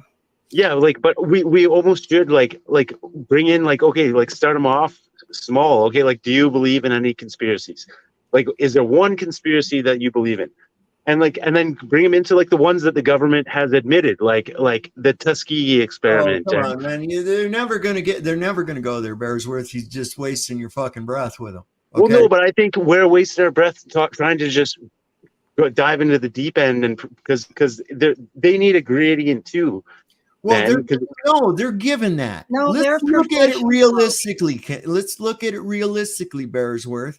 It's not like they're a stranger to the information, right? Maybe they are, man. I know so many normies that don't look into anything. Right, they just trust the government. They watch CNN, and maybe that's rude. Hold on, you do realize that I'm talking about people like this guy, Kenny eating a dick, right? this guy who spends days, months, and years with his same pedantic, stupid fucking arguments on there. I'm like, if you don't agree with the shit and you think it's nonsense, why in the fuck do you spend all your time arguing about it in the first place? Right. Mr. Yeah. UK troll farm fuck, right? Like, do you ever go down the rabbit hole like with NASA? Like, because like that's proven too, man. Like with Jack Parsons, Walt Disney, the guy that was invented Scientology, like they were all friends. They were all like pretty much satanic, into a cult that like, and it's proven. It's like in thousands of books where they like actually did like rituals and did fucked up shit. They had like a bet, like which one could make the biggest religion worldwide, and it's like not even disputed because they never sued them. They never like placed any defamation. They like it's proven. Like it's Well, fact. Just look at this with the stupid shit. Now, here's the thing that's going to get you. Every one of these motherfuckers, every one of them is either an airline pilot, a surveyor. Oh, now all of a sudden they're all surveyors, right? Or they had an uncle works at NASA or some other fucking bullshit. And this is the kind of retarded stuff that they say right here. How else would you know how the geodetic surveying is done? Just make it up as you go and pretend how it's performed. I don't know, asshole. Show me a proof of your hypothesis, and then we'll talk about it, huh? Right. And you know the crazy ass notion, the crazy ass notion that you're trying to float that says that a gas pressure system can exist next to a vacuum without containment. Yeah. Go prove that one, then come back and talk to me, dickhead. There's also levels of security in all of that. Just like in the military, there's certain levels. It's above my pay grade. In other words, I can't answer your question, right? Oh yeah, it's a science for like them. that and everything else. Compartmentalization. You're doing it again, Bearsworth. Sorry, I'm sorry. That's what I'm talking about. You have levels of security. Okay, the bottom level, they have very little. You get up to the top, they're the ones with all the information. The ones below them don't have it. And the ones above them don't have it. Oh yeah, I was the lowest ones. So that's when you start seeing how their game is played. So like I gotta address my poll, Dreamy. I gotta address my poll. Okay. So 89% said that Kenny has made me look dumb and caused them to laugh. 89% said no. 11% said yes. And those were just his little buddies from over at Twitter. Okay. So that's what I wanted to see. So Kenny, as you can see by the results of the poll, you were wrong again, Kenny. Eat a dick. You are wrong. Absolutely 100% wrong again. So now, why don't you go ahead and just click that link and come up and prove your stupid fucking idea, and let's see it go. And I'm not talking about adding more elements to your hypothesis. I'm talking about you actually coming on the fucking panel and proving your ridiculous hypothesis true. Because until you do, the Earth system remains closed and it remains contained. And do you know what that means? Oh, yes, you do. That means that nobody is really going out there. All your little magic dumpsters that you think they sent to other planets and stuff and little dune buggies is a big fucking lie, isn't it? Can't have that now, can we? Huh? All right, go ahead. Know, man. I'll be right. I can hear you. I'm just going to pop out and pop back in. So go ahead. Anyways, I don't know. I think we should start small with these guys because it is, I don't know, in my opinion, because we didn't get straight to flat Earth. I went through probably a year and a half, and I had a guy that I knew that was trying to tell me about flat Earth, and I was like, oh, it's a psyop, and it's all levels, man, because when you're in that state, you can't even imagine flat Earth. And well, I would think that everybody here is more advanced because we have talked about it so many times. Oh my God! Yeah, he's still going there. their thoughts on it. So how it takes a progression of being a truther before you can even comprehend flat Earth. He would have to start over every single day so that every new person could get on track. Yeah, I know exactly. But with these guys, like it might be a different because they're never going to change. They're just going to keep fighting us until we could maybe acknowledge like some little wins, like where we can agree on something. Like, okay, so is there anything? Because like I even know some neighbors that are total truthers, but then and they think I'm crazy because I'm always talking conspiracies. But then I like touched on the Titanic, and I was like, "Have you heard of on the Titanic conspiracy?" And my one neighbor, who's a total normie, he's like, "Yeah, man, in grade 8, I fucking got into this Titanic conspiracy, and I fucking researched the shit out of it." And he's like, "Yeah, totally. It's fucking crazy. Like, there's 2 Titanics and da da da da da." First time I've ever seen this neighbor like become a conspiracy theory. I was like fucking so stoked. I was like, "Yeah, man, it's fucking awesome." And then he just went back to being a normie. But anyways, I was just like, "Yeah, he's got something there," but he left it in the dust and never, pursued it.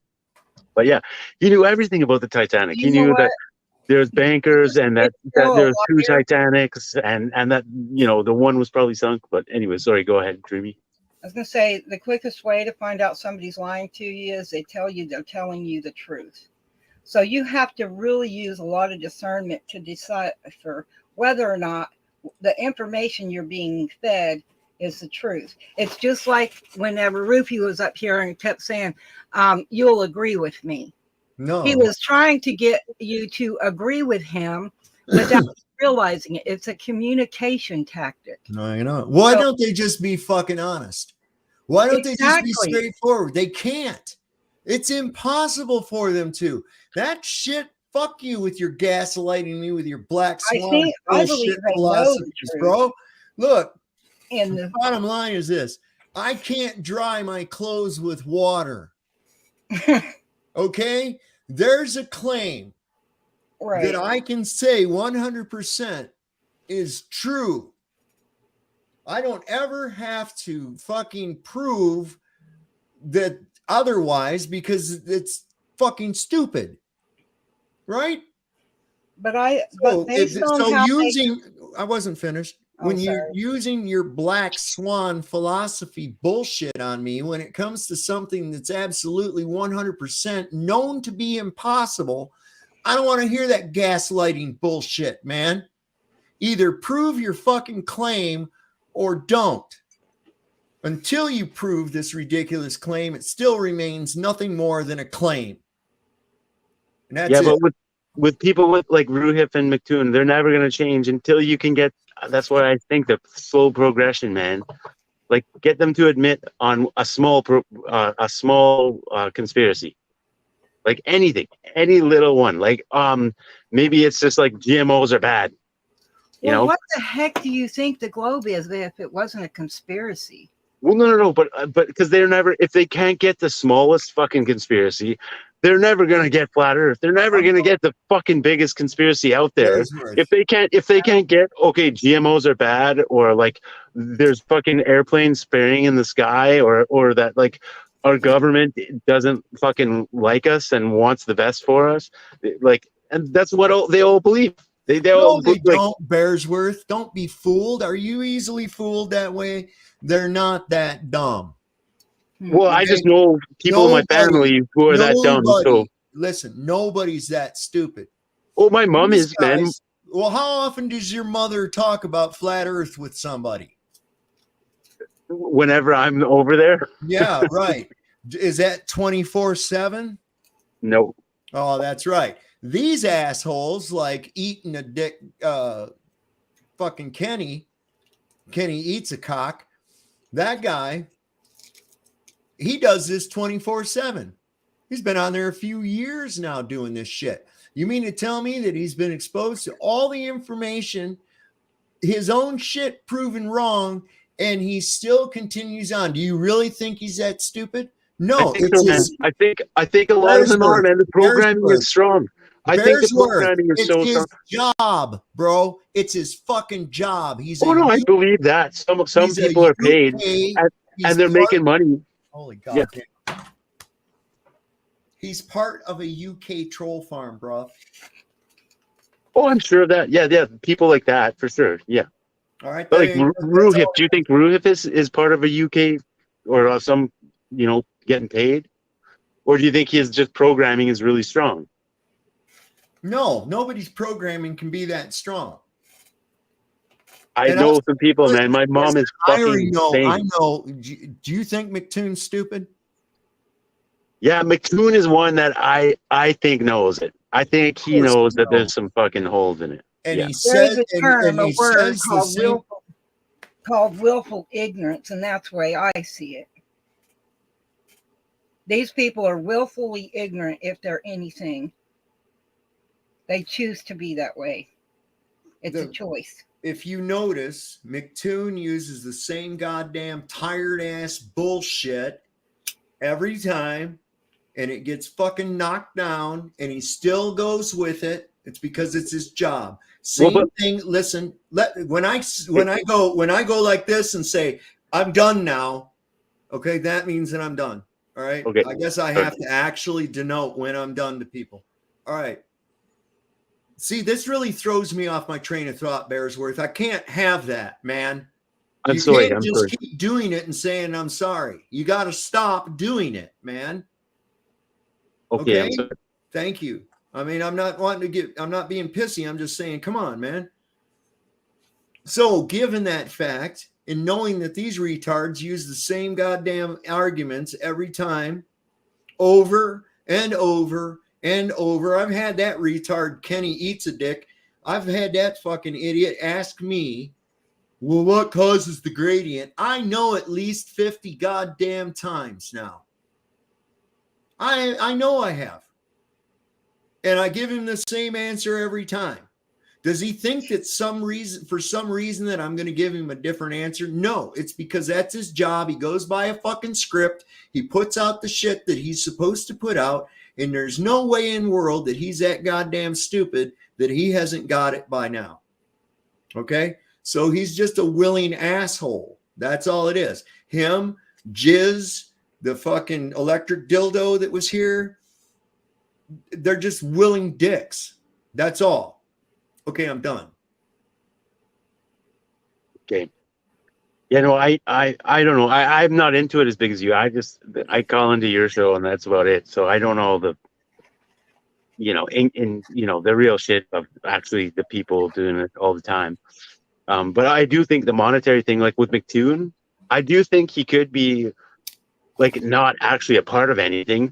He's probably just making a lot of money on his YouTube channel, and that's his driver. He's just like, fuck it, I'm making a lot of money and I can't stop because I'm gonna, who knows? A lot of money is probably not that much, but even if he's making $5,000 a month or $8,000 a month, that's probably a shitload of money for him. And he's probably like, fuck, I'm not gonna stop. I'm gonna keep going, and that's all it takes. And for the system to reinforce that, they're like, we got this fucking enforcer on the internet and we're paying him $8,000 a month. They're probably all fucking laughing, being like, fuck, this guy's doing this fucking 24/7 for $8,000 a month. What a fucking fag. Well, take a look at Kevin Barber just said something pretty good. He said, wait, some are pretty stupid, but these clowns are just gaslighting. Absolutely. And Sean said, they're trolls. They come in to mess up your stream. It might interest you to know, though, Sean, I invited those trolls to come over here because I've been sparring with them on the fucking Twitter all day long. All day long. I do this all the time. If I ain't got nothing to do, I'll go in here and fucking spar with them. That's cool. I'll do that. And then what's fun is I'll just say something that I know is going to fucking trigger them. Right? And I'll put that phone down and I go take a shit, make a sandwich, whatever the fuck. I come back and there's like 50 goddamn notifications where they're just spiraling out of fucking control about what I said. And it cracks me up. What they don't understand is I'm studying them like a bug. I am studying them like a bug under a goddamn microscope. I'm doing a sociological, psychological study on these fools. And I have all kinds of data that I've compiled on these people. I know them inside and out. I know exactly what makes them tick. I know what makes them rage. I know what makes them spiral. And I use it. Troll me, motherfucker. I'm the king of trolls if you want to get down in that shit. I'm a good one, too. I can fuck with somebody so hard, they won't even know what to do. As has been the case with good old Kenny eating a dick and his buddy Jizz and the solar electric dildo that was here. There's a couple others there. This guy, this penguin cum guy, what's his name? Something about, he's got a penguin and something about custard or something. Really stupid. That's another thing I noticed out of a lot of these guys, these trolls in the UK. They are got the stupidest fucking names in the world. And it has to be just a British thing. What is that guy's name? I'm gonna find him. Real quick. This guy is something else. Is that him? Oh, the Curse of Saint Custards. The Curse of Saint Custards. What the fuck kind of a name is that? Look at this jackass. Look at this fucking jackass's thing. Is that the one? Yeah, here we go. Look at this jackass. The Curse of Saint Custards, and then with a penguin. That's why I call him Penguin Cum, because he's just custard out of a penguin or something.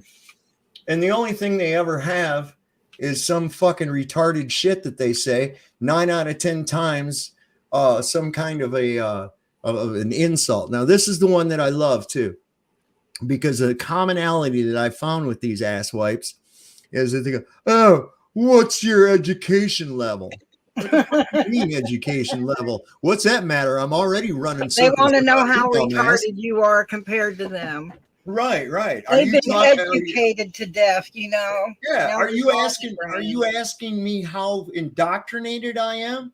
Or are you asking about about a level of intelligence? Because if you think that a degree or going to an institution to have them tell you things and then grade you on whether or not you told it back to them as accurately as they told it to you is any measure of intelligence, then we need to uncage all the intelligent parrots that are, being incarcerated now wrongfully because they must be highly intelligent by being able to mimic what was told to them, right? That's the measure of intelligence. Is that what we do here now?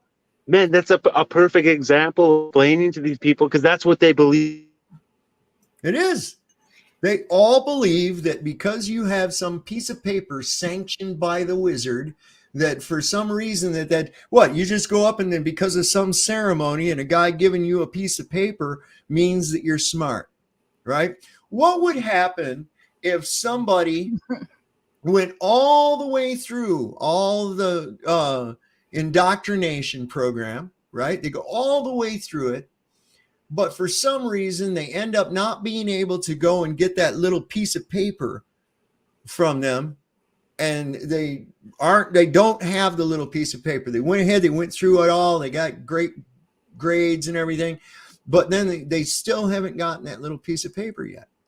Does that mean that person used to had to be paid for before they could receive it? Does that mean that person is still stupid until they get this sanctified piece of paper from the head poobah? Nope. No, it doesn't. It doesn't. What does the little piece of paper from the poobah signify at all? Is that the knowledge? Is that the knowledge? Is that piece of paper a sum of the knowledge that you retained in your brain? Nope. It's a piece of paper with somebody's signature on it. That's all. No, and it's control. It's control. It's something that can be taken away if you fucking go against the system. Something that you paid a lot of money for. Something that you paid like 150 grand or 500 grand for. What the fuck measure of intelligence is it of someone who goes and pays these exorbitant amounts of money to go to these schools when they can get that information for free? Yeah, where's the intelligence there? Exactly, man. That's what I'm trying to say. Like, because we got the smarts, because we know this stuff, and like these fuckers it's so funny watching some of them. Like another time I was watching Toon like a week ago, and that's all they were making fun of.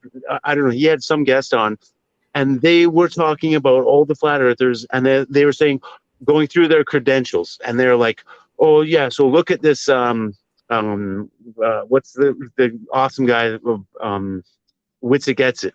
Yeah. And they were going down his credentials, and it's like he worked at this place for like 2 months, and they were just totally lambasting him about his credentials. And then they went through a bunch of people. They went through Jaron, and they're like, yeah, Jaron's about the best guy because he managed a fucking pharmacy for like as if that's a measure. As if that's a measure of exactly. anything. Exactly. It's retarded.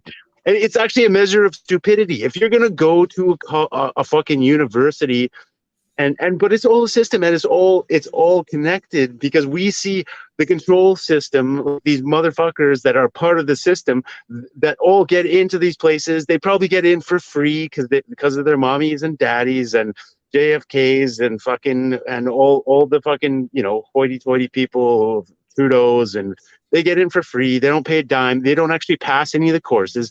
They just go for free, and they get all the credentials for free for nothing. They don't do anything. They never worked for anything in their whole life. And then we're told that that's the standard of success. So you have to pay 500 grand, 600 grand, 800 grand, $1 million to go to Harvard to get this piece of paper. And then that's your control. That's your control mechanism. If you ever go against us, we're taking your fucking piece of paper. And you're never going to fucking make the money to pay it back again. Right. And we all know that, but these fuckers think that they don't even understand that. It's fucking insane. Let me address something that's going on with the chat here. I want to make this extremely clear. Okay. Don't y'all make no never mind about what my moderators do. You dig? Okay. Y'all just get off of fucking Renee. I don't care what your beef is. Stop. Just fucking stop. That's all. Okay? So we don't have to have that at all. There's no need for it. None whatsoever. Just leave it be. Save that shit for the fucking enemy, bro. Save that shit for the enemy. You know what I'm saying? So that's all. I just want to put that out there like that. But yeah, it's definitely a fucking mind control thing that they're dealing with here. And when it comes to certain levels, now I do have these little clinger on guys, like this one guy. Oh my God, I should unmute him just so you can see how stupid the guy is. When I talked about equalization of pressures, he asked me, well, why does a rock sink to the bottom of the ocean instead of flying out of it? I was like, what in the fuck? There's some guy, O'Toole. He's got his name. There's another retard here is this Alva Miga guy. He's part of the UK troll farm too. I can kind of show you him. This guy. He's a real winner case, I can tell you right now. Alva Miga. Right? He wants to make sure that you know that he's a male by having the little male symbol right there, because if you ever listen to him talk, you might think he is a girl. And there again with the penguins, we know about the penguins, right? We know about what the penguins actually are. So this guy's got fucking UK troll farm written all over his ass. These guys are working for British intelligence. Okay. Just so you know. They'll deny it. Of course, they're supposed to. That's their world, is deceit, lies, and obfuscation. That's what they do. And that's all they're good at. That's it. When it comes down to proving their ridiculous claims, as soon as you pin them to it and say, prove your hypothesis, your mom eats poop. Or they'll try to talk about something else. You say, well, you say that a gas pressure system can exist within a vacuum without containment. Okay, prove it. Oh, okay. Well, then if there's water in a glass, wait, fuck you and your water in a glass. We were talking about a gas pressure system within a vacuum, dude. Where are you getting this other crap from? That's what they do. You know why? Because they can't prove their fucking ridiculous claims. And by sticking to conjecture and hypothesis, placed upon hypothesis, all being treated as fact, is how they run this fucking NASA space horse shit on you on a daily basis. So when you take it down to basics, there is no doubt that nobody's leaving this fucking place. Okay? I don't give a fuck if you measure some bullshit in the sky and somebody told you it was 3,000 miles away. Prove that shit, brother. That's all there is to it.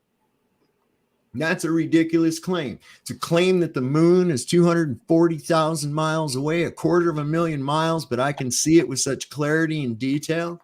You also have to look at it like this. They're all involved in commerce. So that's moving things, right? If they could go to the moon, you better believe there'd be hotels, McDonald's, and every other store you can think of, corporation there, and they would have regular trips getting there back and forth because it's all about keeping their little slaves happy, right? Well, weren't they supposed to already have that? If they had all this, they'd be making bank on it. But ain't we supposed to already have that? I mean, I remember when I was a kid, they told us that by the time you're an adult, space travel back and forth to the moon will be as common as flying to Florida. Right. We were all supposed to have our little spaceships, our little apartments in the sky, running around like the Jetsons. I remember being told that in the 80s at school. You damn right I remember that bullshit. Meanwhile, they can't even construct a highway overpass that doesn't collapse on the traffic below it, right? Right, like what happened in California during the earthquake. Yeah. Wasn't that what happened in fucking Pennsylvania just recently a few times? Who's that big lurch? Who's that big lurch guy with the stroke that they elected as a congressman or representative? I don't know. I stopped. Fetterman. Fetterman. He looks like some kind of a creature out of a fairy tale book, like an ogre or something, right? And this motherfucker, him and Biden talking would be like funny as shit, right? It would be hilarious to watch those two have a conversation.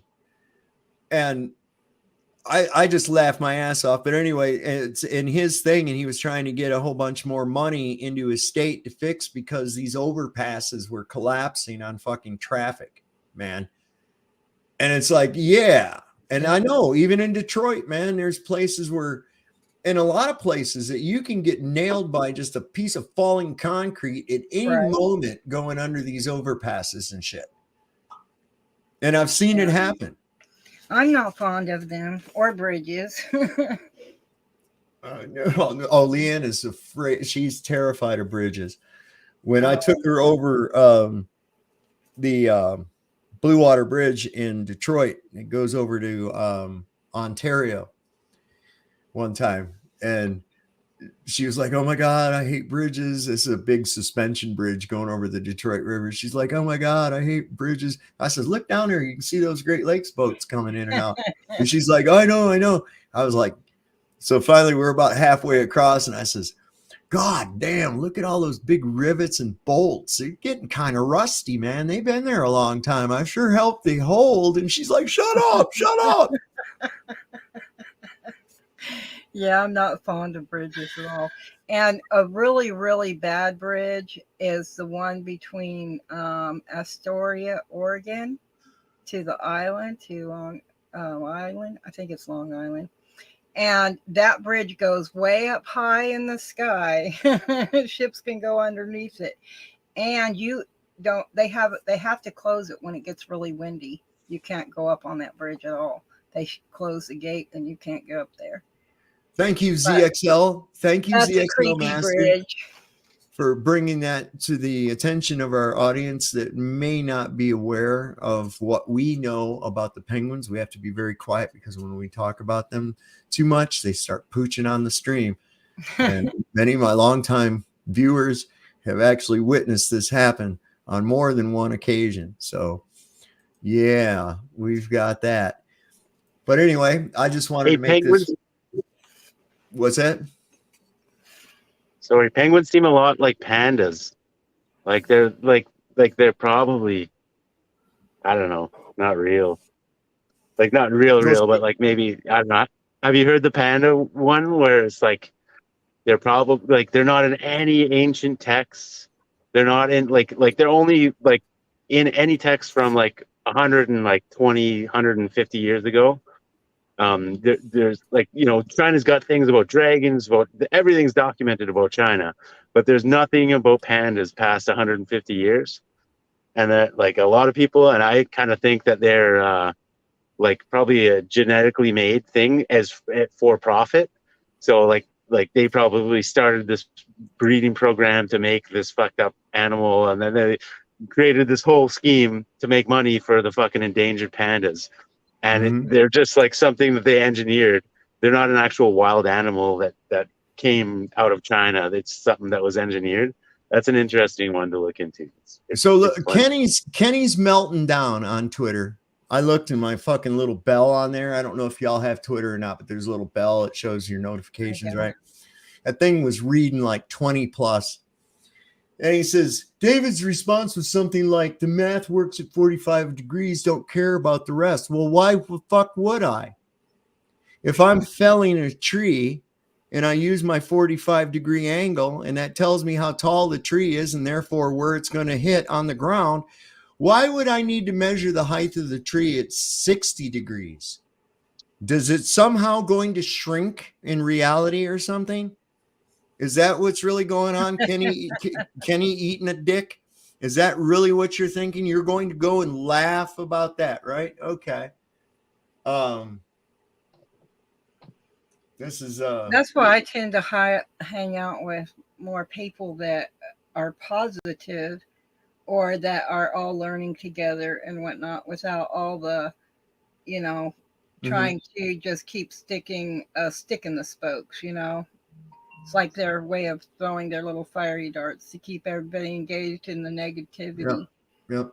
It feeds them. It feeds their energy. You can feel the negative energy coming off of that. So I guess Kenny eating a dick. At least I can. I guess Kenny eating a dick cannot prove his ridiculous claim. Right? This is where we're at. Kenny eating a dick cannot prove his claim. And he's been asked for this since early today, several hours ago. Still has failed to produce it. Still has failed to prove his hypothesis that a pressure gradient can exist within a vacuum without containment, because that's a ridiculous claim in itself. His buddy Jizz has not proven it. Neither has the penguin puddle. Penguin puddle of custard has not proven anything. But what they have done is try to change the subject. Insult. So that's why I have no problem just fucking ripping into him. And they really don't have anything, as you see. They are also very, very cowardly. All they know how to do is type on a little fucking keyboard. I'm not cowardly. I come up, I'll show my face. Here I am. I'm talking to you right now. And you know what? This video will be replayed. People will see it in the future. I usually average anywhere between 600 to 1,000 views right now on videos. And that's during live stream as well as rebroadcasts, that people go back and watch it, because not everybody can be here. They're at work or whatever. And I really appreciate it. I also want to say I really appreciate my audience. You guys are fucking fantastic, man. Fantastic. It's really cool. And the only reason we actually had any real globe trolls in our chat tonight was because I kind of invited them over. You know, they're fun to pick on. They're fun to fuck with. They're fun to pin into a corner and say, "Hey man, that's really stupid. Can you prove it?" Because you find out that no, they can't. They can't. And so their only recourse is to either insult or redirect somewhere else, or this is the best one, keep adding elements to their hypothesis as though that is proof of their hypothesis, right? Like I did by, well, look, if I walk like a chicken and I cluck like a chicken, then therefore, see, there's evidence that I can turn into a chicken, right? Act like a chicken and walk like a chicken. That's all that's evidence of. So when it comes to your anecdotal bullshit and your pseudoscience, okay, this is why we don't accept your pseudoscience, because it's not science at all. You stopped at step 2 and failed to go to step 3. And as we discussed the other night, the scientific method goes question, hypothesis, experiment. You don't get to just jump over fucking experiment and say, no, it's a fact because I conjectured and I have some other hypothesis that I put on top of it. That doesn't fucking work, man. Here's what's proof. Proof is proof. Anything else is bullshit. That's all. So I'm going to cut her down here in just a minute. I'm going to give you guys a chance to say whatever you want to say. And then I'm going to cut her off for the night. And I'll probably see what's going on a couple other live streams. But I had fun smacking the shit out of this little prick and his buddies. And we'll do it again. We'll do it again, I'm sure, because after the spiraling that took place by Kenny, and as I said, everybody, I've got their links down in the description to their pages. You can follow them. It's quite entertaining. You don't necessarily have to comment, but I hope you do. I really do. I really do. And that would be great. That would be great for you. Because these guys, they either need to be cured or shut up. One of the two. Because I cannot for the life of me. There's this one fucking dick on here, T. Ragsdale. And I can remember in 2017, okay, it was either 17 or 18, working in the lumber yard of the hardware store that I worked at in California. Bored as shit, nothing going on. So I fuck around on Twitter. And that asshole was on there. And you know what the only difference between then and now is? The date. He still says the same tired-ass, pedantic, unprovable shit without any proof over and over and over and over. You cannot tell me. He asks the same questions, gets the same answers. That is not somebody normal at all. None of these guys are normal. That's why I say you have to go. You have to, if you're going to broaden your horizon, you can't keep looking at the past. You got to go forward and keep moving forward and let them stay in the past.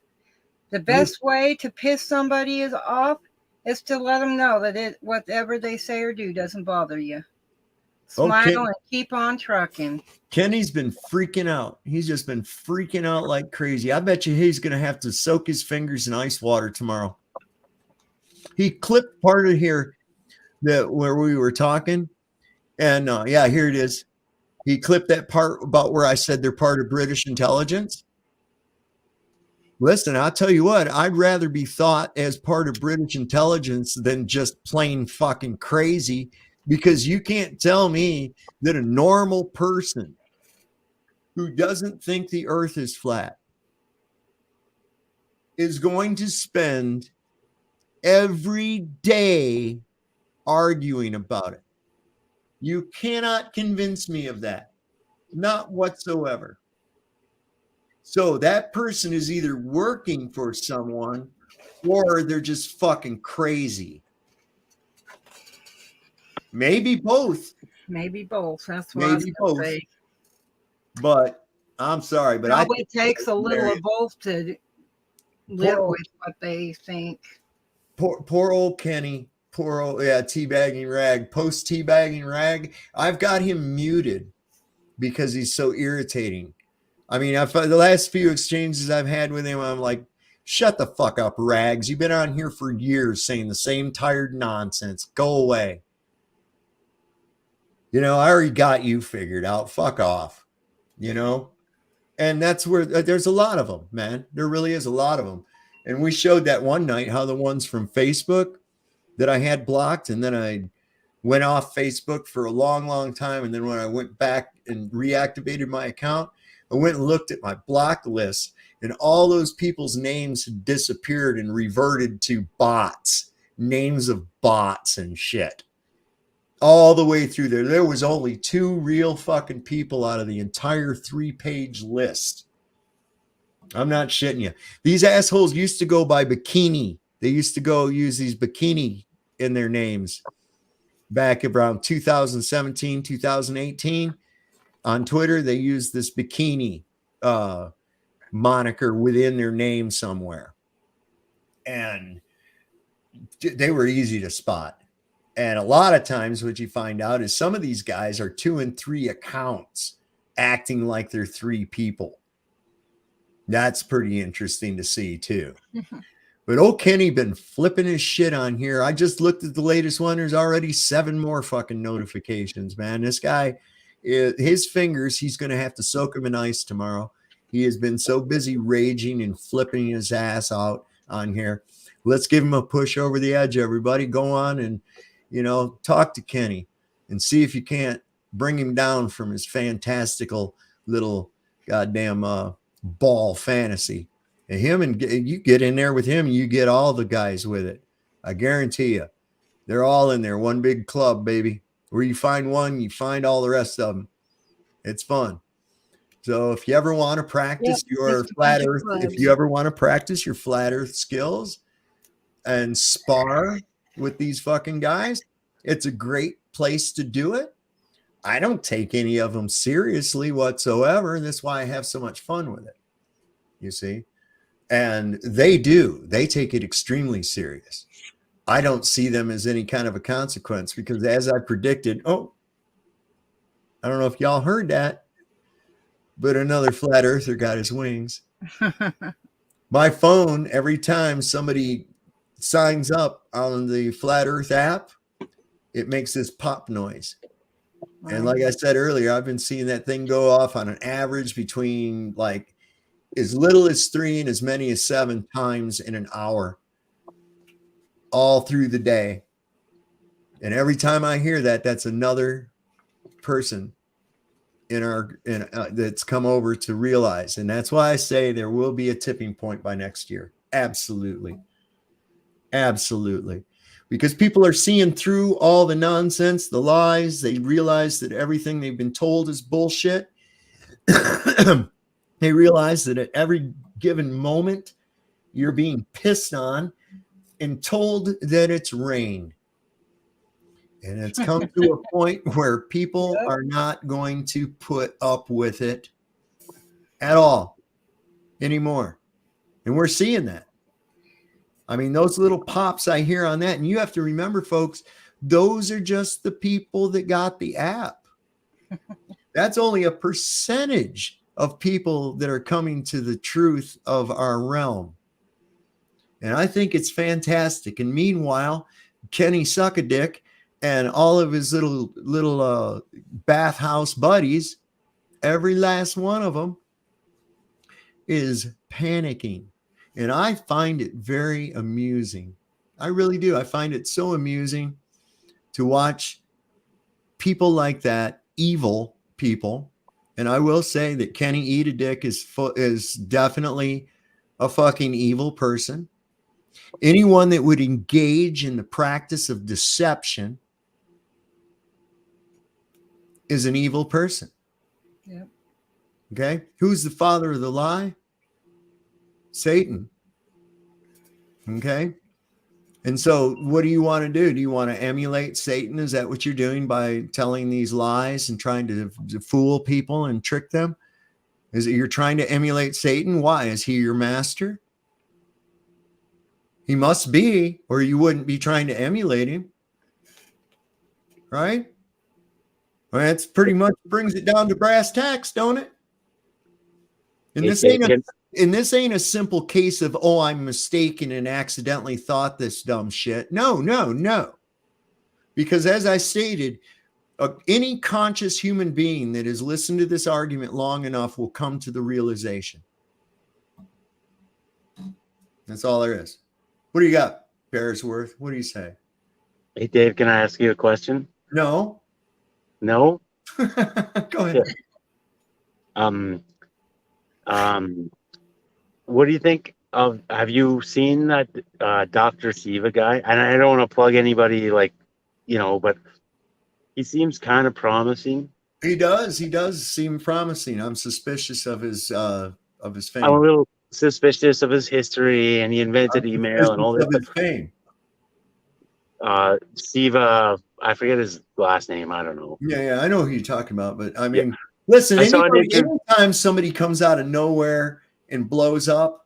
But he's not out of nowhere, man. I've been seeing him for years. He was doing SGT report like 3 years ago, man. Like I saw him on the SGT report 3 years ago. But yeah, he's interesting. I saw him do an interview today with this guy named Alex Zek, I think. And it was a really awesome interview. It was like 2 hours, and then they had to stop it and then say, well, we're going to do a part 2. And it was really good, man. He's got his eyes open, other than he's not there on germ theory, and he's not there on flat earth. But his perception on the political system is like spot on. He's like, they're all fake. It's all fucking bullshit. It's all a show. He's got this swarm video where he like explains it all, and his science is actually very kind of cool. Like where he talks about like systems and system science and systems work. It's just a matter of whether or not he's been exposed to the information or not. Because someone who actually embraces science, when they're forced to put their belief to the scientific method and it doesn't work. Okay, if they are an open-minded actual scientist, they accept the results of that, not scramble for excuses. And this is what these people do. In this interview, the guy brought up like 4 times that he doesn't believe in germ theory. He believes in Andrew Kaufman, Thomas Cohen, and he's convinced. And Shiva never said shit. He never took a side, but he never said shit. He never talked against it. He kind of politely changed the subject. Well, don't ever rely on someone else's word as the proof of anything, look into it yourself, run it through the fucking filter, run it through the logic machine, run it through scrutiny, you see? Exactly. And oftentimes they don't expect you to do that because people glom onto a personality because they say some things that you agree with. Donald Trump is a great example of that. Okay. Yeah. Mr. Warp Speed, right? He's a joke. He's a fucking joke. He's a fucking joke. So here's the thing. Let's look at the hypocrisy that took place there. Mr. Warp Speed, who is not stupid and was selling and demonstrating things like a QVC salesman. You're talking about how wonderful the experiment was, right? So much so that he put the Emergency Authorization Act into War Powers Act and took control over the manufacturing capabilities of American factories in order to create ventilators. Does anybody know where these ventilators are at to this day? Now we flip up to 2023.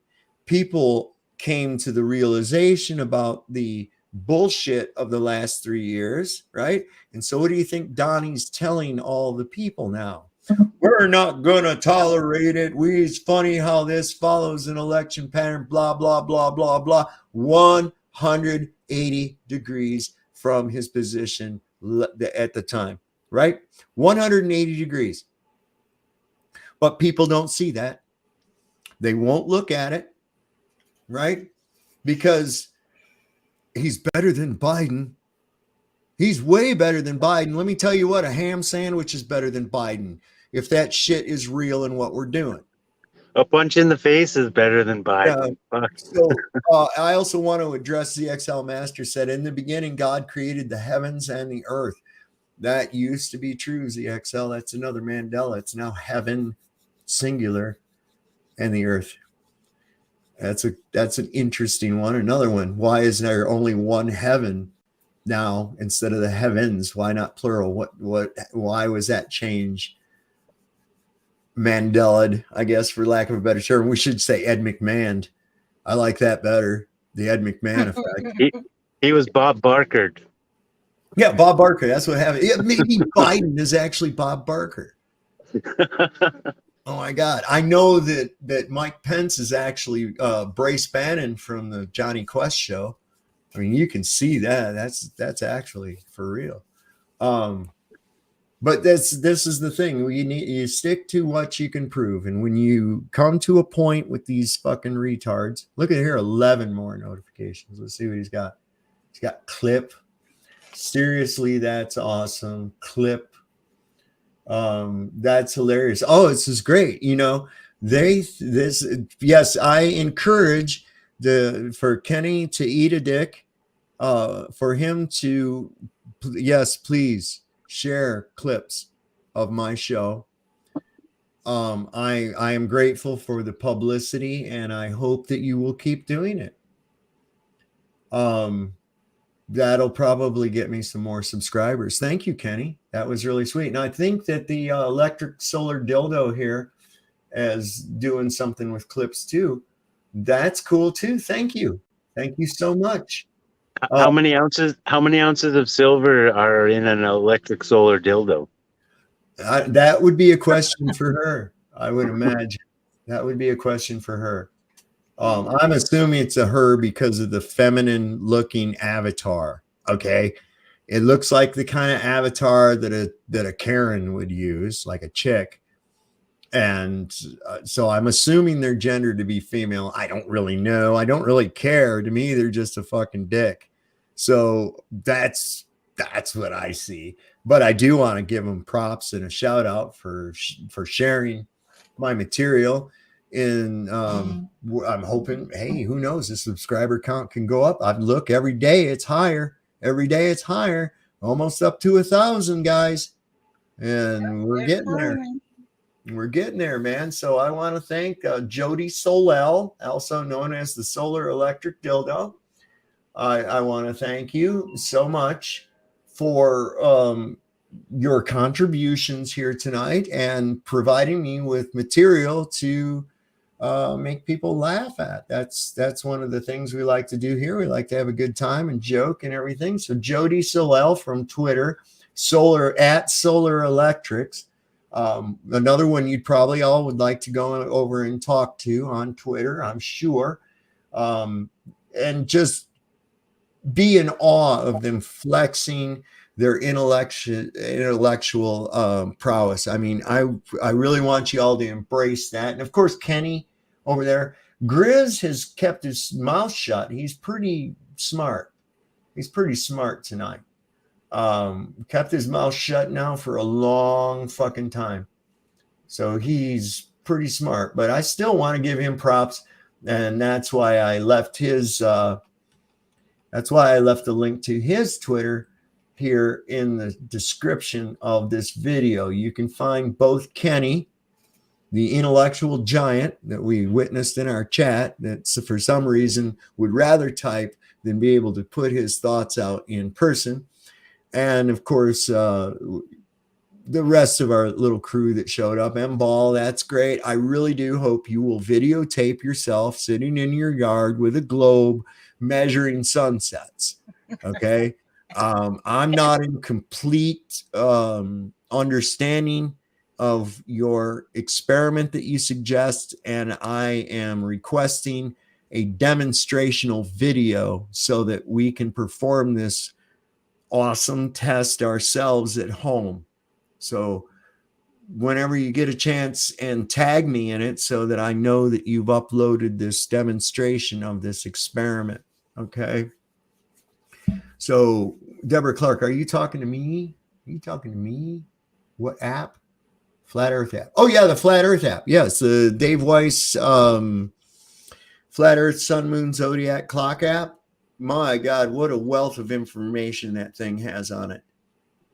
I mean, you hit that question mark, and each one of those questions, there's a playlist of videos that you could sit there and go all day long looking through the results of your search and not even find one of these videos. They're so badly shadow banned, but you can pull them right up on there.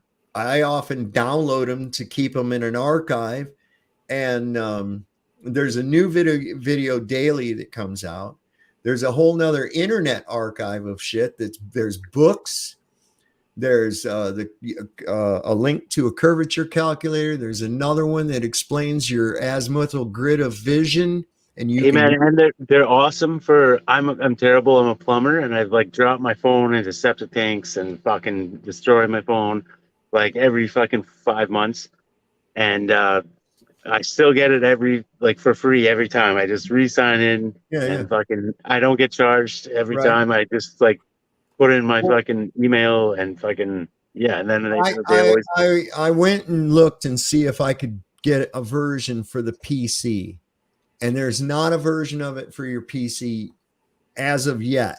But what I want to email and ask maybe Dave Weiss if that's in the works, because somebody like me, look, when I look on this little phone and I'm trying to do shit, that's kind of rough on me, right?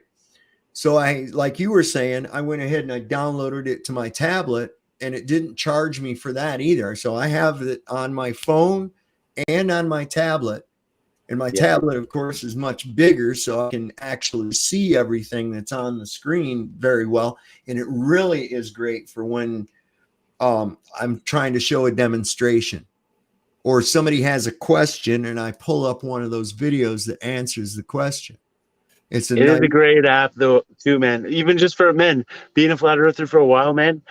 I was one of the first people who signed up for it. I swear. And I swear I remember the number at like fucking, I don't even think they had a number. But then one time they came up with a number of how many people were on the app, and it was like at like, I don't even know, like 52,000 people. Oh, there's almost 115,000 now. Yeah. That's just in the US. I check it once a week, like just to like I click on the actual app to expand it to the Earth thing, just to see how many people, and it's just constantly growing slowly and steadily. You gotta realize too, those are only flat earthers that have the app. Exactly. No, and I bet you there's at least that's probably only 10 to 20%. Say 20%. Well, I would say like Deborah Clark here. Okay, she's here, and I've seen her in the chat many times, I think, before, and she doesn't have the app yet, so she was just asking where to get it. So I don't know, perhaps here in a little bit I'll hear pop, and I'll go, oh, yep, another angel got their wings. That's what I equate it to, like from that Wonderful Life movie. You know, I know 2 flat earthers in my own town that have never even heard of Dave Weiss, never even heard of the app, which amazes me. Like, I don't even know, like, so there has to be another community or a couple other communities on the internet that don't even know about the app. Because I know 2 flat earthers that I talked to about this, and they're like, they know the earth is flat and they're flat earthers, but they don't even know about Dave Weiss or the app. And that just amazes me. Deborah Clark, also, now there's a knockoff on there, so be careful. Make sure that the one you're getting is made by Blue Water Bay. Okay, because there's another one that ain't worth a shit. It's just a knockoff, and it doesn't have any of the features or anything else like that. So make sure you're getting the one from Blue Water Bay. If in question, I'm going to go ahead and put this in the for anybody else that wants it too. So yeah, I hate to yeah, but I don't hate to. I actually, man, it's an awesome app. It's a great app. And man, there's so many features. There's, man, you can see how many people, man. There's 18 other people in my town that are on the app, in a town of 50,000 people in fucking Canada, in the middle of Canada. So it lets me know that I'm not alone. I know there's at least 18 other people who are flat earthers in my fucking town. I'm putting this here in the chat right now. This is to Deep Inside the Rabbit Hole, Dave Weiss's web page. I'm also going to put it over here in the description of the there he is, right there. Bing. And if you want to, you can talk to them. We've never had a meetup or anything, but you can message people. Yeah, and sometimes it's hard, you know. Okay, and so you get random. I've put Dave in, Deep Inside the Rabbit Hole. I've put that in the description of the video too. And from there, at the very top of that page is the place where you can get the app. Okay. So just there's and if you hit that introductory video, the ultimate red pill, it's 2 minutes and 20 seconds long, and it'll bring up a QR code on the screen while you're watching it that you can just aim your phone at, and it will take you right to the download page for it. So that makes it very, very easy for people if they need to have it.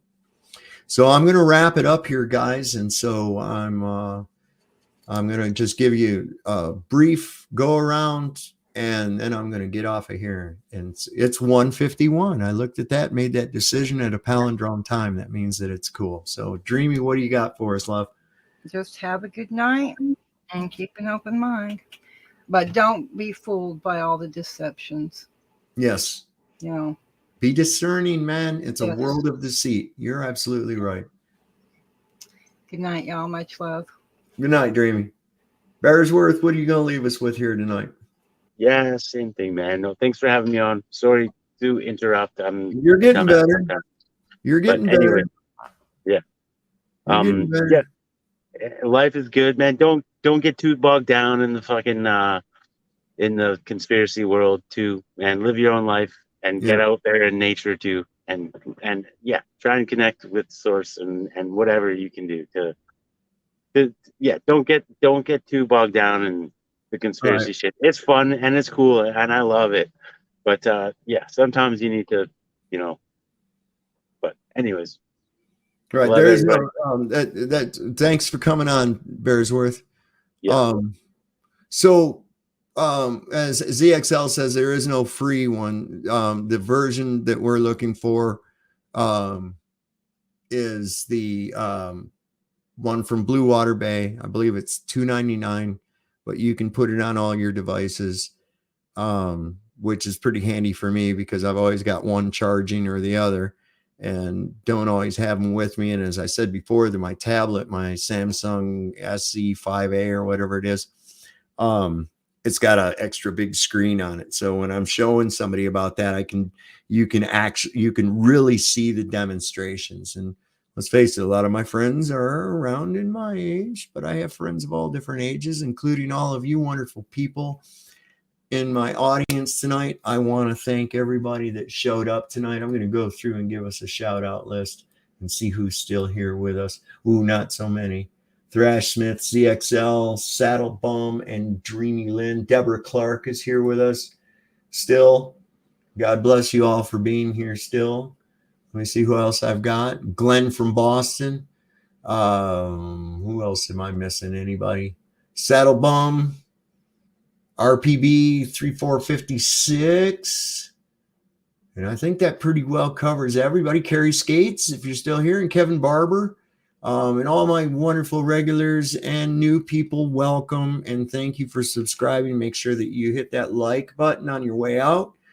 And as we always like to say on Sovereign Soul Unchained Mind, Lord loves a working man. Don't trust Whitey. See a doctor and fire his ass because he'll probably kill you. Good night, everybody.